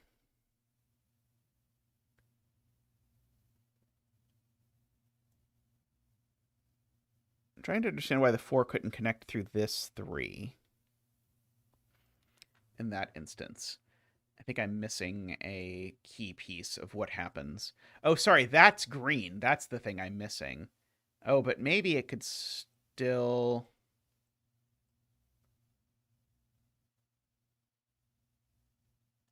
I do think it doesn't work because of that green, which I was missing. If the 4 is... If this is gray, then the 4 has to be green.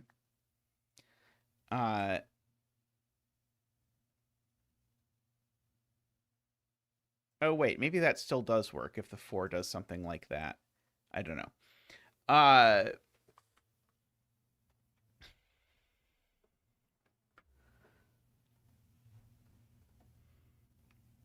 Let's see. Can I say anything about this 7 now? If this 7 is orange, do I know anything like I know it doesn't take all of these, which is why it definitely takes that cell.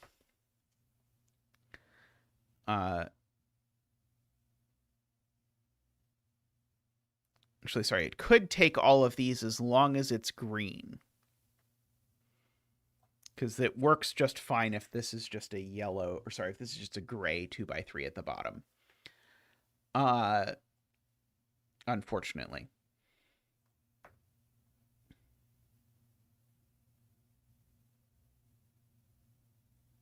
Just trying to find if there's any commonalities about grays around this 3 over here. I don't know.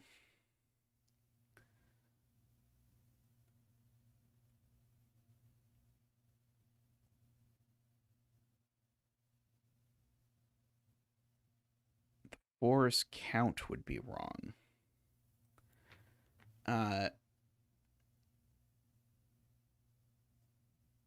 In a 2x3 surrounded by this?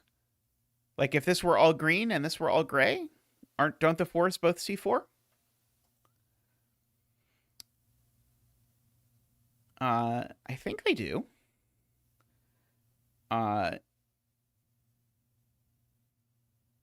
Yeah, it's a T. Yeah,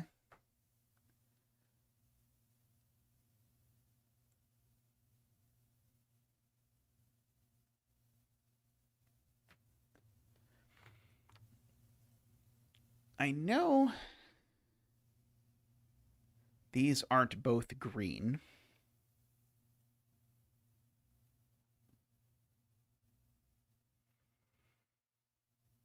I'm not sure if I know things like these aren't both orange or these aren't both yellow, unfortunately. Would be helpful.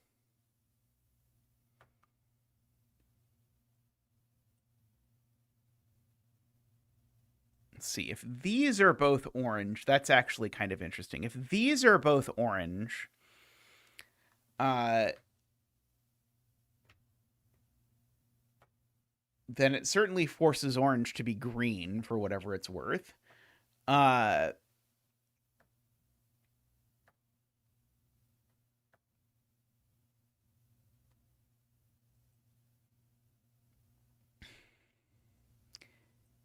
Yeah, if orange is green, that's gray. These are green straight under.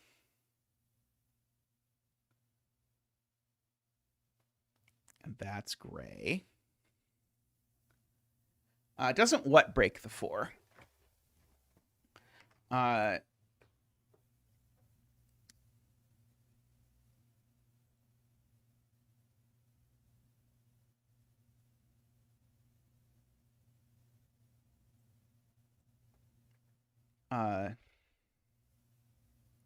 Row 14, column 8 be the same color as the 7. So if this was orange, that would also be orange. And we'd end up with this exact combination. So we'd end up with that's orange and is a 4. We'd end up with, and orange would be gray in that instance. Oh, that doesn't work. That doesn't work. You are completely right. If the 4 is orange, then by... Oh, no, sorry. I screwed this up. If the 4 is orange, then orange is green. And we end up with that combination. Sorry, I think it's okay if orange is green. And the 4 is green. That just becomes gray. Oh, now the gray above the 4 is broken. Right.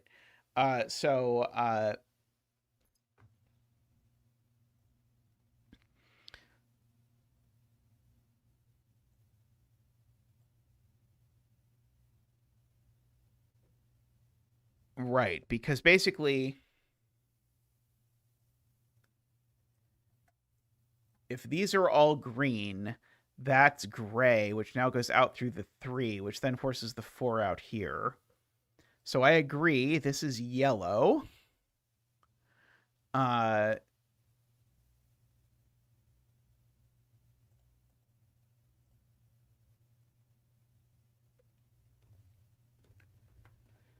uh,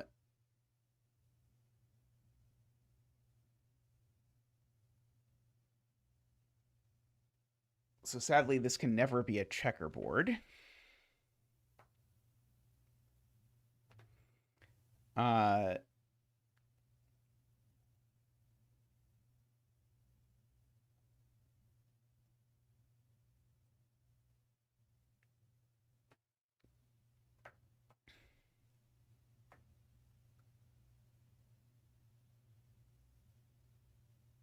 is it true that the cell's always gray if orange is green?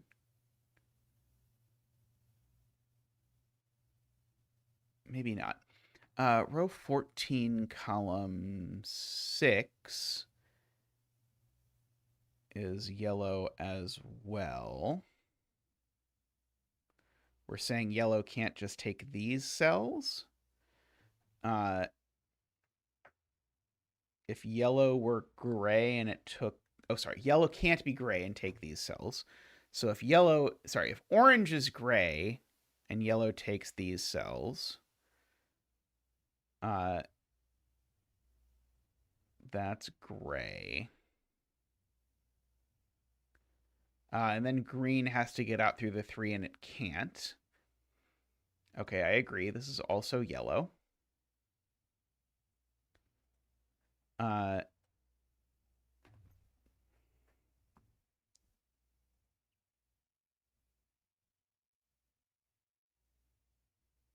Are we basically saying this cell can't be yellow? Is that what the punchline of this is?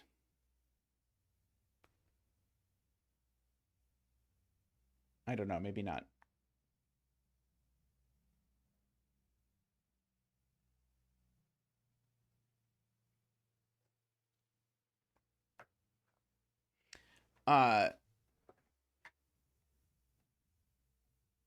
This is orange. This is orange. And then it's done. We can get there. I believe in us. Or if this is yellow, that's yellow. That seems less good. Uh,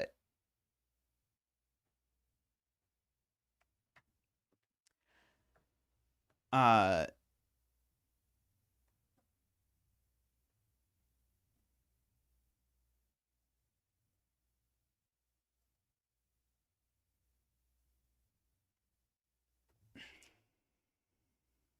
Boy, this is rough. Let's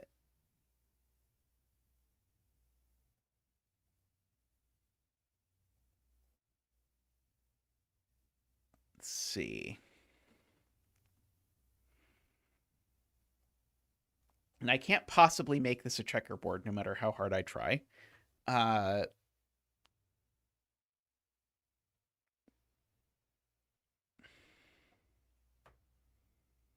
hmm.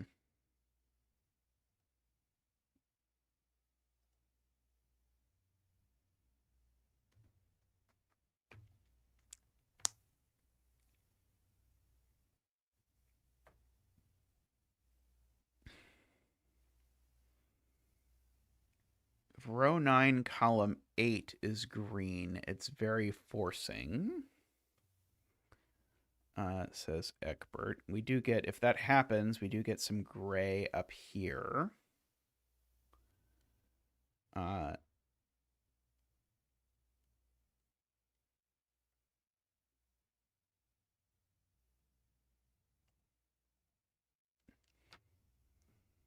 see, if yellow is green,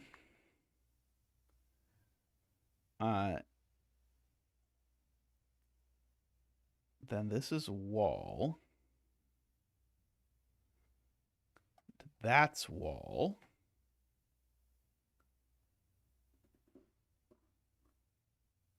And so then I'd have to have green escaping exactly through here. Let me just draw the yellow is green world. So here is the yellow is green, orange is black world. So here, these are both also black. So we definitely get green all through here. So we definitely get black over through here. But that all looks okay, right? Oh, then green is 4. Oh, sorry,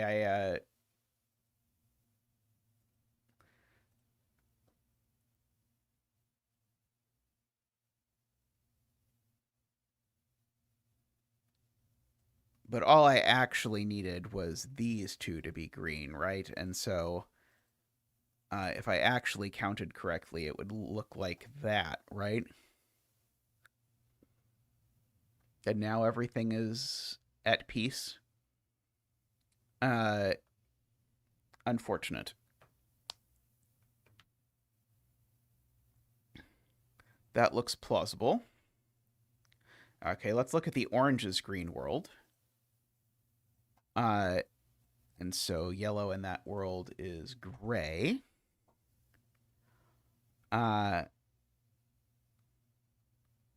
In that world, keep in mind that's gray immediately.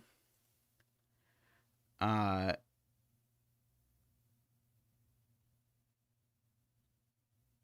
this world seems way less restricted to me.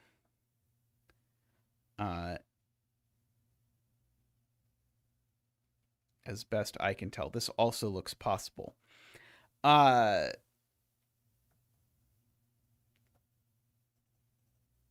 I fear somehow this may not yet be resolvable.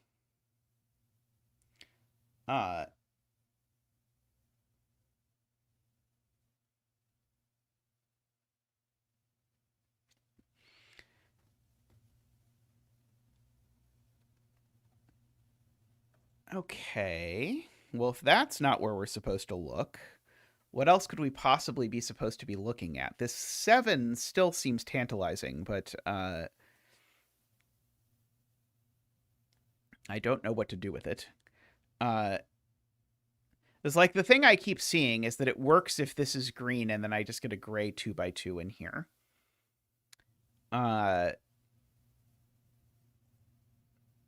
Which makes it feel like it's difficult to restrict the 7 too much. There's no chance I can do anything with like this 3, 4, 5 stuff up here, is there? It doesn't feel like it. Or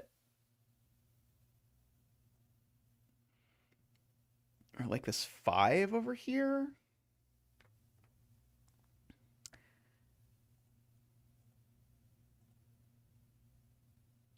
I feel like something, I feel like I need something a little bit rough here.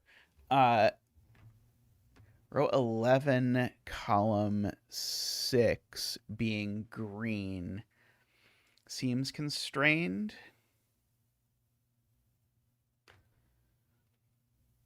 Let's see, if that's green, then of course that makes that gray.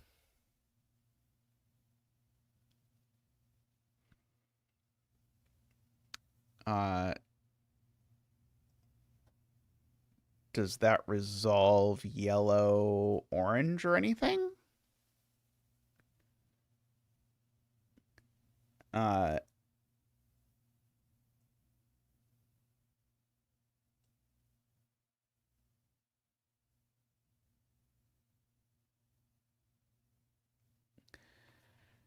uh,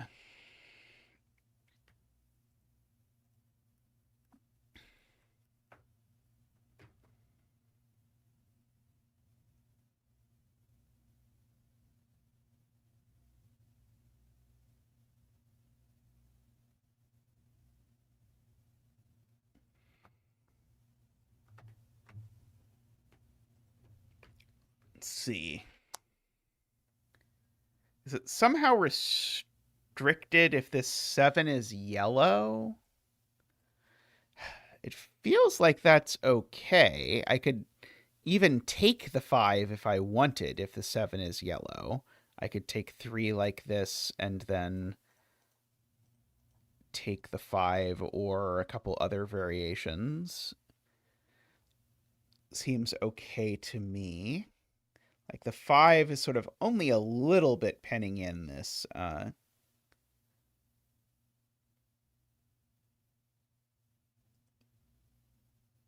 Is it possible?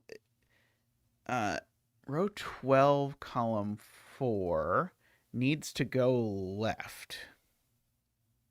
That's true. If it doesn't go left, we do run into problems. Yes, because it can only get at most 2 cells, 3 cells from what it has currently. And given the 5, it can only take 5 vertically, so it needs at least 2 horizontally. So it does always go left. That feels like somewhat of a huge deduction at this point, just because it's so much bigger than anything we've done in the past 45 minutes. Okay.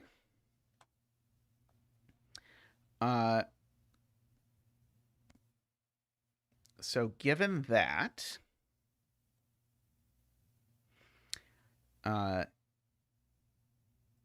if this 4 is the same color as the 7, it's almost done.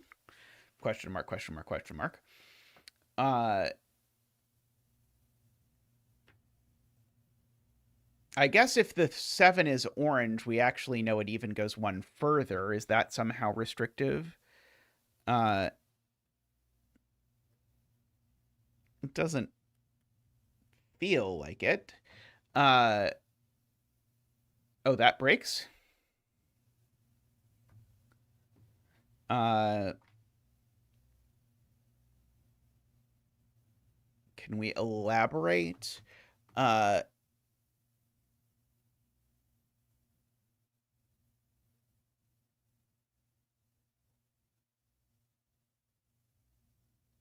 the 7 is yellow,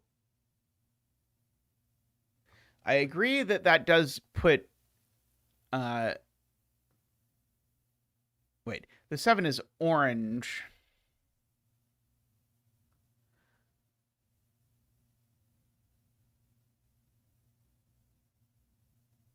Checkerboard?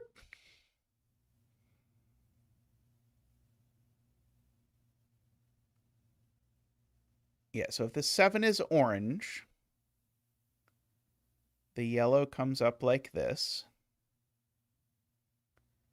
Okay,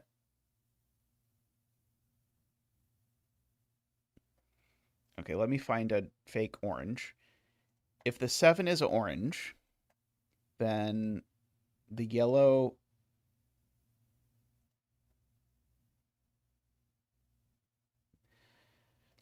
What do I know about the yellow 3 exactly? Yellow. Oh, you're saying the yellow breaks. Oh, wait, no. But we don't know that. I was just saying if that. I was just saying if this is orange, then we know it takes 1 extra cell. Or are you just saying even from here, it is orange? Okay, so if this is yellow, the yellow 3 is done, and we get orange, orange, orange, orange. Ah, right. Okay, so wait, no, that's not how that works.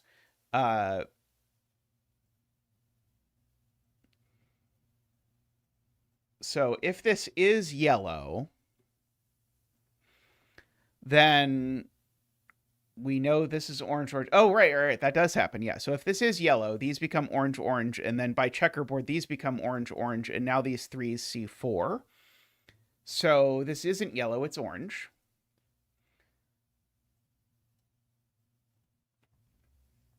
Okay, agree. We know this yellow has to go one way or the other. If this is...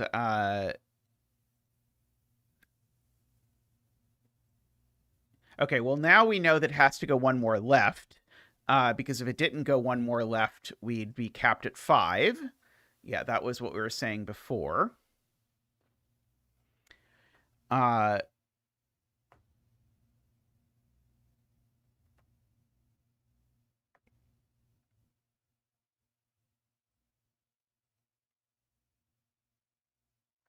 yellow 3 has to go both ways.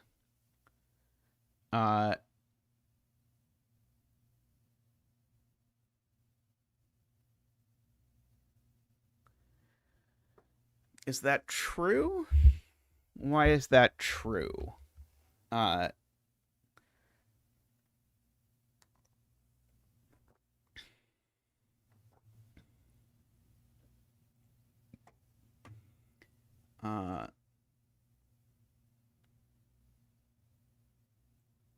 If this is orange now, the yellow 3 might have to go both ways.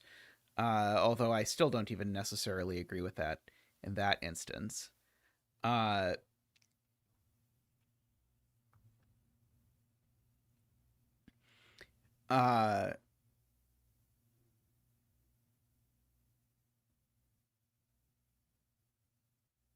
If yellow goes only one way.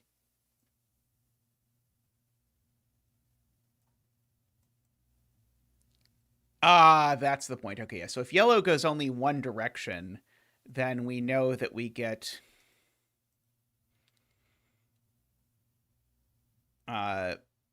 so let's just say this yellow only goes this, or say the yellow doesn't go this way, so the yellow only goes this way. Then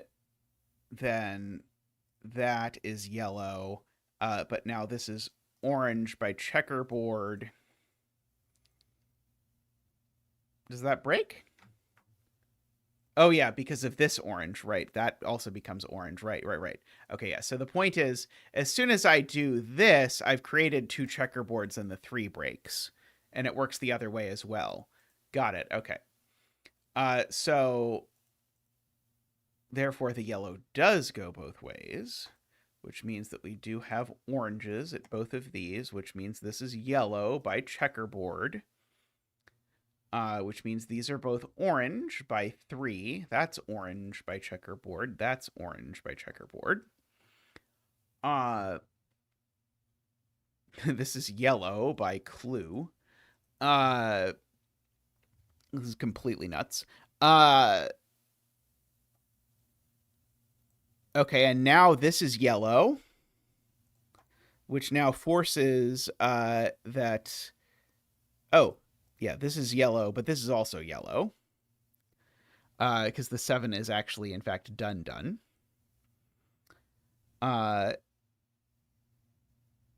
Why the latest? Which latest?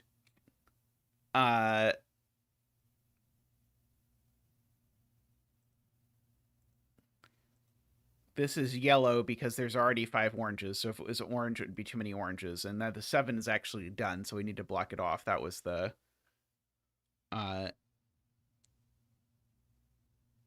reason there.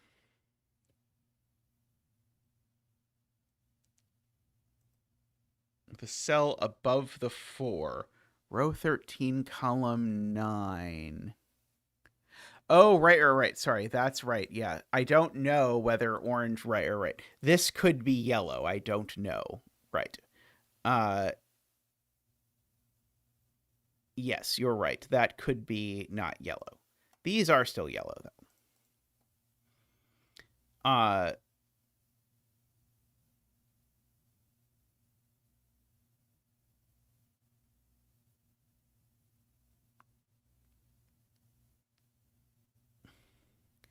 If this is orange, and it's done.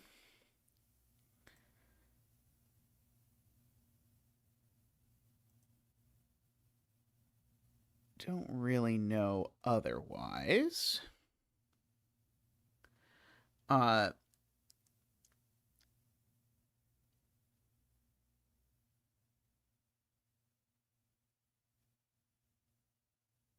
If this is yellow, that's yellow. And it's done.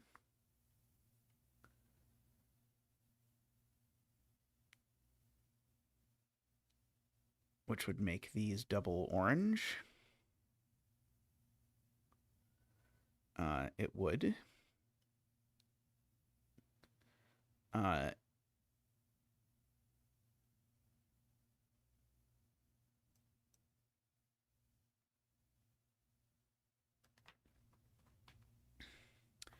uh,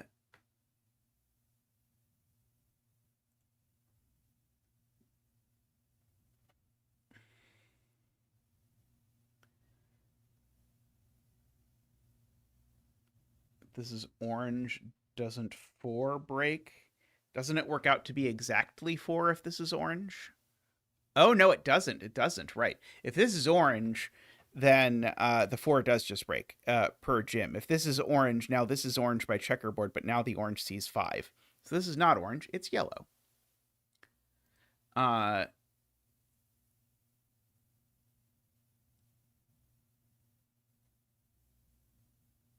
Which is a little unfortunate, but what can you do? Okay, so if this is yellow, of course, then yellow is gray.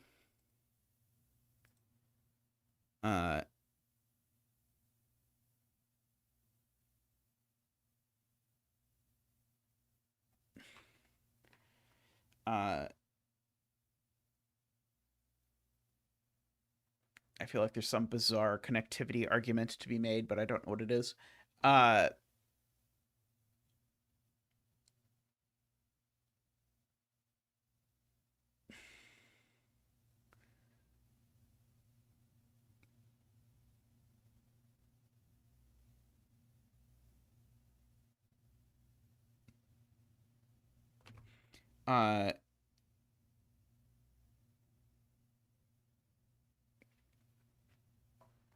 Oh, if this 4 is yellow, I'm being told it breaks the 3.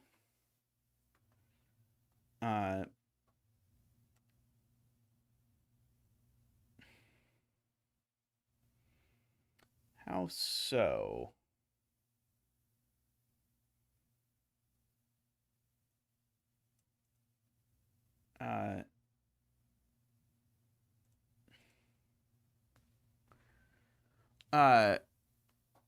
Doesn't row 11 column 6, I think the 3, if the 3 sees right,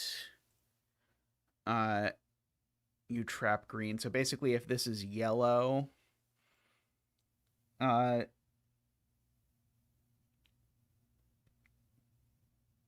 if this is yellow, then it's gray, but then orange is then green is super connected, right?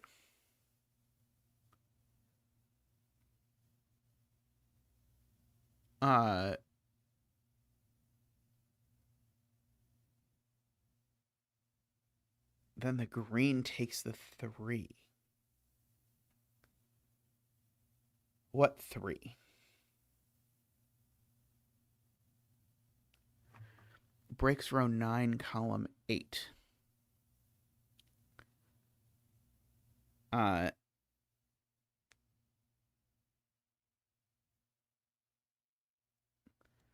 we're saying if this is yellow, yeah, I just don't have a great bifurcation palette yellow. If this is yellow, then yellow is gray, and orange is green. So that's gray.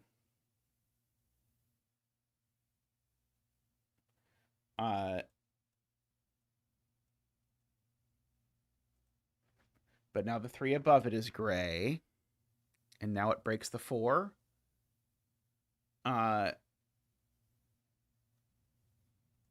Okay, so basically,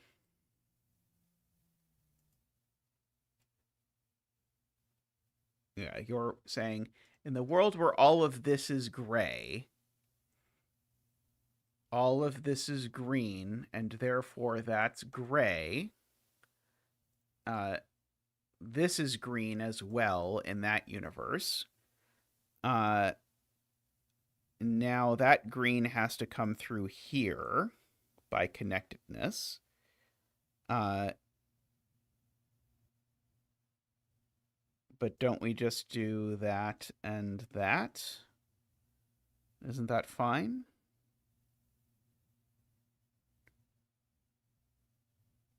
Oh, the 4 is a 5. Right. The 4 is a 5, right? Uh, because of orange. Right, because the 4 actually, at this point, already sees all of these greens. Okay. So I see that yellow doesn't take that. So yellow takes that cell, and it doesn't take this cell. So this cell is orange. And this cell is orange, so that cell's orange. And so this cell's yellow. And now yellow is green, right? Finally. Provided that I did this correctly. I think now yellow is green, because this 4 won't see 4 otherwise. Okay, so yellow is green. Orange is gray. That's gray because of the 4 there, I see. This 5 now needs to go up at least 1, I see. This can't all be gray, or the 4s would be lying, so this green needs to go both ways through it. Yeah, I feel like we probably missed the point there at some point, but what can you do? If this is green, then yeah, I agree. That sort of cuts off green, so this has got to be gray. But that means this has got to be green, because otherwise my green gets cut off. So that's gray, and that's green. Oops, I greened one too many cells.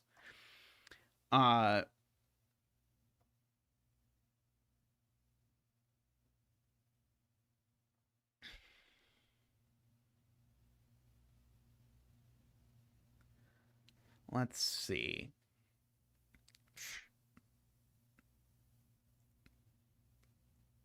Yeah, there's got to be some green down here, but I don't immediately see how all of this ends up working.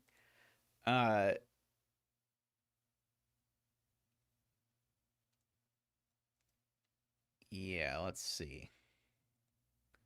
But it feels like we're on the home stretch at least. If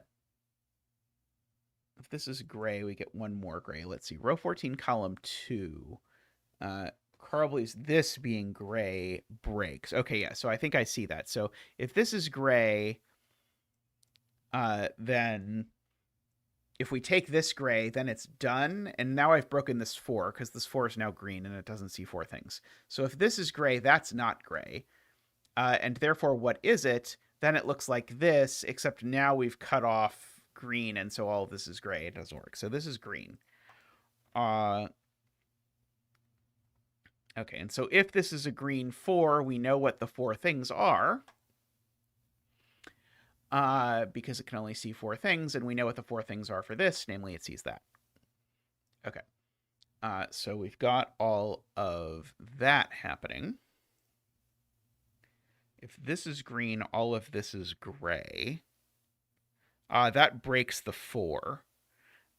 So if this is green, just to show you how this breaks, because I finally internalized this, then this is gray, and now the green connects out this way, but now we've broken this 4. So in fact, that is gray, and this is green. This certainly can't take both of these, because that would cut off this green, and so it gets at most 1 in this direction. So that means it needs at least 3 further up, like that. If this 4 is green now, we create a checkerboard, just straight away. So the 4 isn't green. As with many Jacob and Woofer puzzles, I feel like I could do this faster a second time. Granted, we're closing in on 3 hours, so faster is relative. Okay, so this is now gray to finish the 4, which makes that green, because the 4 is finished. This can't be gray, because it would make the 5 an infinity. And so we've got to make that gray with a green above it. That's green for connectedness or checkerboard or whatever you want to say.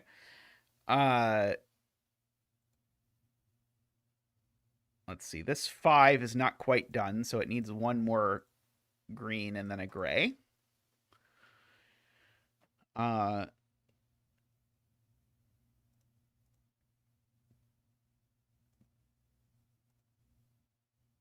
If this is green, it breaks, because if this is green, that's green, and now this 3 is a bajillion. So now that's green, because we've got to keep the green connected between the various pieces of the puzzle. Let's see. Yeah, I thought I was being optimistic when I thought I was being slightly optimistic when I was like, I can probably do this in 2 hours, give or take. But it turned out that was nowhere near the case. Let's see. What else do I have? This is green, that's green, and then this is gray, and one of these other things over here is green.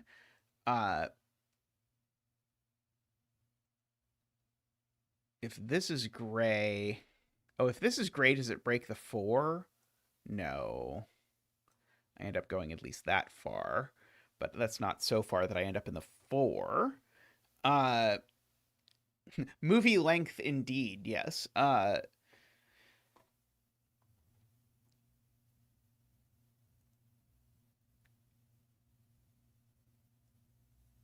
If this is gray, then we have a gray up or down. But if this is gray, that's green for whatever that's worth. Let's see. Oh, this won't be the longest puzzle I've done on stream by far. Yeah, there have been some rather long solves on stream.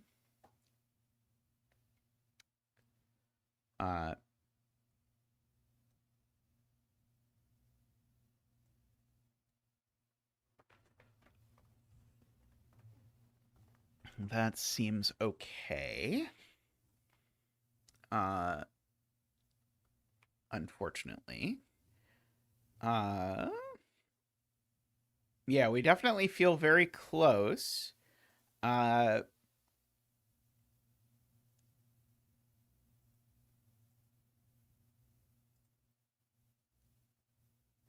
see. The 6 has to go horizontally some ways, but it could just be 1. But it is trapped by the 3 and the 5, so the 6 at least has to extend one direction or the other. That doesn't feel quite useful yet.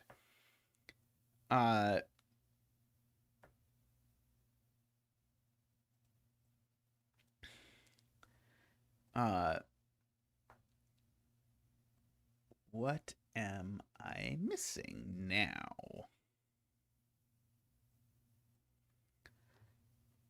Keep looking at this 3. It keeps not doing anything.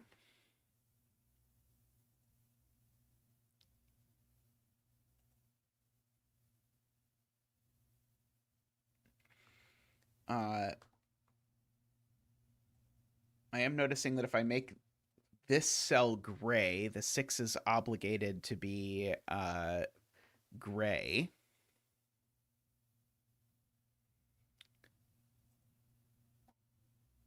Oh, this being gray creates a checkerboard. If that's gray, this is green. And that's green.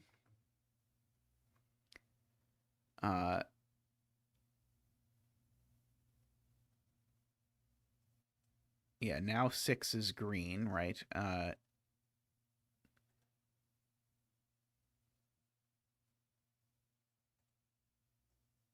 4, and that's gray. So that's gray. That's green, that's gray. Those are green.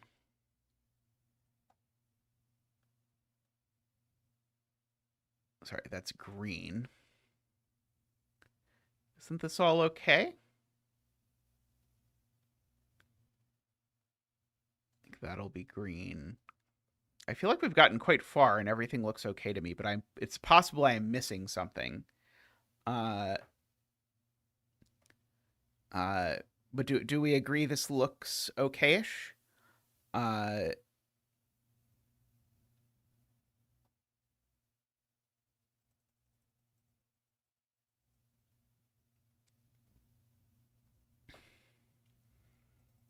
so maybe I should try this being green. Uh, oh, let's see. Carl has a better point. Row 7, column 2 is always gray because of the 6. So if this is green, then the 6 can't be anything, right? If this is green, then if the 6 is green, uh, then it breaks. Right. So yeah, this is always gray because of the 6. So if this is green, just to show you, now the 6 can't be green because it can't take that cell without getting that one, but it can't take that cell without getting that one. And so the 6 would have to be a like very very large gray. So we get that.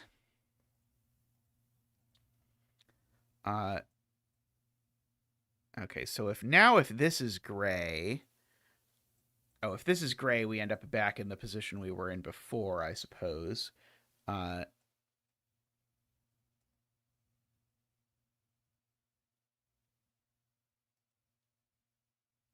uh,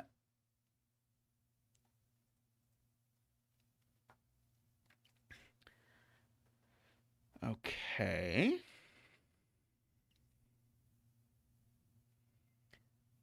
So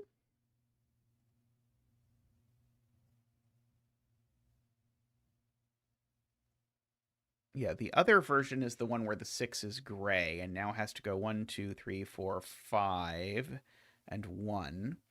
So so if the 6 is gray now, it's forced by the 4 to look exactly like that. Which does force this 3 to be green. I'm trying to see if there's something that should leap out at me that this breaks.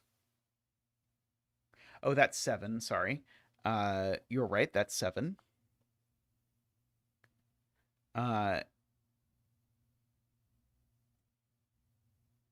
So it would look either like that or like that. That's less exciting. Somehow.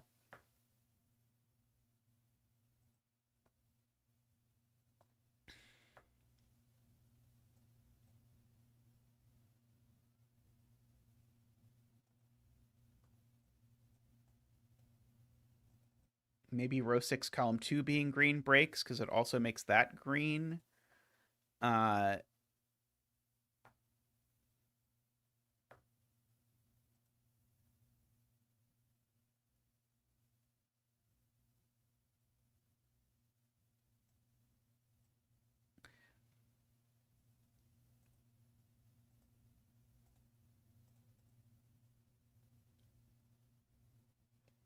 creates an interesting bit with the 3 because it sort of creates a checkerboard on both sides. Uh,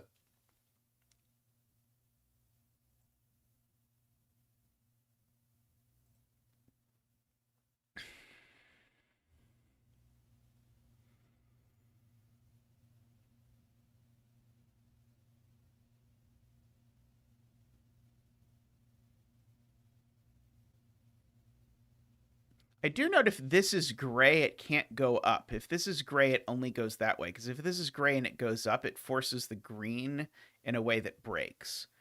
So if this is gray, we end up in exactly this shape with a green here, here, and here, and here. That might break.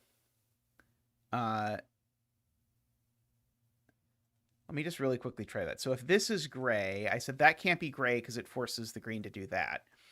So that would have to be the other gray. We'd end up with greens in all of these places. That would be green because of checkerboard issues.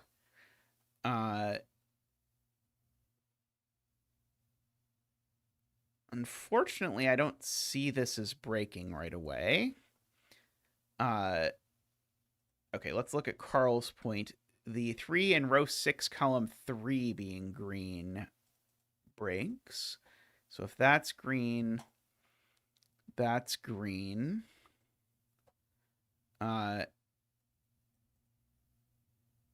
Now, what am I looking for to break?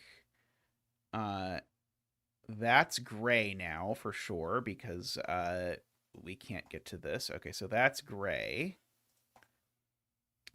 Okay, and so now 1, 2, 3, 4, 5. Sorry, 1, 2, 3, 4, 5, 6. That's gray. That's green. That's green. So that's gray and that's gray. And now the 6 is too big. 1, 2, 3, 4, 5, 6, 7. Right. Okay, so that sort of forces in a weird way the 6 to grow too big. That is somewhat convoluted, but I will take it.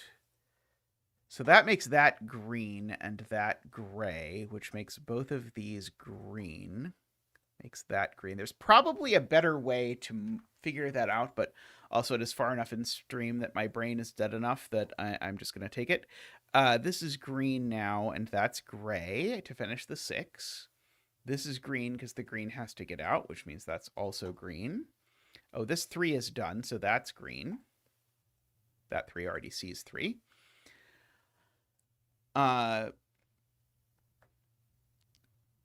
Let's see.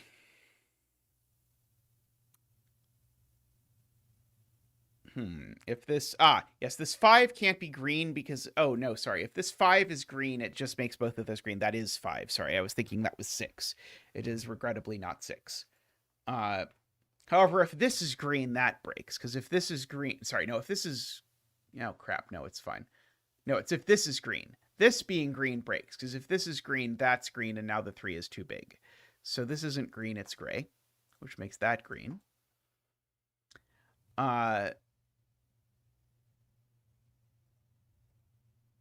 Okay, and now that can't be gray. That's the thing I argued before, because if that's gray, now this green breaks over here because it can't connect. So now that's gray. So this is the thing I tried to break. I understand now why I didn't break it. That's green. That's green.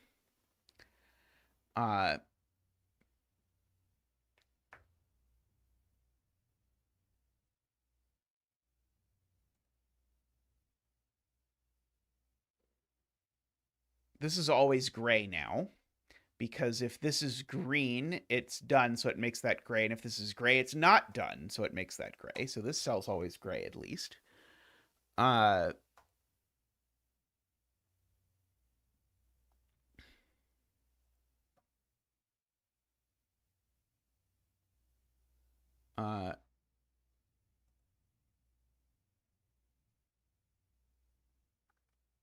Oh, if this is gray, now we go 1, 2, 3, 4, 5.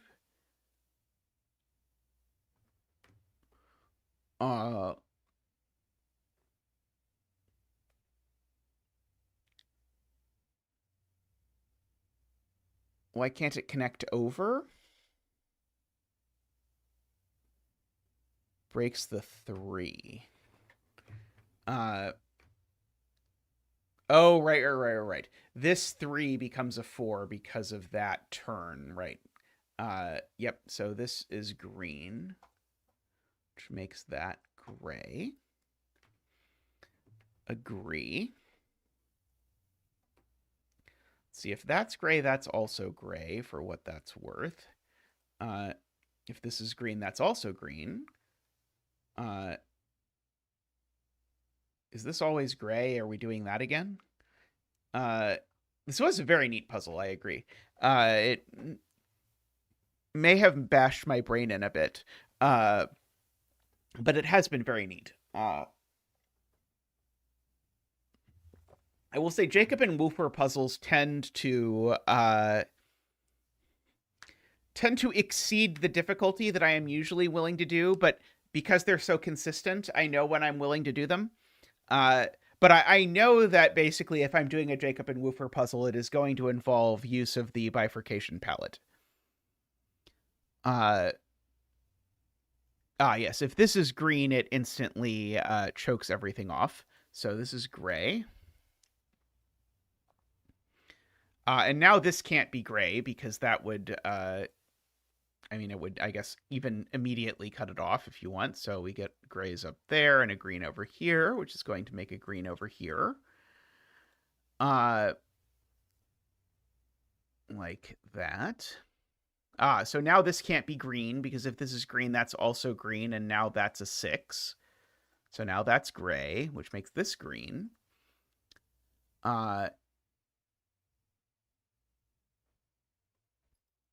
Let's see.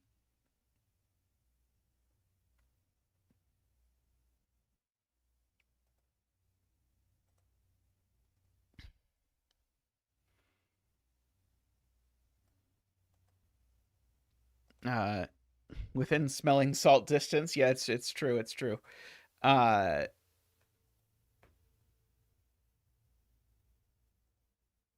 This 5 being gray breaks the 3 again. Let's see if this 5 is gray. Yeah, unfortunately not quite. We do know this gray has to make it to a border somewhere, which is at least interesting.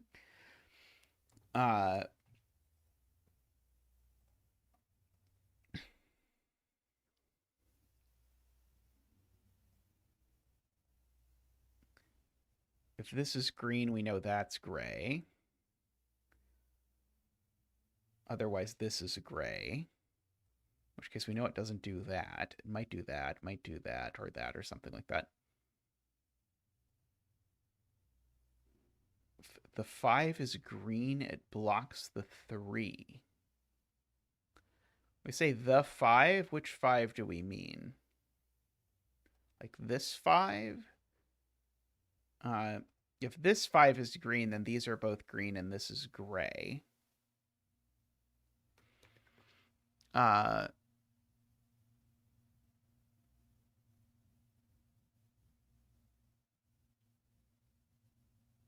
run of green on top.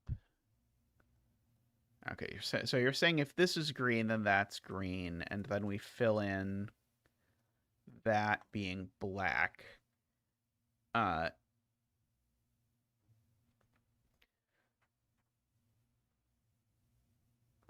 Now,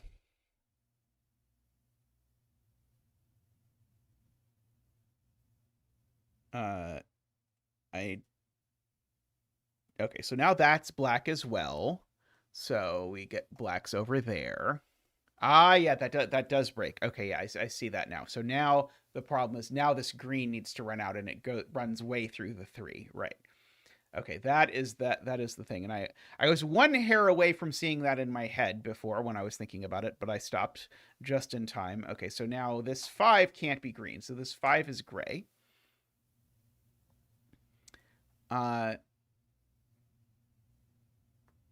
Now, if this 5 goes up, that's a problem.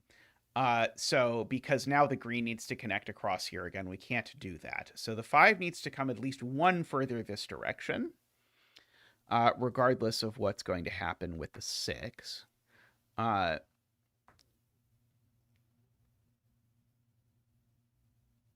see if this...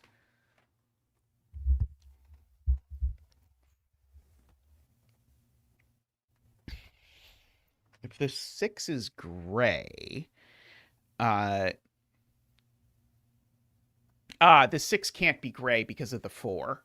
If the 6 is gray, then we know this is green, and so now the 6 needs to get 5 cells in this row, and it can't because of the 4. So the 6 can't be gray. The 6 can only be green. And now this 6 can get at most, I guess at most 5 greens in this one row, so that cell's always green. Oh, right, and now the 5 can be finished.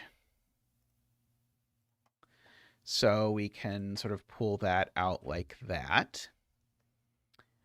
Uh,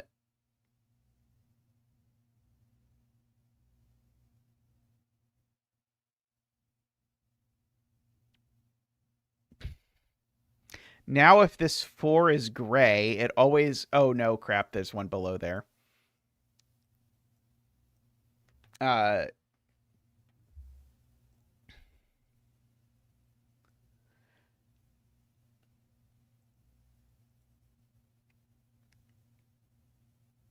okay, well, certainly that cell at least needs to be green for the 6, because otherwise the 6 is capped at 5. Uh,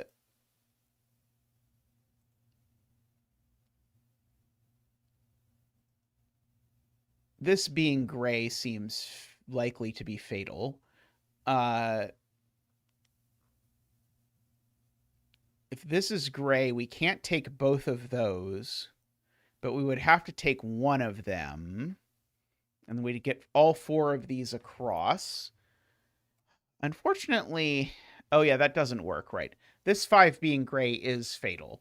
I can't take these 3 because it separates that. So I have to take these 4 and one more. If I take that, I've just separated it right away. If I take this now, I've forced all of this to be gray, but now this 3 is broken because it sees 4. So this 5 is green.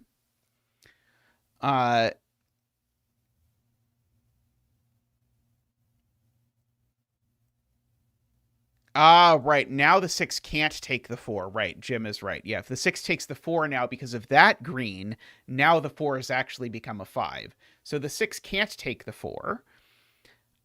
So if the 6 can't take the 4, that means it's getting at most... right. So now basically that means this is green. Because if this is not green, now the 6 is capped off. And so now the 6 needs one more cell, whatever it may be. That 3 or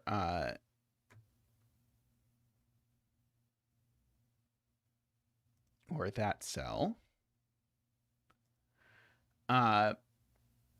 This 5 in green, I guess, can't do that, huh? Without breaking the 4. So this is a little bit complicated, but I mean we're at hour 4 of this puzzle, so we might as well think about it. If this 5 doesn't take this cell, it has to be this exactly. All of that is green, and now this 4 can't be green or gray. So this cell is green. I'm being told the 3 has to be green, but there are 2 3s. I'm not sure which one we're talking about yet.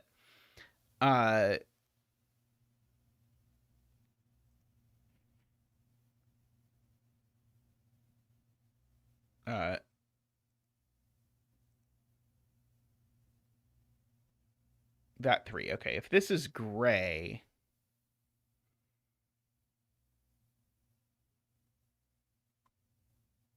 I don't think I see what happens right away if this is gray.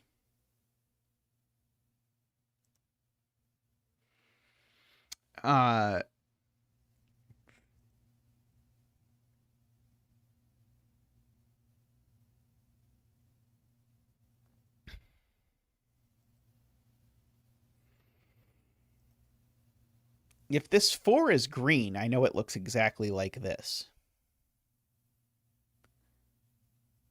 which makes that cell gray.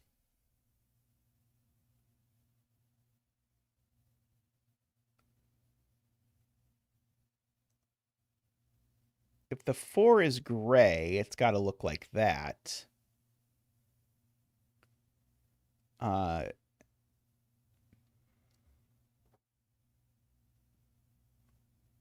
Which I think is okay. That actually looks very good, I think.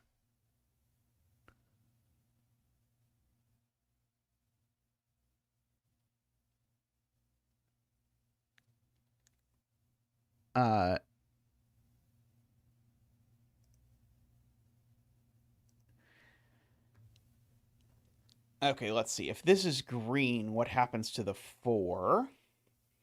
If this is green, Now the 4 can't be gray, so the 4 is green, except it's not the green 4 that we said was the only green 4 that we could possibly have. Oh, yeah. If this is green, the 4 can't be green and it can't be gray. So this is always gray. There we go. That is that I believe. Uh, uh,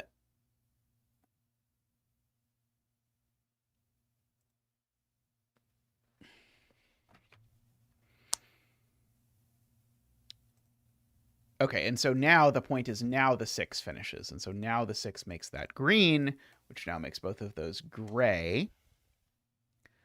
Now makes that green at least.